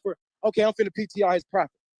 You cannot pull up all his documents. Pull up what he said about every last individual, bro. Pull up what he said about every last individual. It's about 1,500 pages. You said, bro. You said the part. What do you mean? That's the shit that's sealed. You said his shit was sealed, and you said Jim Jones' shit was sealed. Jim Jones don't even have a federal case. You lied on that man, bro. Jim Jones shit sealed too. Jim Jones shit ain't sealed. He don't have no federal case. You can't even see it, nigga. Bro, quit lying, bro. His shit is not sealed, bro. He don't have a federal case. 6ix9ine shit ain't sealed. Jim Jones shit ain't sealed. Jim Jones don't have a federal case. It's nothing. Jay Prince shit ain't sealed either. Look, Junior, his shit ain't sealed either, that's the stuff I'm talking about. This whole room will stand by that, and it's easily to prove that 6ix9ine shit is not sealed. I tell you what, I'll bring 6ix9ine in my room and I let him about you bringing 6ix9ine. I got the paperwork. So you gonna tell him he lied about his sealed paperwork? I tell him he lying because he a rat motherfucker that lied, nigga. What's going on in here? So you could rather just tell him, Ghost. If Ghost, you could rather just tell him instead of saying that he running a dictatorship. No, you could I'm just gonna say how. Hey, Wack, I feel like you be saying. You could just say, hey, Wack, I feel like you be saying some bullshit that's not credible, and then you could fact check him with whatever you feel He's like. fake though. I did. I do business with 6ix9ine. I do business with this man. This man has showed me everything. It don't matter. He lying to you, bro. His shit ain't sealed, bro. All right, bro. All right. Okay. What else? What else I do in my room? I respect your opinion, though, dude. One mic. Now this shit turned into something else, man. Now y'all going and talking about 6ix9ine and going back. That's like some hate. She asked me an example. She asked me an example. I gave her one. Bro, listen. I ain't bring that shit up. She asked me. You gonna tell me a nigga that I sit down with who opened up and told me? I said, bro, tell me everything. Whoa, give me everything. Show me everything. I said, so you Wack, can find you gonna believe everything that come out of rat mouth, bro? He said, absolutely not. You can't find it on the internet. Well, this is why you will never catch Jim Jones saying one thing about me. Hey, Wack, I'm gonna give you some game for your room. Tell somebody in your room to get a Pacer account. It'll help your shit a whole lot. Are you, nigga, you talking about the paperwork room, nigga? That's us, not you. Nah, that's not you. You really gonna tell us about Pacer? Y'all paperwork be off Google, nigga, off the BOP website. Y'all don't get real paperwork. Okay. Y'all niggas be capping. Just like y'all Okay. said, Jim Jones Ghost that shit nigga, sealed. man. That shit ain't sealed because he don't have no federal case, nigga. Okay. Does he on the federal wiretap? That don't matter. We ain't talking about that, That bro. don't matter. We're talking All right. about the case. I'm done You talking to said you. that his case was sealed and it wasn't, nigga. It definitely sealed. It's It's definitely not sealed. because he don't have a case. He You got a lied, seal. bro. Okay. All right. His statements, his proper Bro, he statements didn't are have no sealed. proper statements, bro. He don't have a federal You case. know Jim bro. Jones? Bro, he don't have a federal case. Do you bro. know Jim Jones? He don't have a federal case. Yes like or I no? said, bro. None of that matter, bro. I know the nigga. Do you know the nigga? You're not gonna spin the narrative with me. All You right. can't do me like that. I'm not the nigga. Hold on, Slim. This is the ghost I'm talking about. Listen to what he doing right here. He ain't screaming. He ain't begging for attention. And he ain't trying to win wax approval. He bringing up paperwork, challenging the 6ix9ine claim, pressing the Jim Jones point. And when Wax starts trying to redirect the conversation, Ghost basically tells him, nah, you not about to spin me like everybody else in the room. That's the part that aged crazy, because this ain't somebody acting like Wack can't be questioned. This is Ghost doing exactly what an exposer is supposed to do. Hear the claim, check the receipt, and push back when the answer don't line up. Mo Ghost was doing no cap work before he even knew he was applying for the job. Now watch how different that energy looks compared to where everything ended up. Next clip. What else I said that bothered you? Nothing bothered me. I don't give a fuck about you doing it. I just Nigga, spoke we my can't opinion. tell, I nigga. just said it's a dictatorship We over there, and can't that's how I tell. feel. Well, you We- feel how you feel, We bro. can't tell. Yo, share You the the one room. that Y'all got want the the chat animosity to 'cause come you back called on. me Share my the enemy. room. I didn't call you my enemy. This content to me. You called me your enemy. So you the one mad, not me. Hey, Ghost, don't even worry about it, bro. Cool. You don't worry about it neither, bro. I'm not worried about Me it. neither, bro. I sleep good at night, my boy. I think this shit ain't even gotta go like Hey, that, Levels, man. you know what I heard this nigga say? The nigga said my debt to ratio versus my income is off. Yeah, I agree, Levels. I don't think it should be going like that because This nigga Levels, this nigga telling me a nigga I ain't never seen, ain't never did no business with, that my debt to ratio of my income is off. How do he know that? I don't, bro, that's my point. Yeah, that's not a little federal. How you know information? Is he like going that off of your net worth? I don't know what this nigga going on. How do you know what my income and my debt is? How do you know? Look. You said 7 days. We'll find out within them 7 days. He don't want to talk about it. That's for the cloud. Hey, Ghost, so what did you mean by that? I got content for y'all. Ghost, what did you mean by that, Ghost? I got content for y'all, bro. Hold on, Ghost. Y'all gonna Did have you to treat mean a nigga right let this him month. talk? Y'all acting a little biased in this bitch, man. Man, you got a bean. We fuck with you. But we Yeah. ain't gonna sit there and turn this into a non-factual room. We in the trenches, nigga. Did you not say that my debt to income and my... Okay, well, look, you can't be letting him say shit like that, bro. You can't be You letting him said it, bro. snitching on a nigga that don't have a federal case, bro. Jim Wait, Jones, bro, we shit passed is not that. All sealed, right, we bro. passed that. Did you not say that my debt to income versus my income is off? I definitely said that 2 or 3 What times. did you base that off of, Ghost? It His don't net matter, worth bro. or We what? got content. That's it. I ain't speaking on that no more till it's See what time I'm to do the saying? content. Right. He said 7 So days. we got 7 content. days. Show it. Yeah, you gotta. No, you can't. listen, Nigga crazy, Ghost. bro. Bro, Listen, you don't Ghost. drop your bombs, nigga, when it's war in the beginning, nigga. I know understand how to that. play, bro. Okay. Y'all ain't gonna egg me on to do some shit right now. I'm not trying to do that, but you can't just you talking about this man income. I didn't say that Nigga in this. crazy. I didn't say that in this room, bro. That wasn't in your room. That was in our room. This nigga crazy. But you still said it. Yeah, and This he's right nigga's here. infatuated I with me. said He's 10 making me times. feel uncomfortable. As a man, you looking at me too hard, bro. Okay, cool. All that shit, fun and jokes, cool. Just play the games you said you want to play for 7 days, bro. Quit talking about it and do it, bro. But if Don't you said trip. you didn't want it to be like that, Ghost, then why do it even gotta go that Don't far? trip. He said that. He 11 said I'm more his shits. enemy, bro. I never said he my enemy or my op. He's He trying think to he got clear up ops from certain the things internet, that you bro. said. I don't feel like I think- got ops from the internet. All this shit funny and entertainment to me, bro. I don't even think that because he didn't even come in here with that energy. He I just don't asked even you- know this nigga like this. Yeah. This nigga is engulfed in me. This nigga forces himself Hey, on me. look, It's crazy. that's the same shit he say all the time, bro. He say I that about don't. every nigga he getting in a discussion with, he try to put it on them Bro, like if they I obsessed know with you, him. I know you. If I don't, Okay, I cool. don't, bro. Cool, bro. Say what you want. I'm gonna mute up, bro. But You got Ghost, the he flow. came in here with the energy, right? All Like, right, cool, because G. normally, I know, but I'm just saying, like, listen, he came in here with the energy of, normally, Wack be on some trolling shit and come in and be like, oh, call you a bunch of bitch ass niggas and move the fuck on with the day. But he came in like, all right, yeah, Ghost, you know what's going on. Okay, he asked you, why do you feel like my room is ran like blah, blah, blah. He cleared up 2 of the statements you said and said like, look, it didn't go down like that. So what's your next issue? Now he's saying he's trying to address you as a man and say, hey, look, but you also said these things. Why is y'all saying it's an issue? I made a statement. I didn't say I don't like Wack because he's a dictator. I just simply said his room is a dictatorship. I didn't say I don't like the way he run his room. No, I'm talking about the income piece though. Because why only thing we dictating right now, Ghost, when it comes to death of the clout chasers, is y'all been open about a year, 15 months. We've been open 180 days. Only thing we dictating is the numbers. We fucking over you niggas. Yeah, and That's fucking what we dictate. We fucking y'all fucking y'all. You say y'all fucking over us on Clubhouse. We fucking over y'all on YouTube, nigga. I'm not even y'all got on your last YouTube, podcast. bro. Y'all stuck at 2,000 for like 48 hours, right? Who? Y'all went triple wood. I'm not go gonna ahead and pay start for some working more until views. Monday, bro. You better go pay for some views like you did that first podcast, bro. I don't pay for views, bro. Oh yeah, you did before, bro. Go pay for some more subscribers. I don't know if you understand how YouTube works. Where's the facts with that? You niggas talking about paying for views. Get the shits to 200 so y'all can talk y'all shit in the chat. 200. I mean, it seems I ain't weird gonna lie that to you, bro. I'm it took just him having 20. fun It right took him now, bro. 48. It took him 2 days for him to move from 2,000. Like you must have been watching it for 2 days, bro. I ain't even looked You're at the watching it for motherfucker 2 since days. it been All up. right, My marketing on it don't start till Monday, so I'm cool with all I ain't. y'all opinion. None of y'all opinion. I ain't been looking at it, No, bro. He watching the numbers over there. Yeah, so I'm saying he was watching them. I have never been on Chuck's It's okay page. for him to watch numbers, but it ain't okay with I've us. never been on Chuck's page. I can't told bro. y'all about our numbers I and about his cannot numbers as tell well. you what Chuck does. I don't know what his subscribe. I've never been on his page, bro. I don't watch YouTube unless a nigga send me a link to look at something.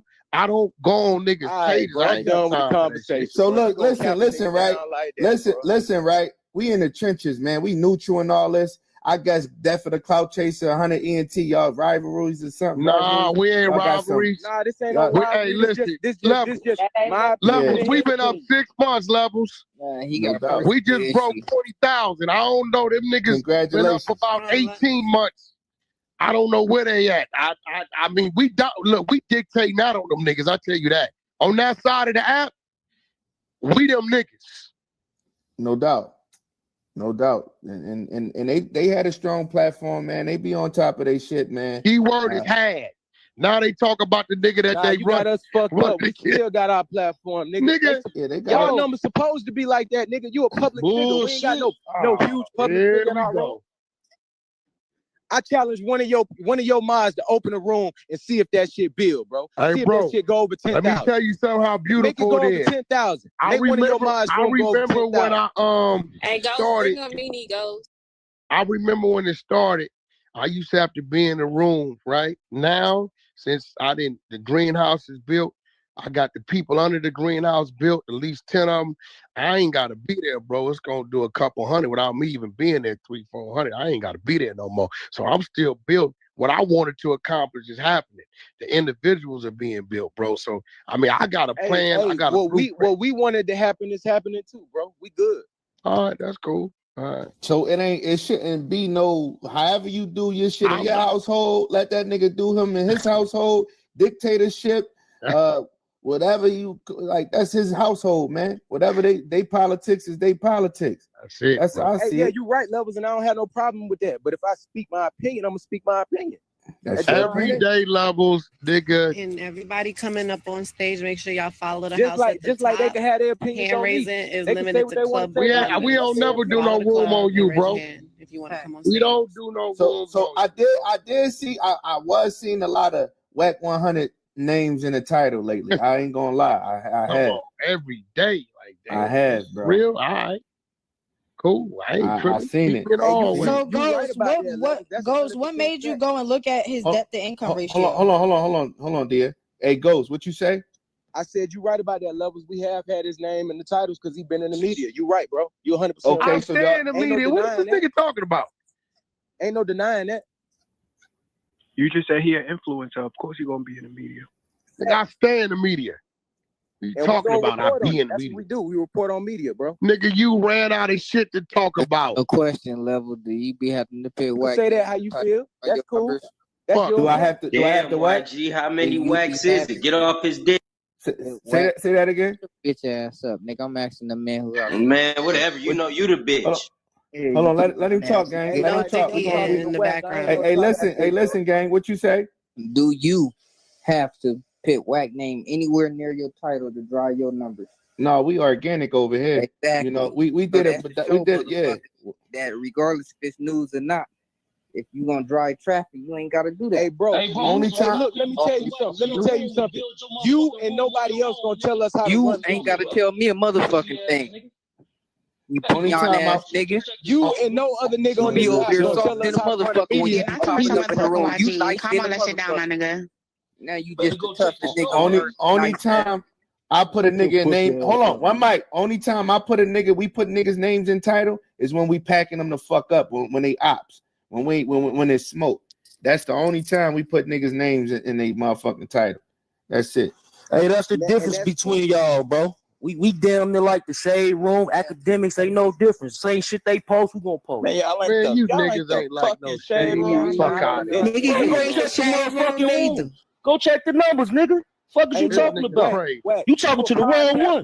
That nigga said he like the shade room and that. Just like the shade room, academic, shade cheese, and whomever else do black media, nigga. Okay. I know they heavy on YouTube. They got 80 million subscribers. Come man. on, bro. We got 80,000. 80,000. We got over 25 million views. That's a fact. Nigga talking about Last 30 days, over 1 million.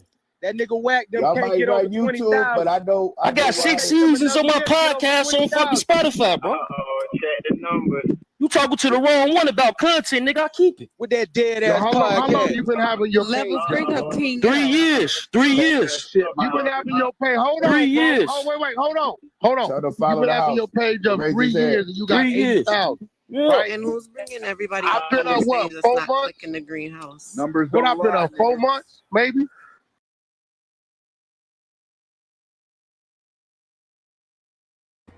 Y'all heard Ghost, get on whack, bro. You feel me? That's what that is, man. We gonna end this live though, man. Appreciate everybody that tuned in. Shout out to D Reacts, man. Shout out to everybody that was up in the chat. You know what I'm saying? We'll be back on the next one, man. You know what I'm saying? We gone. Peace. Love y'all.